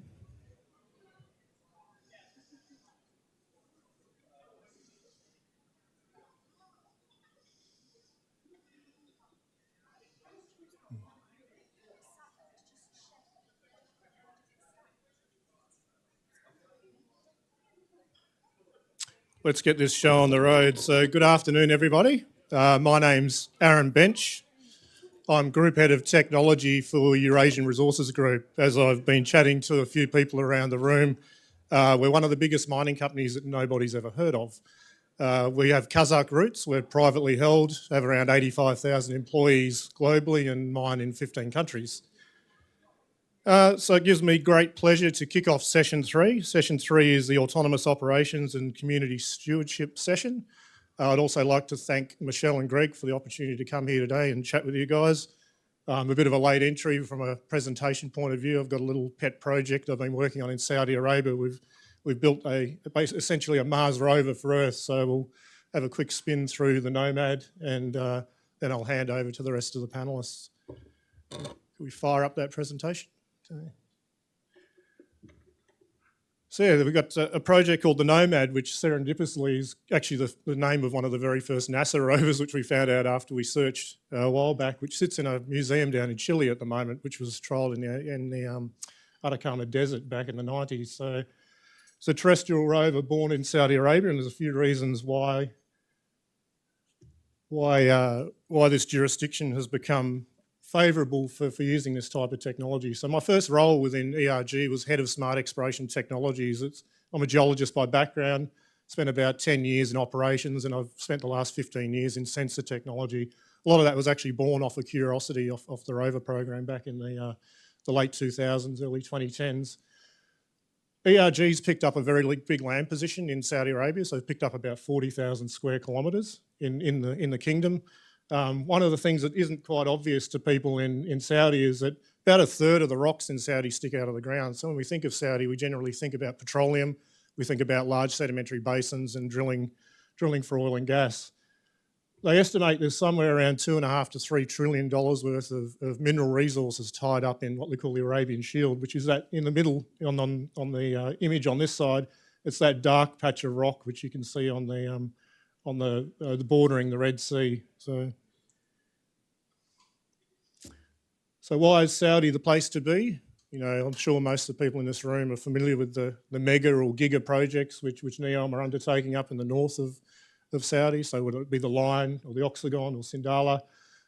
There's a huge project of the order of magnitude of about $500 billion, which will probably round out to $1 trillion by the time they get these projects completed, is that there's going to be a huge need for natural resources in that region. So at the moment, it's all being imported. You know, the Saudis don't have a lot of domestic production. Obviously, a lot of energy requirements as well. There's 2,500 dump trucks and 500 excavators working on the line. That's just the line at the moment. So a lot of people think that it's fictitious and it's something that's not going to happen, but that's a recent shot where it's got the world's biggest pile driving project underway at the moment. So why Saudi? You know, also why should we look at using a rover in Saudi? Is the terrain is very difficult. It's actually a lot like the lunar surface. So it's a very challenging jurisdiction, a lot of dust storms, high temperatures up above 50 degrees. It's not very nice for people and humans to work in that sort of environment. So what do we currently do when we talk about soil sampling? So what we're doing is we're talking about the very first type of reconnaissance which geologists do when they go out in the field. So we've heard about some of the remote sensing technologies today, so we use that to get us into the right ballpark. But at some point, we've actually got to go out and physically collect samples and start to dig our way into the terrain and understand the three-dimensional aspects of the deposits that we're looking for.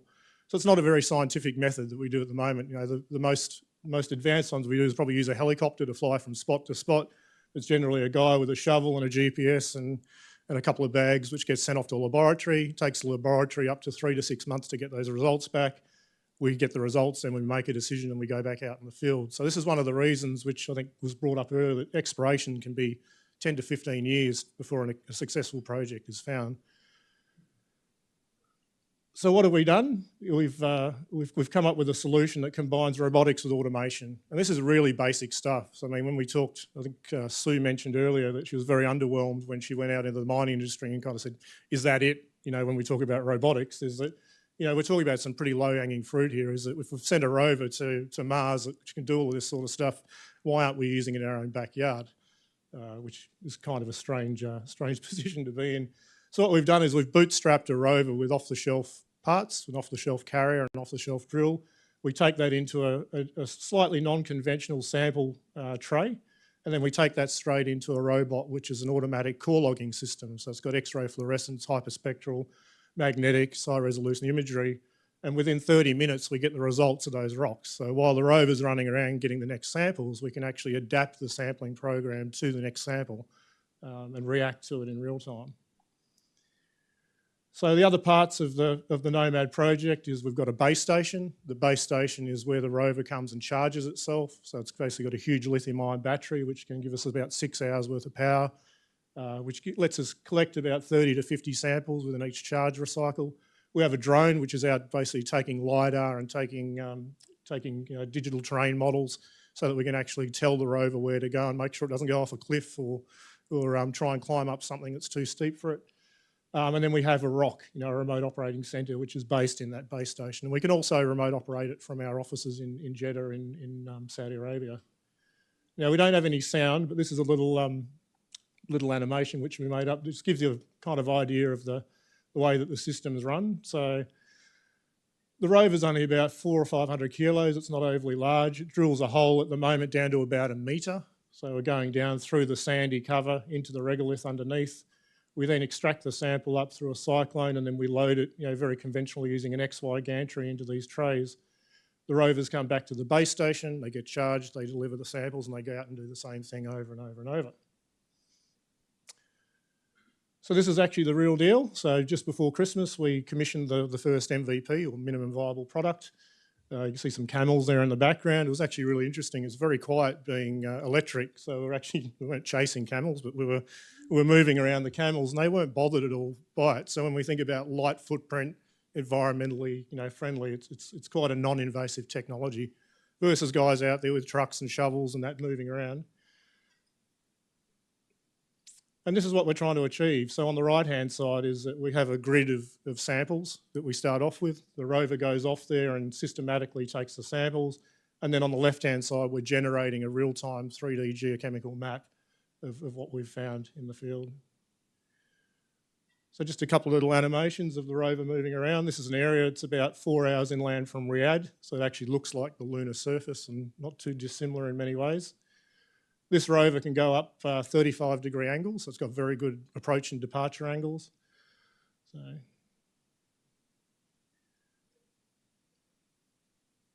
So small form factor, easy to move around, very, very mobile, very rugged. The cost is actually relatively low. You're talking less than $250,000 to build one of these instruments. So it's certainly not cost evasive. So that's kind of my quick overview. I was given 5 minutes. So fully autonomous, 400% more productive, which I didn't mention at the start. So it actually can collect samples at 4 times the rate of a conventional human program. It eliminates the need for the humans to be in the field. Obviously very safe, environmentally sustainable, low footprint, low carbon emissions. So thank you very much for your time. Yeah. So sticking on the theme of autonomous operations, I'd like to introduce Simon Ward from Advanced Navigation Systems. He's Head of Inertial Navigation Systems. Thanks, Simon.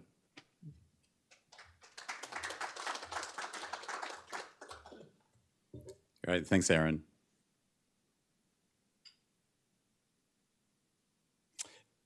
So advanced navigation produces products that are sold into the areas of land use, underground use, subsea, surface sea, air, and more recently, space. So we provide navigation solutions into really complex environments, and many of those environments are devoid of GNSS or GPS signals.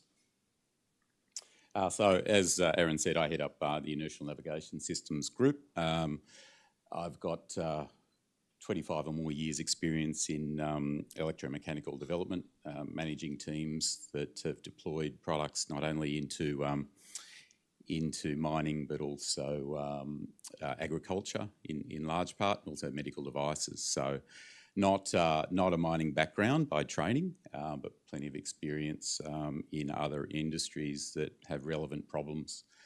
And I think that picture probably does lend credibility to the fact that I've been doing something for 25 years or more. Need to update that. All right, so advanced navigation intends to be our mission statement is to be the catalyst of the autonomy revolution. So accurate navigation is key, obviously, to navigating autonomous vehicles safely and efficiently. So we work with the likes of NASA, big businesses like Airbus, Tesla, Google, and Apple.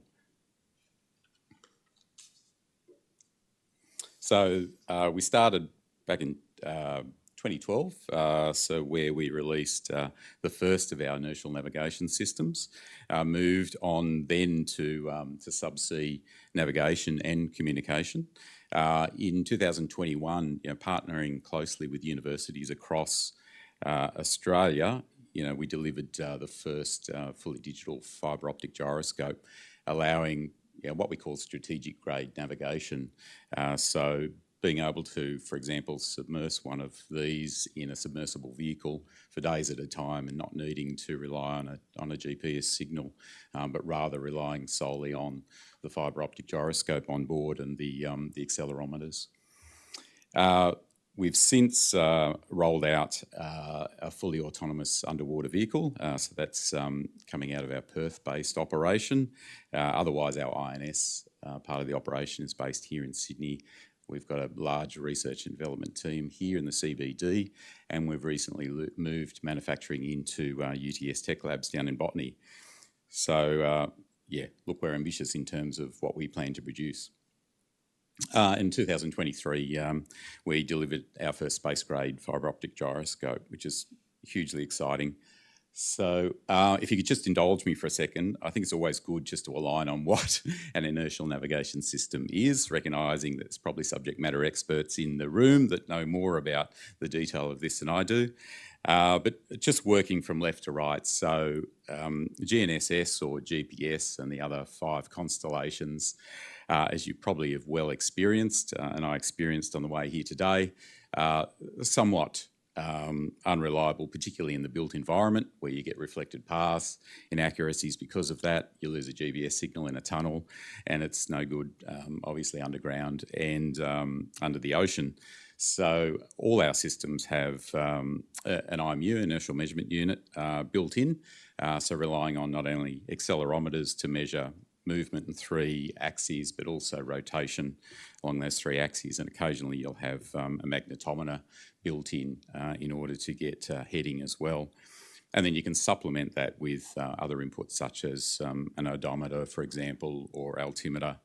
And the heart of what we've done over the years is fused that data such that you can get accurate position but do other stuff with that information.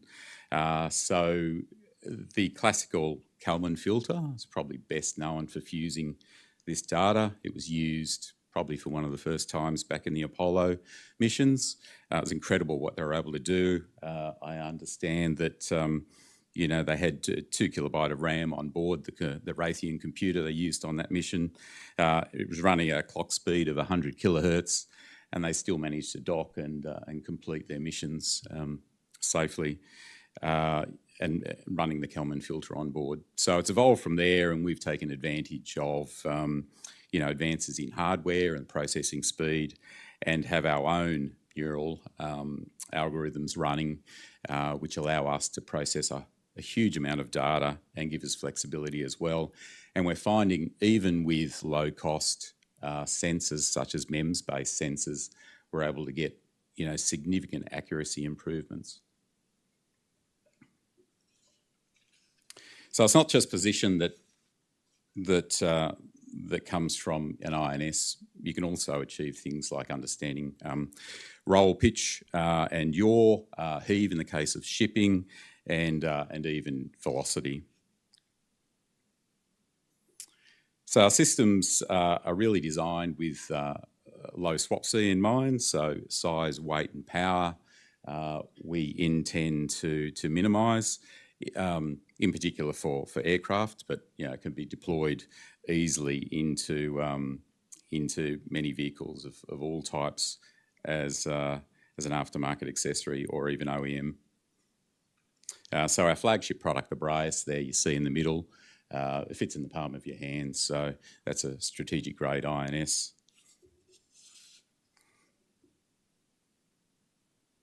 So a range of products deployed depending on the use case and the need. We've got an offering in each, and 80% of our products are shipped offshore. So turning to mining now, so we've had we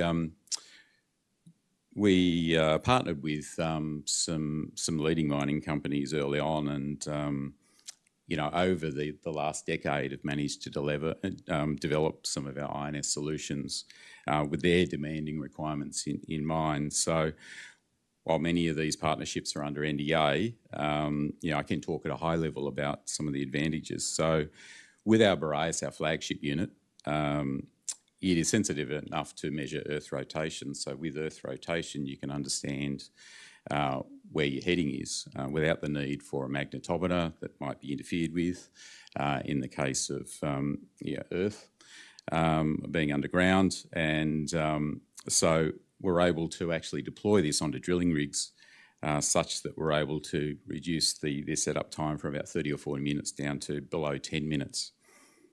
So it would stay in place on that rig. Similarly, in open pit mining, where GPS is problematic, our INS systems are allowing closer location of light vehicles relative to heavy mining equipment. So operations can be faster and more efficient, and strip ratios, for example, improved because you've got that closer operation in a safe capacity. And then underground, we've obviously got no GNSS. We come into our own in terms of positioning.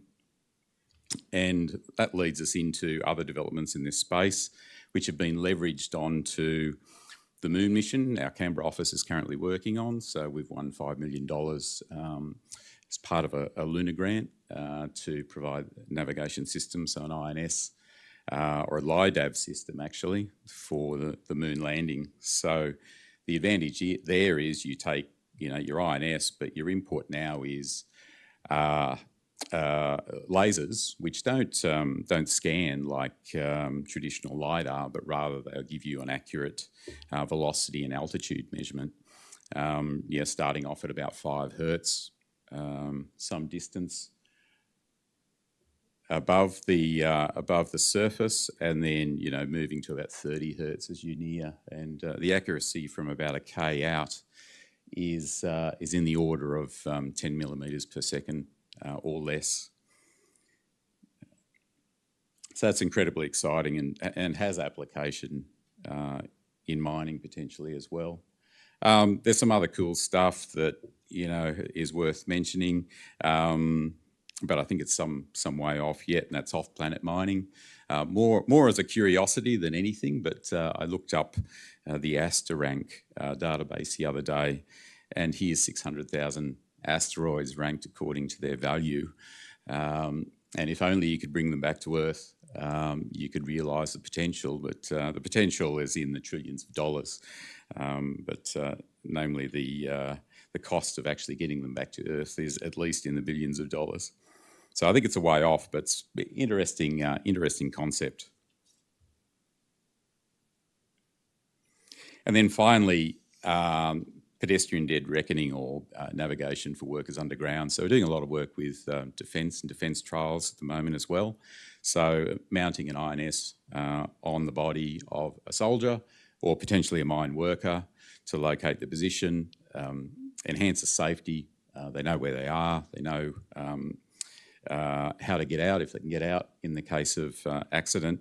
But similarly in the field where you've got a GPS denied environment, and we're merging a gate into the traditional INS measurements that we're taking. So step length is a good way to improve the accuracy, and it applies whether you're walking or, in the case of a soldier, you're actually running. We don't lose a lot of accuracy in the case of them running. A recent other project that I haven't got in this slide deck is the work that we're doing with Transport for New South Wales and Sydney Metro on guidance around metro stations for the visually impaired. So we're working, and we've deployed UWB in that case, or ultra wideband, which is available on, or has been available on Apple iPhones since the iPhone 11, and similarly Android phones. So the ideal is that passengers are carrying a phone with them that's UWB enabled, and using our app, they can locate their position to within less than 30 centimetres, and therefore finding the train doors or alternatively escalators or bathroom doors. So in the proof of concept phase at the moment, we're closing that out, but potentially has application in underground mining as well, and a superior technology to Bluetooth. So that's all I had in terms of just a quick overview of our product range and how to enable safety and efficiency in mining operations.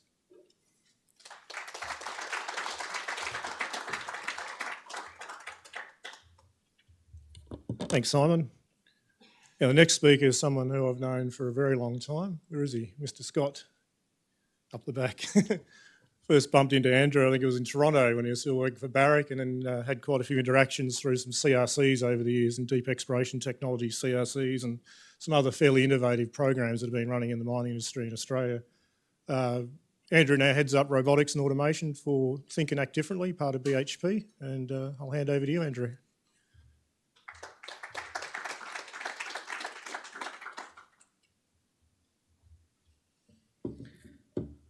Thank you, Aaron. And it has been a while. So I wish it was only robotics that I'm doing in my current role. I think I've got 5 hats on at the moment. But I'm part of a fantastic team. We get to think and act differently as our everyday job, which is just absolutely fantastic. So I'll just run you through. I do want to acknowledge the traditional owners on which we meet today, and also all of the sites that we interact with. I think we need to acknowledge them not only for their custodianship of the land, but it's also a great source of inspiration. And I think the more that we need to think about that, the better. And really, I encourage everybody to engage and really genuinely work with the local traditional owners in which you are working, because they are fantastic. I want to sort of bring this. I went looking for a reason why. Oh, it used to be with Barrick Gold in the innovation department. It was a fantastic opportunity, fantastic team, and then the rug got pulled from under our feet, and Barrick got out of the innovation game. And so I went looking for why, and came across this this graph. And now where I am at is sort of this graph seems to come back, because there is, I think, an acknowledgement you need to acknowledge with technology growth and the ability of an organisation to absorb and utilise that technology. And so where Think and Act Differently sits is in that way to try and uplift the organisation wherever possible. And large organisations need this just as much, if not more, than any others. So we're a group of people.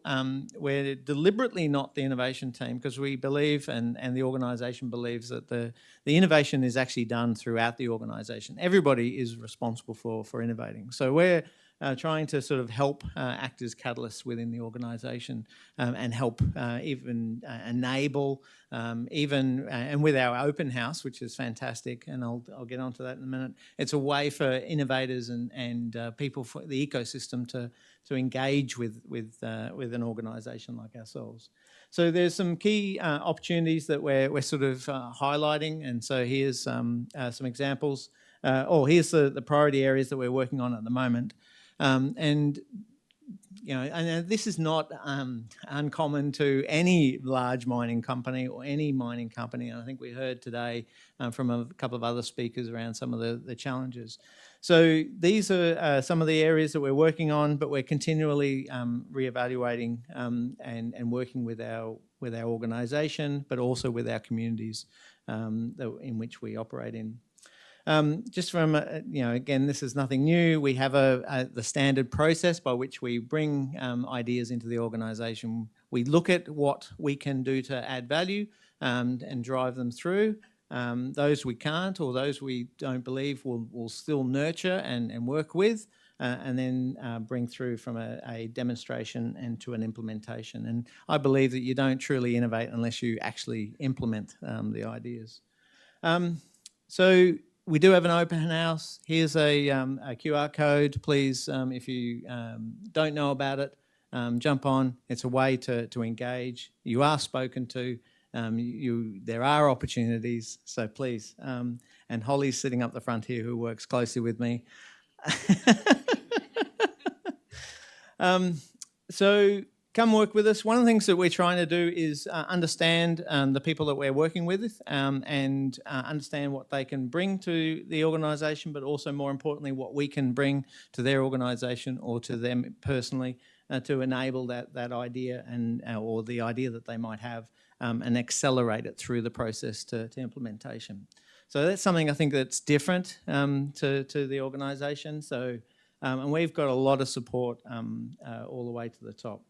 One of the things that I'm personally responsible with is trying to enable test sites, test mines, because one of the challenges that I think many of you who have been engaged with mining companies or have worked with mining companies, actually testing stuff in a operational context is really, really hard.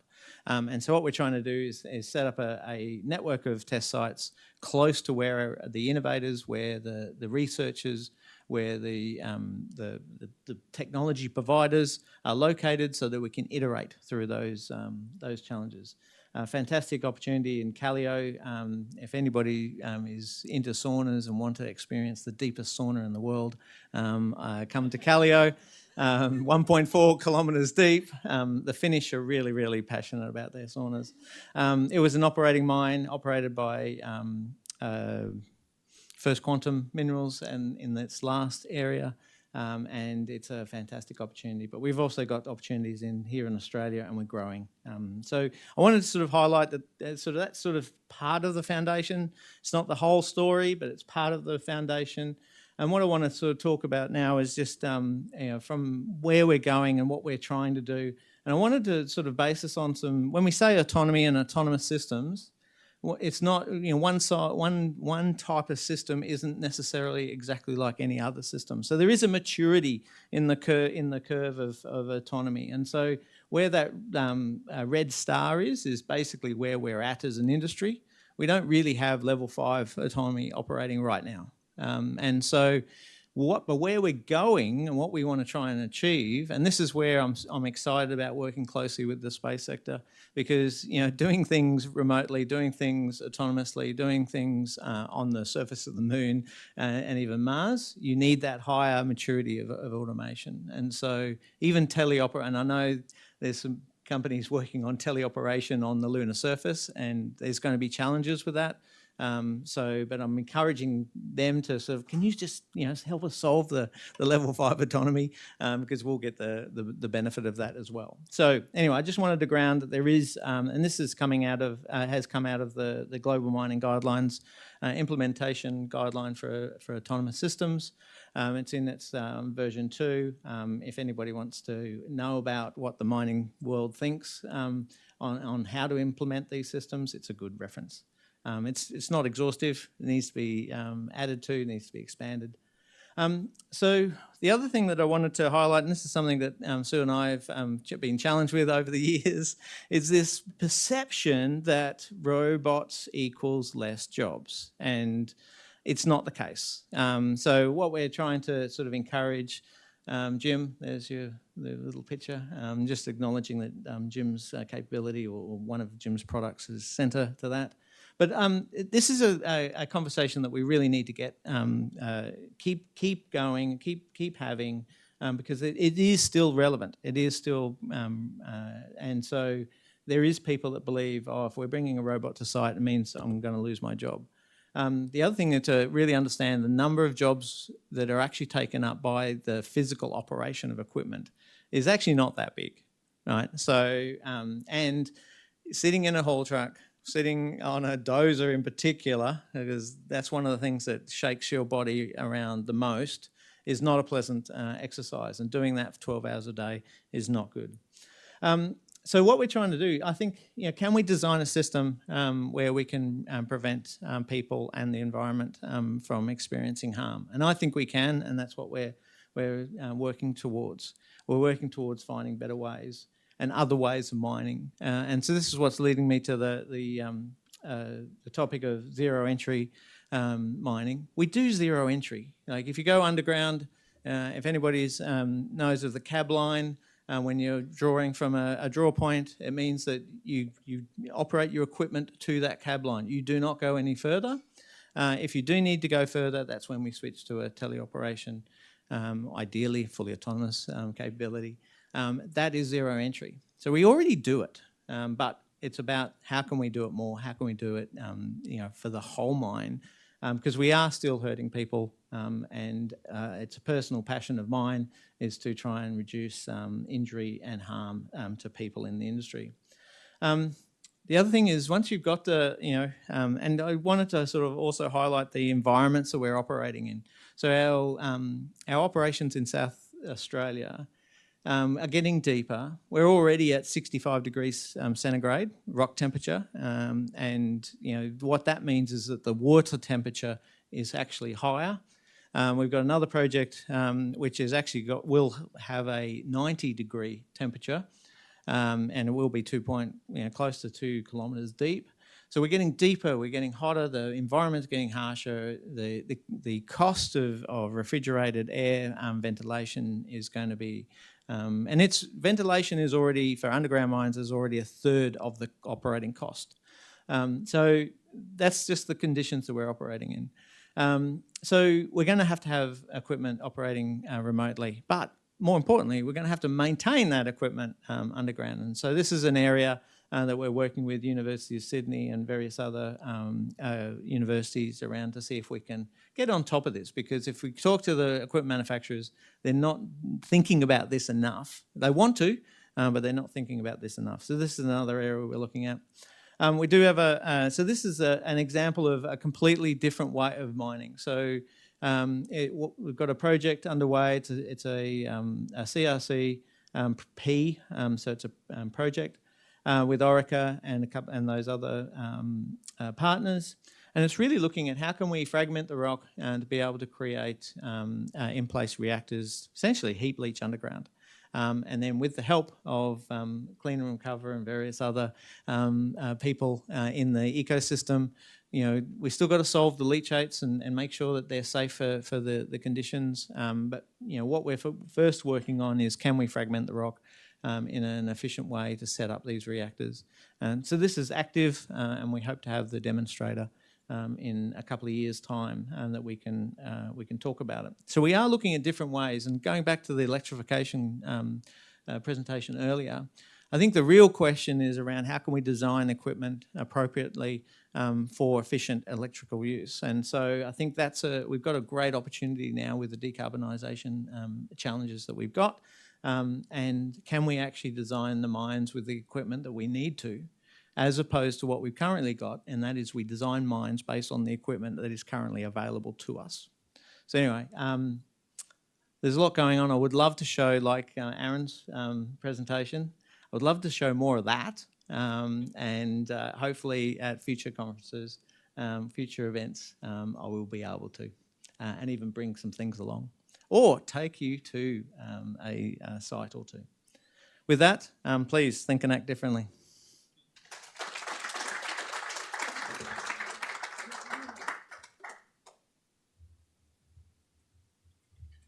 Thanks, Andrew. And Andrew's already introduced our next speaker, Jim. Mr. Jim Caravella from Offworld Machines, I suppose we should call them. I first met Jim in Saudi, I think it was Future Mineral Forum a couple of years ago. So we've both been treading on similar ground with our robots. So great to follow this up with another robotics talk. So thanks, Jim.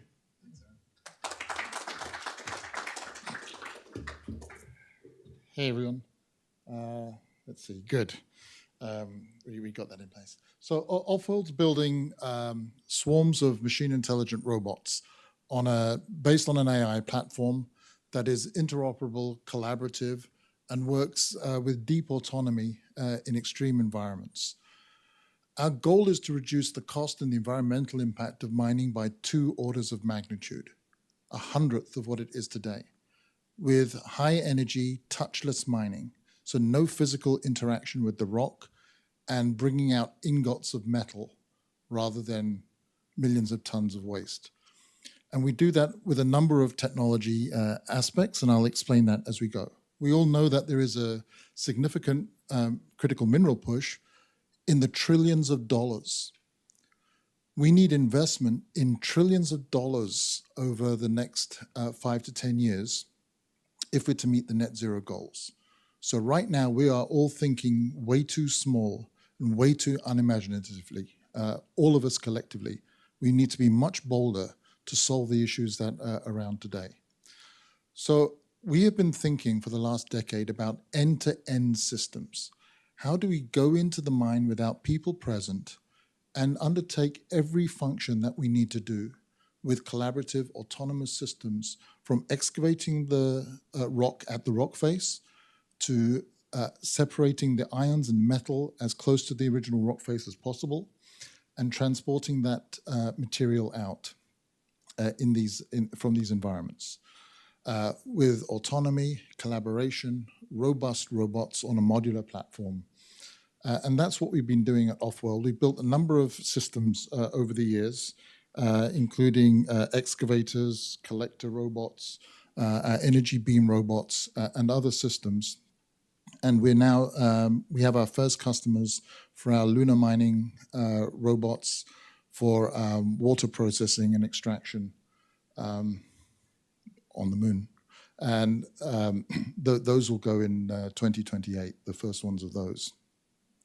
So the ultimate philosophy about what we need to do if we really want to be intelligent in the 21st century about mining is we need to use machine intelligence deployed autonomously and robotically at the rock face without people present to separate metal from the rock without using compressive force and take advantage of the weak tensile properties of crystalline structures. That's what we do with drill and blast. But let's skip the drill step. Let's just get energy into the rock directly, disassociate the grain boundary bonds. Energy is the cheapest form of excavation there is. There's no physical consumable, there's no material wear. And then deploy that energy for secondary processing internally. So the first use of the energy beaming is into the rock face in the constrained form, and the second is internally into chambers to then post-process for full separation. This is probably, if we have conventional mining investment, a 15 to 20-year arc. If we talk about critical mineral energy investment, this is a 5 to 10-year possibility. It's a significant capital. It takes more imagination and investment than we're currently used to. But this is the goal that we are driving for.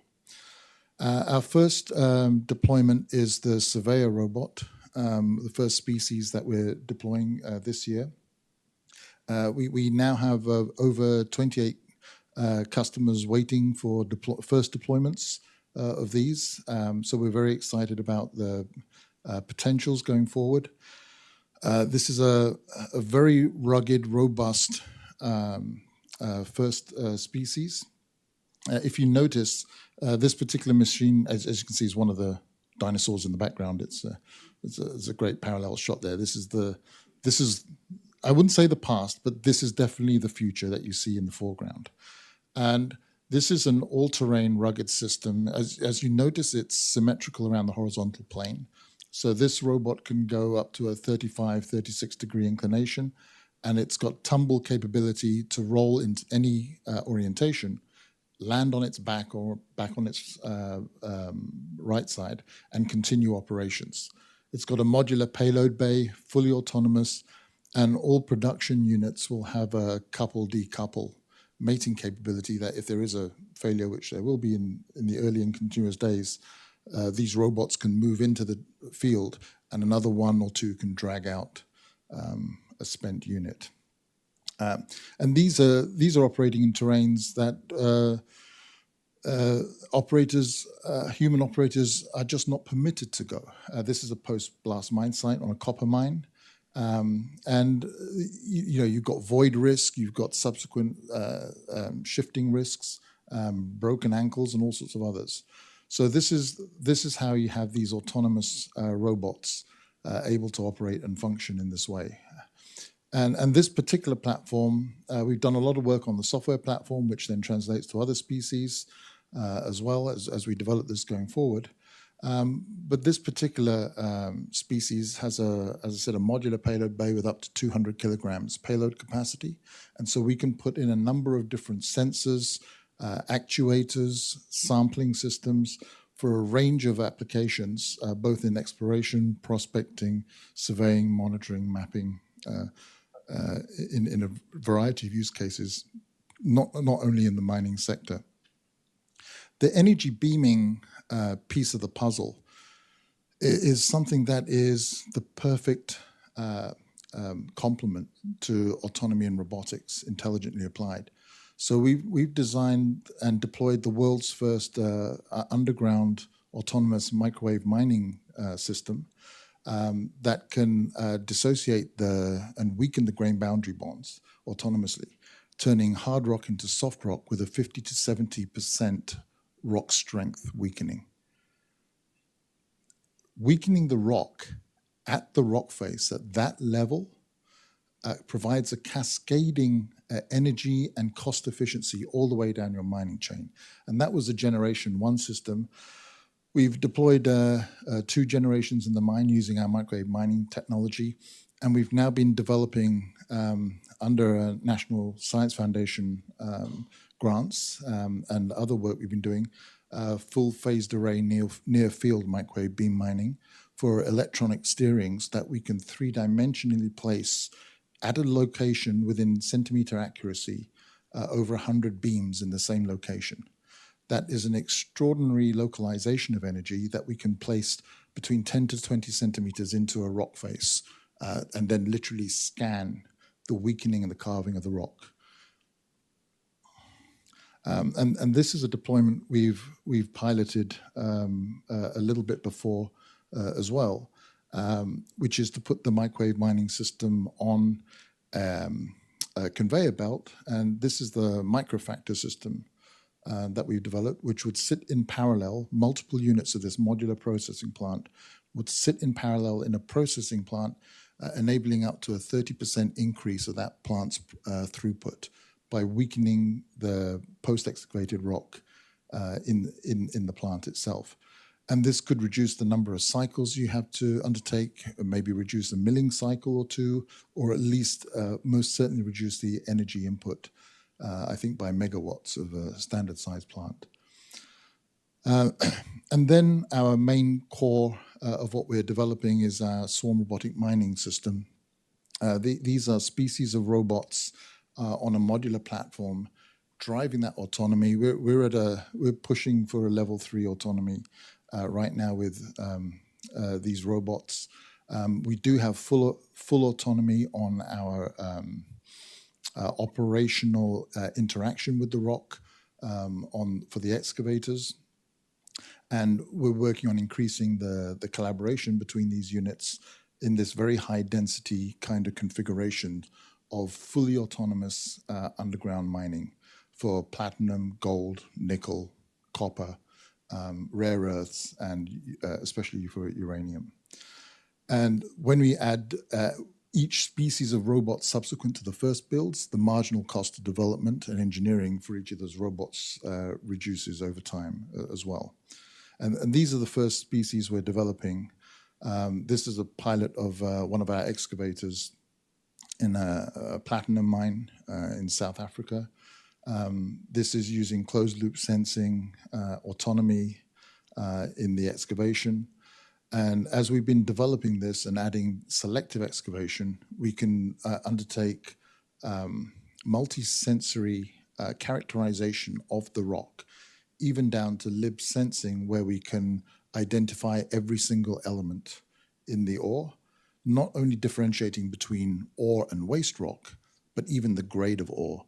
So we can drive the robotic colony to autonomously excavate in the highest grade ore, forward loading the revenue out of the mine operations. And what we see here is really the world's first robotic minecraft played underground directly with this Cartesian mining being undertaken. And the next step that we want to achieve with these in our development pathway is, as I said, that selective mining characterization. This is where we'll use a LIBS sensor surveyor robot to characterize and map precisely that composition of the ore, create that data set so that we can even separate for downstream processing the buckets of grade of different ore quantity, because that also then increases the efficiency of the processing plants, reduces cost and optimizes revenue and profitability downstream. And all of these are actually low-hanging fruit in mining econometrics. If we can reduce stripping to zero because we're now not moving any waste rock, this is saving millions to billions of dollars. If we can identify and characterize the different grades of ore that are going into the processing stage, that is also an increase of efficiency. These are capabilities that we can drive right now as we develop and start bringing together those data sets that is really existing today. The capabilities exist today. What we need to do is get these into operational production so that we can optimize, we can reap the benefits that are there compared to conventional, and continue to improve what we need to do to really make those orders of magnitude difference. And I say orders of magnitude. I'm not being flippant and I'm not being sensationalist. It has to be that. We have to drive for that.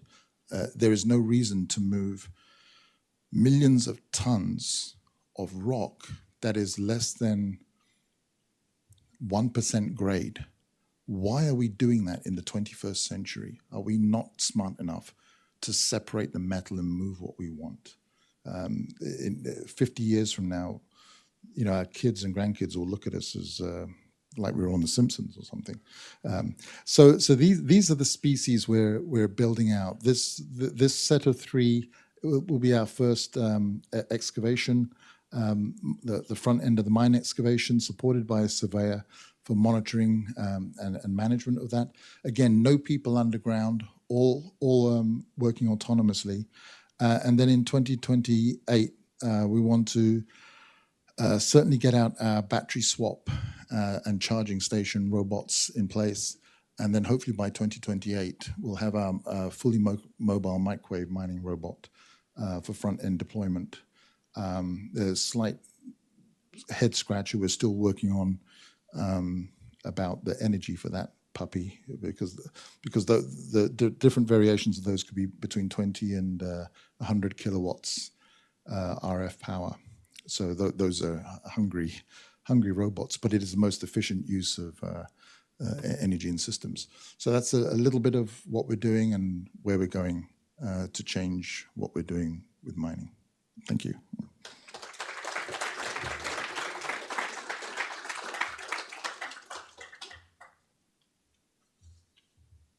Thanks, Jim. Really looking forward to the mining version of Minecraft at some time. My son is absolutely addicted to it at the moment, so I'm sure he would enjoy that as well.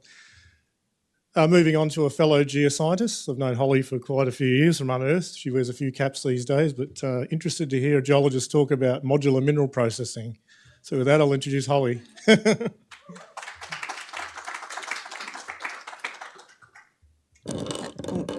Thanks, Aaron. Yeah, I was a bit unsure of how to approach that topic when Greg asked me. So, but you'll see my my take on it.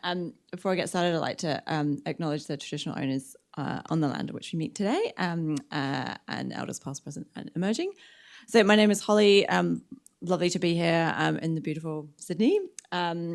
As Aaron mentioned, I'm a geoscientist by background, but I've been playing around in the innovation space for a number of years now. I do wear many hats. I work in the Unearthed team, but also a part of the Think and Act Differently team with Andrew. And I think it's worth acknowledging that part of thinking and acting differently is that BHP is actually working in collaboration with their partners as part of their team. So we are part of the team. We're not a transactional vendor. And that's how they approach it. And there's many other people in the room today that also have worked with that team. So I did a lot of the things I'm going to talk about today are projects that team has worked on. So I really want to acknowledge that team that was Think and Act Differently powered by Oz Minerals, is now Think and Act Differently powered by BHP. The main project I'm going to talk about today was actually doing with the team while they were at Oz Minerals. And I'd also like to make a really big call out to Inspire Resources. They're a Canadian-based organisation. If you haven't heard of them, definitely look them up and look up Andy Reynolds, who runs that company. If you're looking around thinking about new business models for mining and modularity, he is your go-to person. So definitely have a look at some of the things that he's written about that as well. So I think this is a great way to carry on from Jim's presentation, although I think Jim has probably answered a lot of the things that I'm going to talk about in here. But really what I'm trying to say today is it's pitched to you why we need scalable and adaptable mining.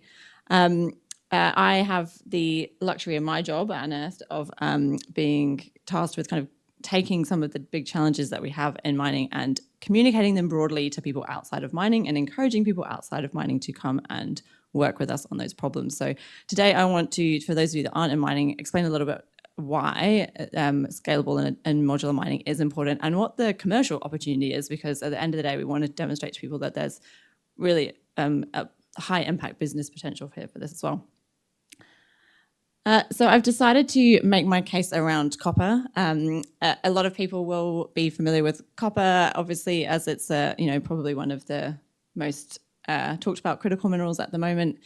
I think there's about 6 kilos of copper in an electric vehicle, and obviously different analysts will have slightly different graphs, but most people are predicting that there is going to be a deficit in copper within the next 10 years or so. Now, Jeremy, before I talk about how much copper we've already found, do not stop exploring for copper. We definitely still need to explore and find more.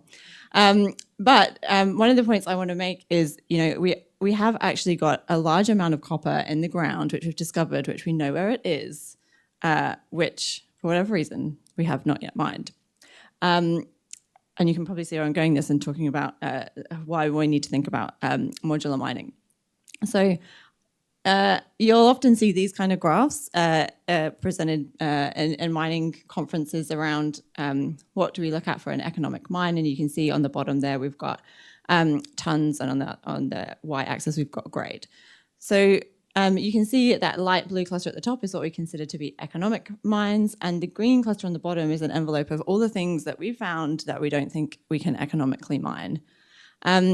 Going back to the amount of copper, if you look at today's prices, I can't read my numbers, but I think it's something like $3 trillion worth of copper that we can't economically mine, but we already know where it is. So my pitch to you is, there's your market. Go and find out how to extract that copper.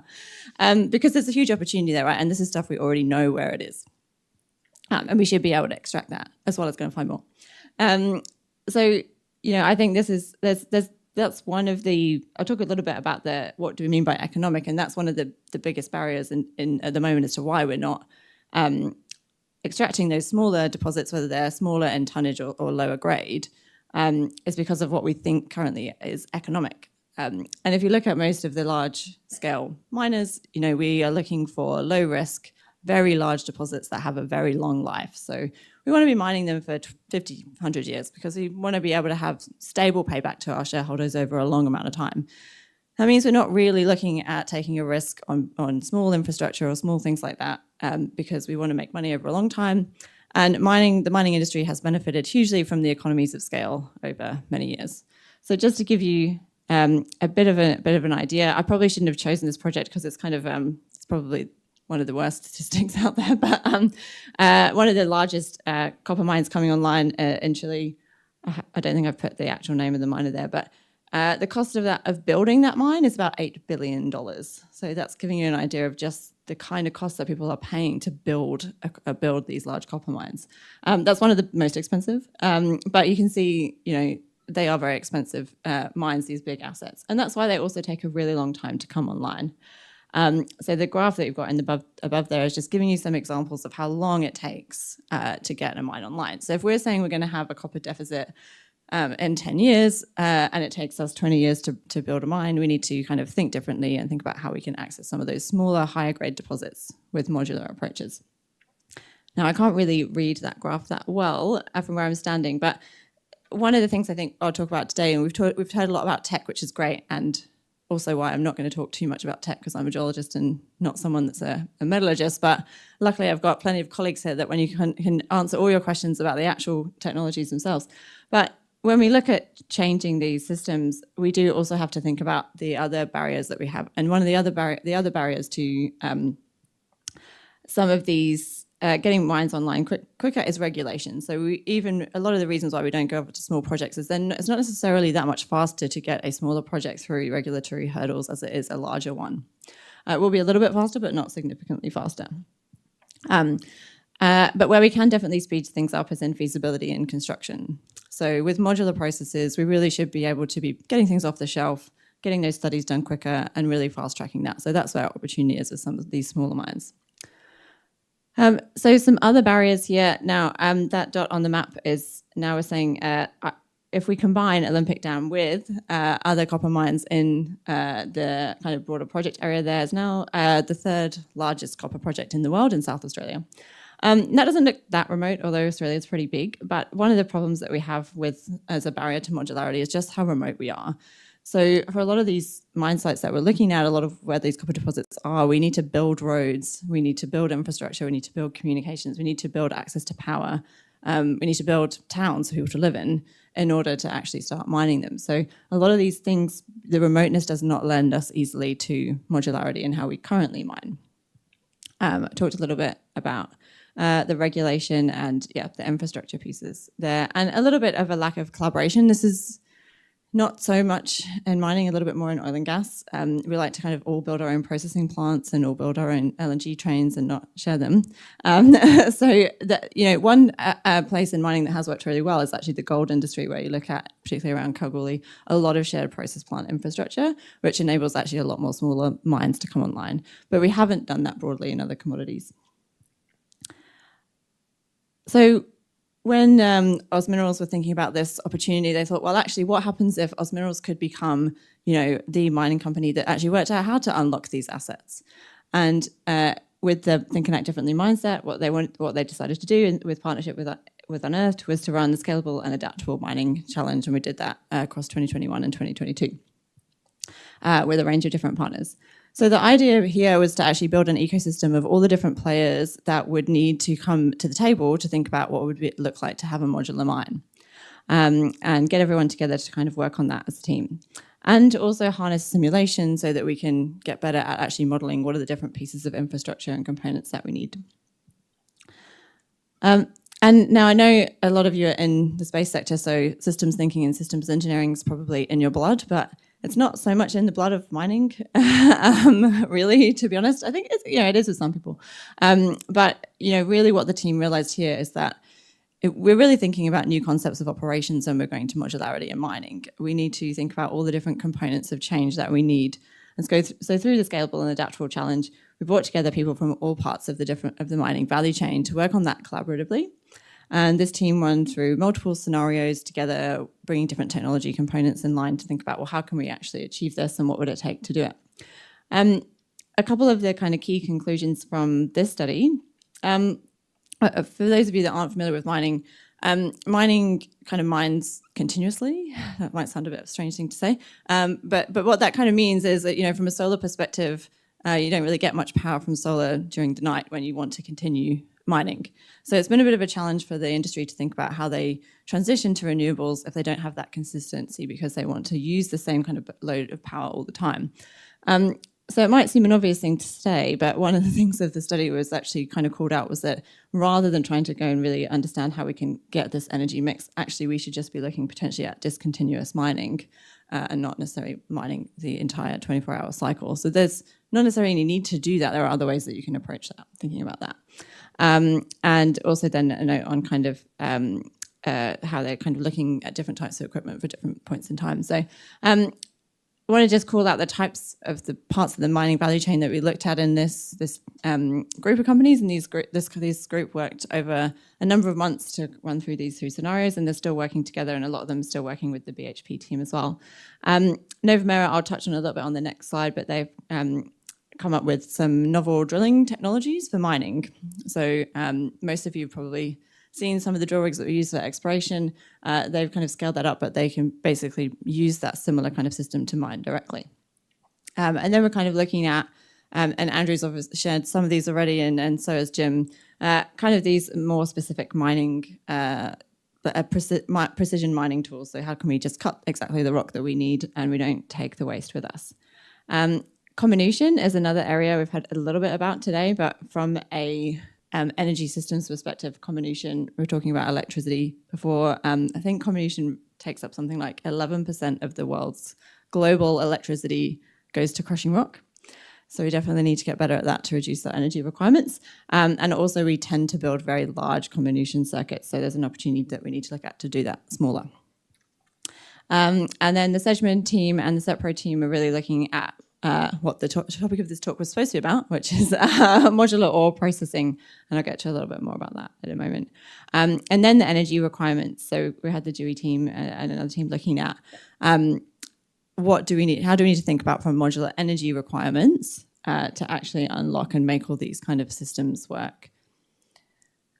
So I've chosen a couple of technologies just to touch on, and I'll explain why, and then if you want to know more details, I'll just pass you on to Andrew or someone else. And there's a lot of technologies in this space, right? So the Nova Mera one I wanted to pull up as this is a relatively new-ish technology. So we haven't really seen anyone else approach this before in this way. They call it surgical mining. So you can see a picture of the drill rig there. It's really for specific ore types. So when you have very narrow, kind of, we would call it narrow vein type deposits, quite common in gold and copper, tend to be quite high grade, you can essentially selectively mine them with this tool and avoid moving all of those tons of rock which we should not be moving. The other two technologies I've shared, so actually modular mining and modular processing is not that new. It's just not used in the large operations that much. So Gecko and both Sepro have been doing modular processing for really quite a long time. I wanted to call out the Gecko example, and this is similar to the case study that Andrew shared. If we can process material underground in the mine, it means we're taking out so much less material than we have done historically. So there's a huge advantage if we can actually do in-mine processing. And Gecko are kind of really leaders in that space, and they have a lot of different modular applications for that. Similarly, Sepro, again, this is something that's been around for quite a long time, but the way Sepro kind of approached this for those things that we talked about, like the grinding circuit, so that big blue thing on that truck there's a ball mill. They have modular components, put them on trucks, drive them around. So if you're a small miner, you have a small site, you can access these. They've been around for quite a long time. They're kind of semi-off-the-shelf things. They'll just build it whatever you need and drive that into site. So these aren't new, but they're not really widespread. So I think, in terms of actually thinking about how do we unlock that the trillions of dollars opportunity that I put in front of you as your kind of call to action, and there won't be these robots, but just had to put a photo of a robot on there at some point. There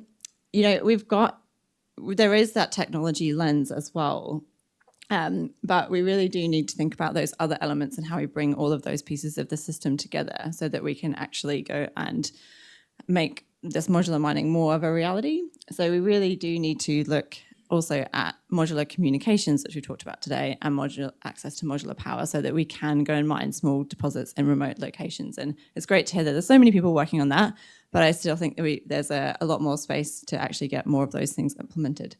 A lot of this, though, I think is going to take a business model innovation, right? Like if the large miners aren't going to want to do it, and my perspective is that you're not going to see that change. I don't think the tier one miners are suddenly going to start going down doing small deposits. I think we need other people to come into the industry that are willing to take those on, that are looking at working with these technology companies as well. And then we can see an actual shift in the balance of the sector where we've got more companies looking at these smaller deposits and mining them really efficiently and with a low footprint.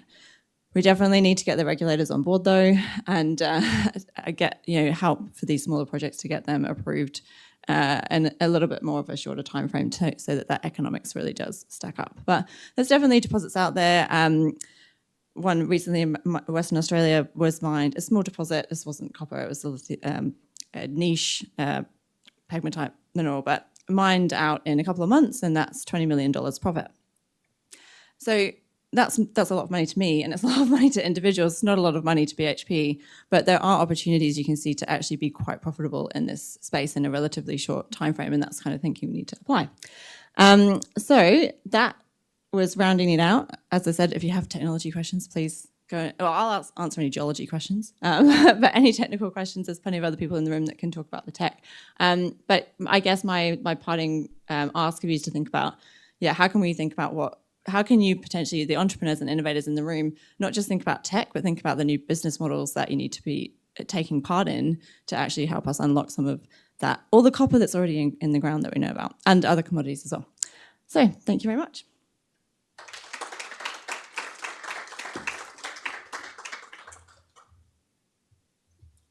Thanks, Holly. So hang in there, we're almost there.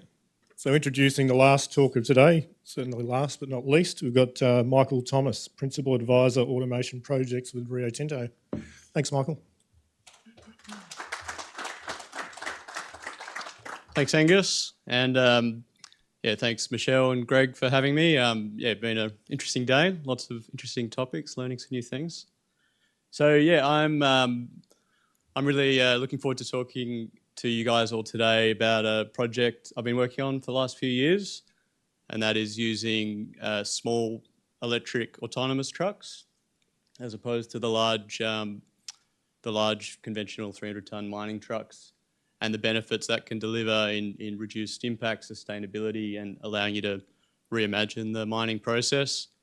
So I'll talk to you a bit about the benefits that we see on using that technology, that approach, as well as the approach we've taken to making that system interoperable, the benefits that can deliver.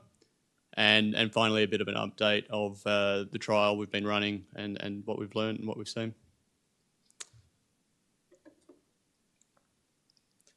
So yeah, just starting off with the value, I suppose, you know, you think mining trucks, you think the big yellow 300-ton haul trucks. And the size of those trucks has actually largely arisen due to labour productivity considerations. So it's better to have one person driving one big haul truck than 10 people driving 10 small trucks. And if you actually look at countries with lower labour costs, you know, you see the size of the haul trucks is much more in the 50-ton civil class truck. So if you, with autonomy, you can reconsider what is the optimal size of the haul truck, and using smaller civil class, you know, we're looking at around 50-ton payload. We think there's a number of benefits we can get from that. So yeah, just some of those. On the left there, you can see with the smaller haul trucks, you can get smaller haul roads, and that means you can reduce the removal of the overburden and make tighter pit shells and reduce the strip ratio. So that's going to reduce the impact of the mine, reduce the footprint, and save costs in material movement. You can also construct cheaper roads and do so higher quality, reduce road maintenance. The other thing you know, we've touched on before is the selective mining component. So smaller trucks means you can use smaller dig units as well, and that can help to better target the ore deposit, which can improve the ore quality, reduce contaminants, and reduce, better select, improve recovery and reduced improved quality, and that's particularly important as well as we move to green steel and other processing of ores that using renewable energy that actually have higher requirements for product quality. One of the big use cases we see, particularly in the Pilbara, is around satellite deposits, which are small deposits situated nearby to existing infrastructure. So, and we see, you know, as we mine out our large sort of tier 1 deposits that we're going to have, you know, otherwise stranded infrastructure, rail and processing infrastructure. So we can start to feed those nearby deposits into that existing infrastructure. And to do that, one of the challenges with using large trucks to cover those large distances is they suffer from tyre heat buildup, so they actually aren't suitable for that. And then, you know, the other alternative is using conveyors, but they are very capital intensive, and obviously it's much harder to pick them up and move them to the next satellite deposit. So we actually see a lot of benefit in using small haul trucks to do the mining activity and then do the long distance haulage to the existing infrastructure. And finally, one of the other big values we see in using small haul trucks instead of the big trucks is it provides a potentially faster and potentially lower risk pathway to electrification and decarbonisation of the haul fleet. So, you know, based off what we've seen, you know, from the market to date, we expect that we'll be able to get more payload for a given mass of the truck, which improves energy efficiency. We think they'll have more power to weight, which means they'll be able to drive faster and reduce cycle times. And we think there'll be able to be more batteries for a given weight, which means we can operate them longer between charges, which is currently a pretty significant constraint of the big trucks operationally. The other thing we're seeing is around dynamic charging. So again, to address that challenge of operating time between charging using static chargers, you can look at trolley systems or rails to essentially charge the truck as they're driving through the mine. And with the small trucks, that power you need to actually do that is much lower, and those systems are already far more progressed. And you can see an example. That's a Honda system there, where they have a roadside infrastructure dynamic charging solution in place. So, you know, obviously those solutions are being developed for big trucks too, but much higher power, lower technology readiness at this point in time. So that's a bit about the value, why we're doing this. So now I'll talk a bit about you know, using this opportunity for a new type of autonomous truck, the approach we're taking to interoperability. And that's, you know, there's sort of three parts to that. One is so we can align to urban automation standards and leverage the investment in that technology.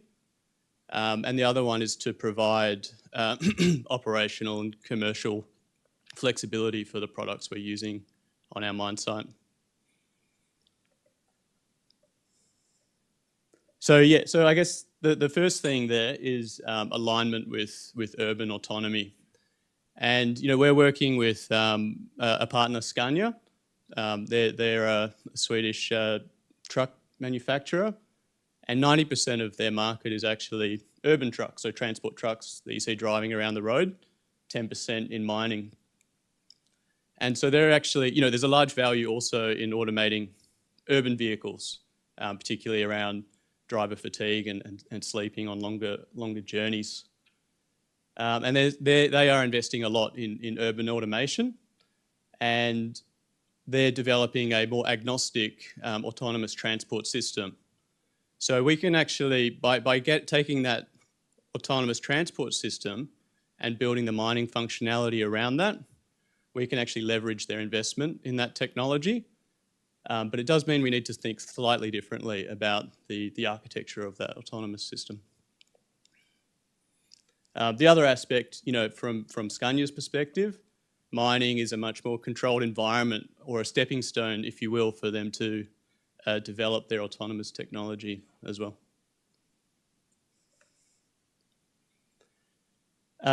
So before I go to, I suppose, the approach that we're taking, I suppose I'll touch on the traditional closed stack approach to autonomous technology used in mining. And I suppose some of the challenges we see with that approach. So traditionally what we see with autonomous haulage vendors in mining is closed stack. And that means that it's very difficult for other vendors to bring in those system components and have them operate with each other. So you have the fleet management system at the top that talks to the autonomy server, that talks to the trucks and the equipment on that mine, which all need to be from that same vendor. You have the autonomy server, which is, you know, generally speaking, responsible for all the safety interactions in the mine. And as you can see, it makes it very difficult, if you want to introduce a different FMS component from a different vendor, or you want to use an alternative autonomous truck, or have autonomous trucks from different vendors operating alongside another. And that can present challenges operationally and commercially, can limit the options for mining companies. So we would, well, the approach we're taking is to build something that's far more interoperable. And that is basically, we're taking, as I mentioned, that more agnostic autonomous transport system from Scania, and coupling that with the fleet management system from Wenco. That's the same company that's working with ASI that was mentioned before. And so what that allows is Scania focuses on their core product and the autonomous transport system, and Wenco can bring that mining-specific application functionality. So that actually allows us to accelerate the overall product development, and also allows us to plug and play and get the best of breed capabilities from those systems. So I'll go to the next slide, which is a bit more detail, just explaining that approach. So I suppose some of the key aspects of this approach is we're aligning to open defined standards, which is, I guess, a key principle of computer science to make that interoperable. So if two vendors each build a system that both conforms to that same standard, then theoretically you should be able to plug them in and they should work together. So what we are doing is aligning to the ISO 23725 interface for FMS to AHS, that interface, and that allows the FMS to tell the trucks where to drive, and the autonomous system to let the fleet management system know where the trucks are on the mine site. We're also extending that with the spotting interface and the hazard interface. So that is currently outside of that standard interface, but it is being released publicly. And the reason we're doing that is to accelerate the development of that standard and add that extra functionality that we need for this system. So the spotting interface is around how the loading units and the other operators will interact with the trucks at the loading and dumping sites. And the hazard service is about allowing other people driving in the autonomous zone to operate safely alongside the autonomous trucks. The other really important component is the vehicle-to-vehicle communication. And what we're doing there is aligning to another urban standard, the DSRC 802.11p vehicle-to-vehicle standard with the ETSI message protocol.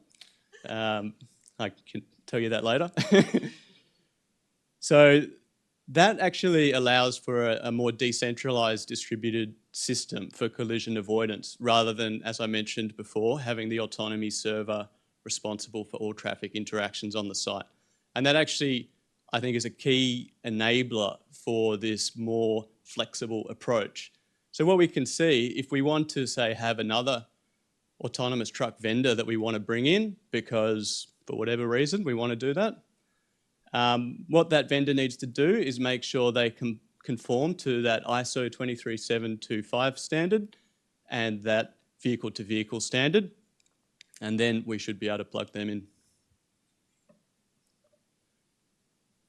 So this is just, again, on that vehicle-to-vehicle standard. As I mentioned, it's moving away from that central AHS autonomy server controlling all interactions on the mine and looking at an approach where we're increasing autonomy on board the truck, which makes sense for a lot of reasons. So yeah, that's a bit about why we're looking at this, some specifics about how we're creating a more flexible, interoperable system. And now I'll share a bit about the progress we've made over the last 2 years running a trial at Channa. So we're very fortunate to have a segregated trial site at Channa, which is part of Paraburdoo operations in the Pilbara. And we've currently got 12 of these Scania autonomous trucks, which we're developing the mining solution there.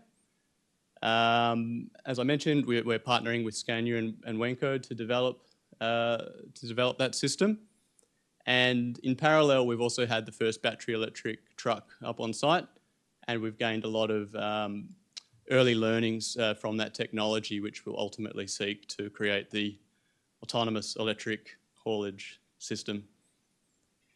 So here's some progress. The first FMS to AHS integration on the left, and then the Wenco screen instrumented on the loading unit. That's the spotting interface. So that allows the operator to create the spot point, call in the truck, load it, kick it out, and visualize all the interactions.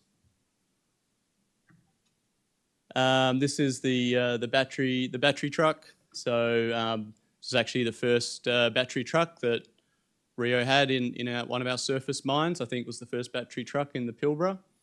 And really it was an early learning opportunity to go through that safety case from a functional safety perspective, understand all the risks, do all the emergency procedures, understand what maintenance is involved, train our crew to perform that maintenance operations, specifically regarding regenerative braking and how we do that safely loaded downhill, and understanding, gathering that data, building an accurate energy model, and understanding the energy usage in the mine.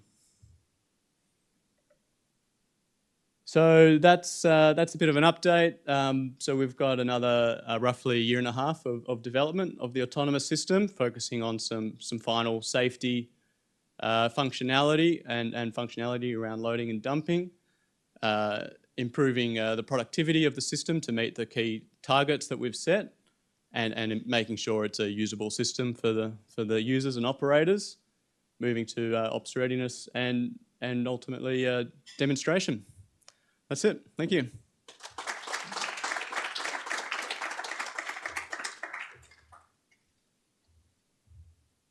Thanks, Michael. So that rounds out that session. Just, Greg, I'm mindful that we're well over time. Do you want to go ahead still with a question session or not? So we'll call the speakers back up to the panel and see who's got some questions to end out the day. Over here. I'll just pass the speakers first. Thanks.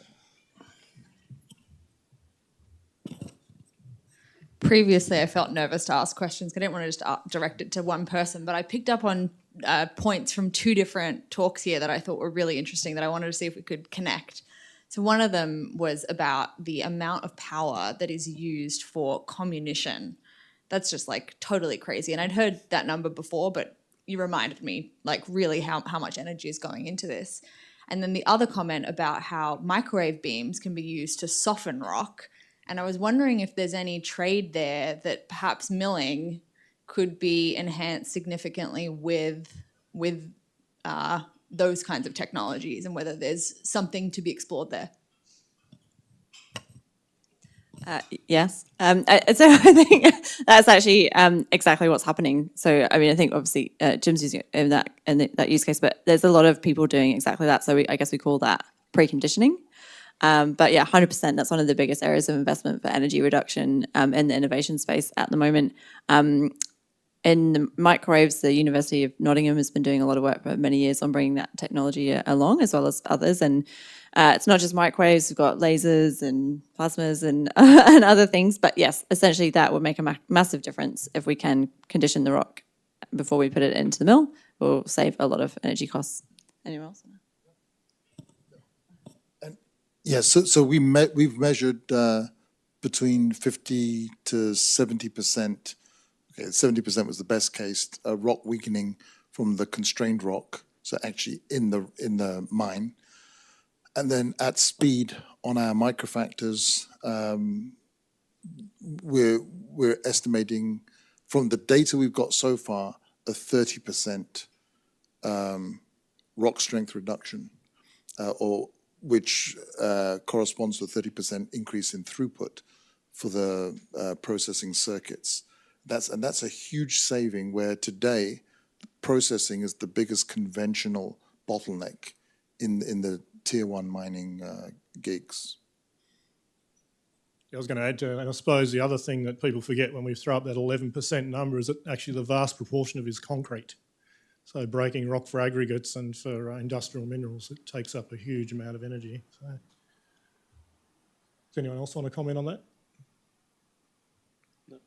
Any more questions?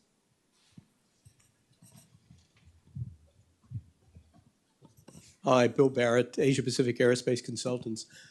I've just noticed that I was struck in listening to the talks about going after the modular mining, the actually getting those small ore bodies, et cetera. And yet, in many ways, Australia and Canada and other big parts of the world have been investing in these big mines. And so I'm curious as to what is driving that crossover. Big was better at one stage. Now it seems that the modular side is coming into it. Is this just a higher energy costs coming at the moment and people are rethinking things, or has it always been that factor where certain things worked for big mines, and as long as you had an ore body that was big enough, then yeah, the volume of scale kicked in? But are are we reaching a point where that's no longer the case? Are we tapped out on those? So just a bit of an analysis from the panel is what are we seeing in philosophically in terms of the big versus modular? Since I'm holding the mic, shall I go first? Please do. So actually, those drivers framed the trade space around a lot of the design of what we've developed at Offworld. I think the first driver is that for so many decades, we could be inefficient with our mining. That's why going bulk, not worrying about the waste, selectivity, or stripping ratios, and especially now when the drive for scale of production is so high, and all of the sweet ore bodies, all of the surface, the big ore bodies are kind of already being operated on. There are very few surface ore bodies left, except in new territories like Saudi and others. There are some, but for a lot, it's going to be deeper mines now. And where our particular sweet spot, as an example, is end-of-life mines. So end-of-life mines, we know exactly where they are. We know that there was base infrastructure there. The overburden has been already dealt with. And in fact, in many cases, we are accessing open pillars ready for our small robots to mine. And there's tens of billions of dollars of revenue sitting there exposed to air that we won't have to have people going down and our robots can operate in. And the second that type we're going after is tailings. So there are tailings robots. We've just been engaging with a company that needs our robots to do tailings, and so we're going to develop the water immersible versions to start operating in those arenas as well. And so even though that may be a smaller proportion of revenue generated compared to the overall mining, I think we're in an era now where every avenue where we can make profit and extract mineral needs to be explored because the demand is getting so high. So another way to also answer the question is modular doesn't necessarily mean smaller operations. Like to the point made, it's also giving us more selectivity because with bulk mining, you kind of average out what you're moving, and so that's what we've been operating under.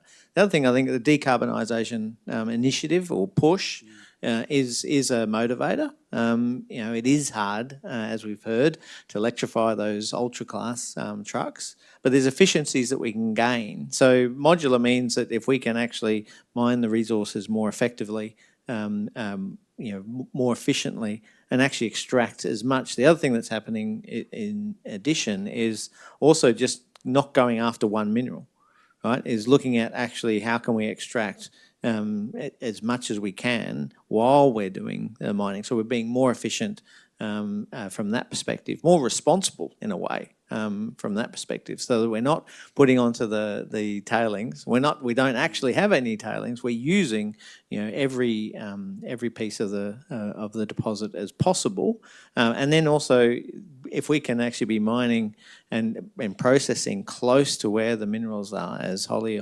identified, and you can be able to scale that up. So go after the small deposits, prove it up, but also then roll it out to some of the larger scale. Because when you actually look at like an Olympic Dam or some of these large deposits, they're actually multi-metallic and they're complex, right? And so if we can actually have a modular capability that can go after what it needs to go after and process close to where, then that's a big win. So it's just a shift in thinking on how we're operating. And I think there's some impacts of the where we're at as a society, and decarb is one, but also social value is another. We just can't keep doing the way we've been doing things to date, and so that's making all the mining companies and even a lot of the explorers think differently about how we go about it. One last question. Over got another one, but we'll go to the back. Yeah, my question to Simon. I know you do the IMU navigation. That's very much for non-GPS environment, like particularly under the mining underground. But you do have the IMU together with the GPS module, is it? But my question is, what's your offer for this kind of navigation unit for outdoor robot and also driverless vehicle, a car, given the fact that the LiDAR for this the driverless car navigation already done $1,000 US dollar already, given the fact that Tesla is what called FSD 12. The package down to nearly 5,000 US dollar. A lot of electrical vehicle ADAS that is free already in the car already. So, what's your offer in terms of either your performance of price ratios, or you have any ready product for this kind of application? Yeah, look, so we're certainly aiming down the track at scaling in the automotive market. We are very conscious of price, and that $1,000 figure there as a COGS is a sweet spot. Our research and investment hasn't been to bring it down to that as yet. Our focus has really been on the high end and the mid-level, high precision, strategic precision applications, or where that's required. So look, we've got a lot of work and a lot of effort being invested in, like the defence side of the business at the moment. But we do see the automotive market down the track as a really attractive market. If you can sell not tens of units or hundreds of units to land-based applications or subsea applications in the case of militaries, but instead you can scale to tens of thousands or hundreds of thousands, then that's really attractive. So, I think we'd probably start with a mid-tier manufacturer, like, someone like Lotus is particularly appealing. I think they do in the order of 30,000 per year. So finding where their sweet spot is, we'd like to think that we've got accuracy over and above our competitors. That's in part through our choice of sensors, but also our algorithm. So we're able to get so much more out of existing sensors. And I think we've got a right to play in that space if we can bring performance at a price point that's in the order of $1,000 or thereabouts. Okay, will you join me in thanking the panel and a great last session. I'll just quickly hand over to Michelle for a wrap-up of the day.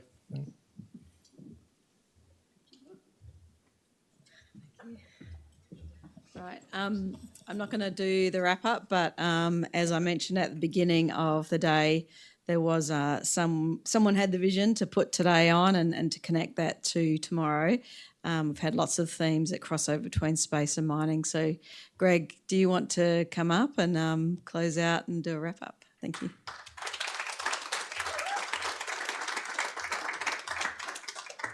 Cool. Hello, everyone. I just wanted to sort of close out the day and basically say thank you all for being integral elements of the supply chain and sort of inspiring me to sort of run these conferences with my team. I guess the main focus I want to give away is it's really nice to have such a privileged position to be able to look at industries, whether it's in the mining or sort of space industries, and work with such intelligent people and just sort of reflect back to you what you already do. Like these conferences, essentially, I very much sort of try and act as a curator, and I've been running them for the last couple of years with my volunteer team as well. And I just have discussions with each and every single one of you. And all I'm doing basically is painting out a supply chain and putting you all into different areas. And I find it really cool that as a result of already what you're doing, there's such an inspiring message behind all of it. So yeah, thank you again. I guess thank you to Robotics Australia and Arose for letting me experiment with a mining conference. This is my first mining conference and my team's first mining conference as well. Normally we do space, so we've been doing that for the last couple of years. As far as admin goes, if you are a speaker or a sponsor, we do have an event at Amazon tonight. That'll be at the AWS headquarters in the city. For those of you who aren't speakers or sponsors, we do have a networking event tomorrow. That'll be after the New Horizons. You are welcome to come to the New Horizons. There are tickets still available for that. So if you want to know or you don't have tickets yet, just talk to our team afterwards. And thanks again for KPMG for hosting the event. It was a really cool space, and I look forward to activating it more in the future. And yeah, thanks again to everyone who flew down, especially. Thank you, Rolls-Royce, a bunch of the off-worlds. Sorry if I missed anybody. But yeah, thanks again, and hopefully see you next year for the next installment. Cool.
Thanks for having me.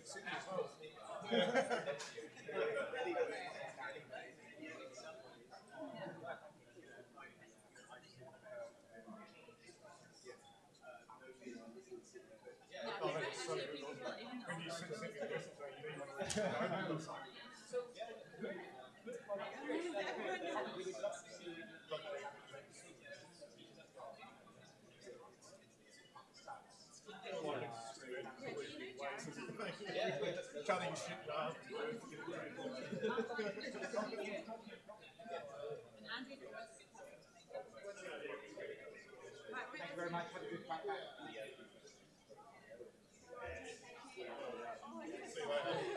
Thanks for dinner last night.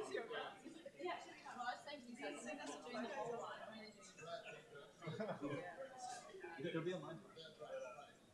Well, I'm literally going to anyway. I will be having it down.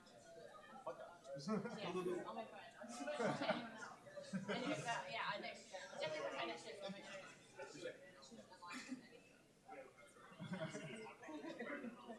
See ya.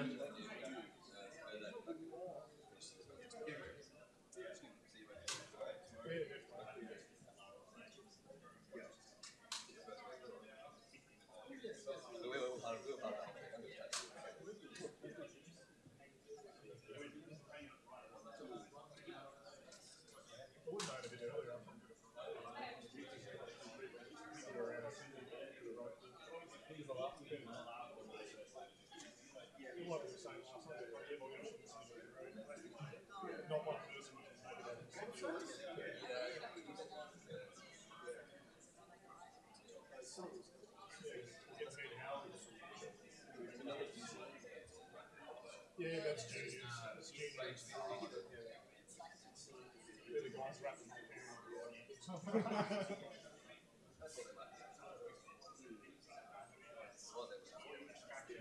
there you go. Good job. Good job. I reckon video.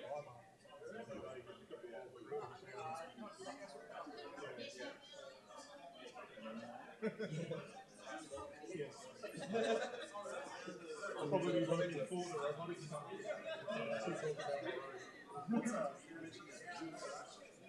Yeah.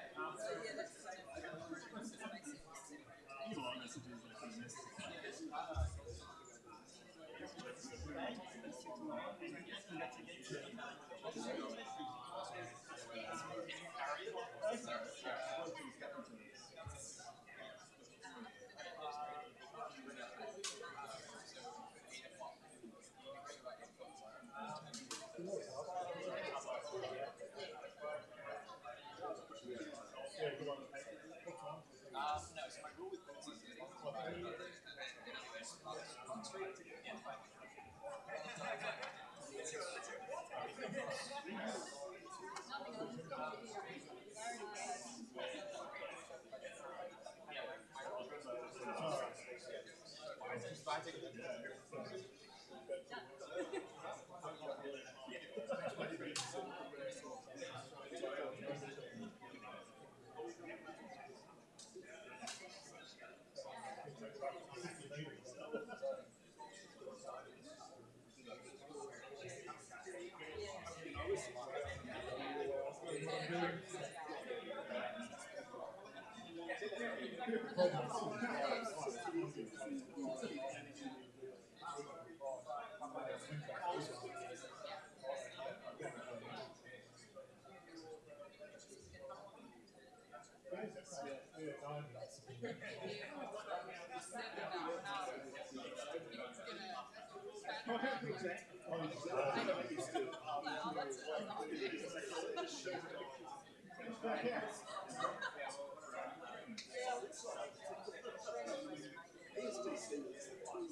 didn't actually meet Aaron. Lovely to meet you.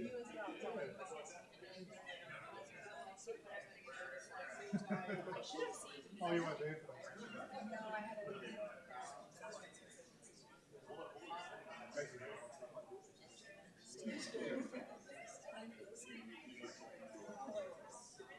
I noticed you didn't actually put up any photos of the autonomous vessels.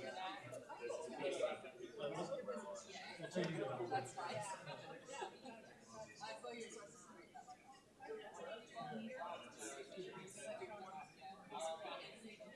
These are surface.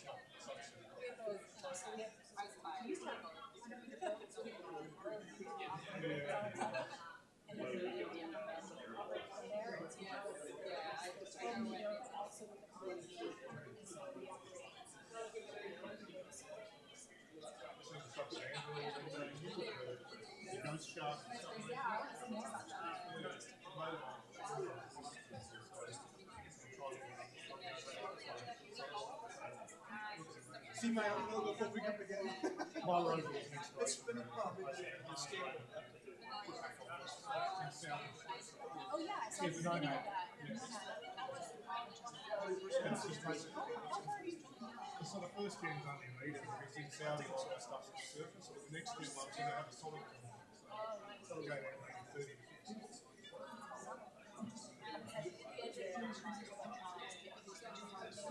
Not really, no. Maybe go for something bigger platform. No, all platforms are sitting very robust. Off the shelf, that thing's fully serviceable. It's big enough for water. It's all the shop by the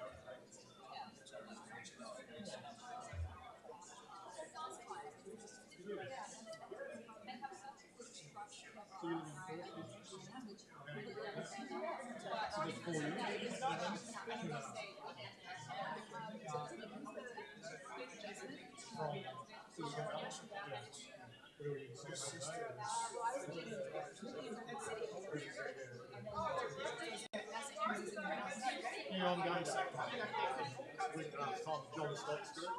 So I'm talking to his software.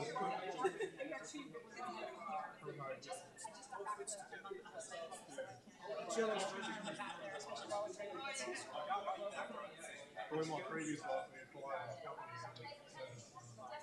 So, on the way down Santa Cruz. Scotts Valley. So they built the XRV system on Curiosity. We took it out and commercialised it in the box as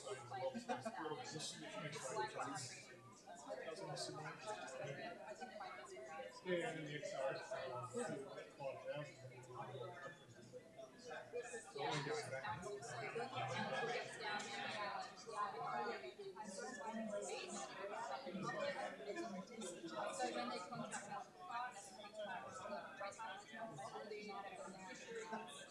Philippe Sarrazin. It's like Philippe Sarrazin, the French guy who's part of City.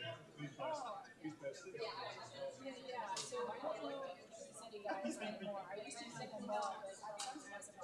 Yeah. He was mainly involved with the pending system on the Curiosity. And he worked with the Honeybee Robotics guys.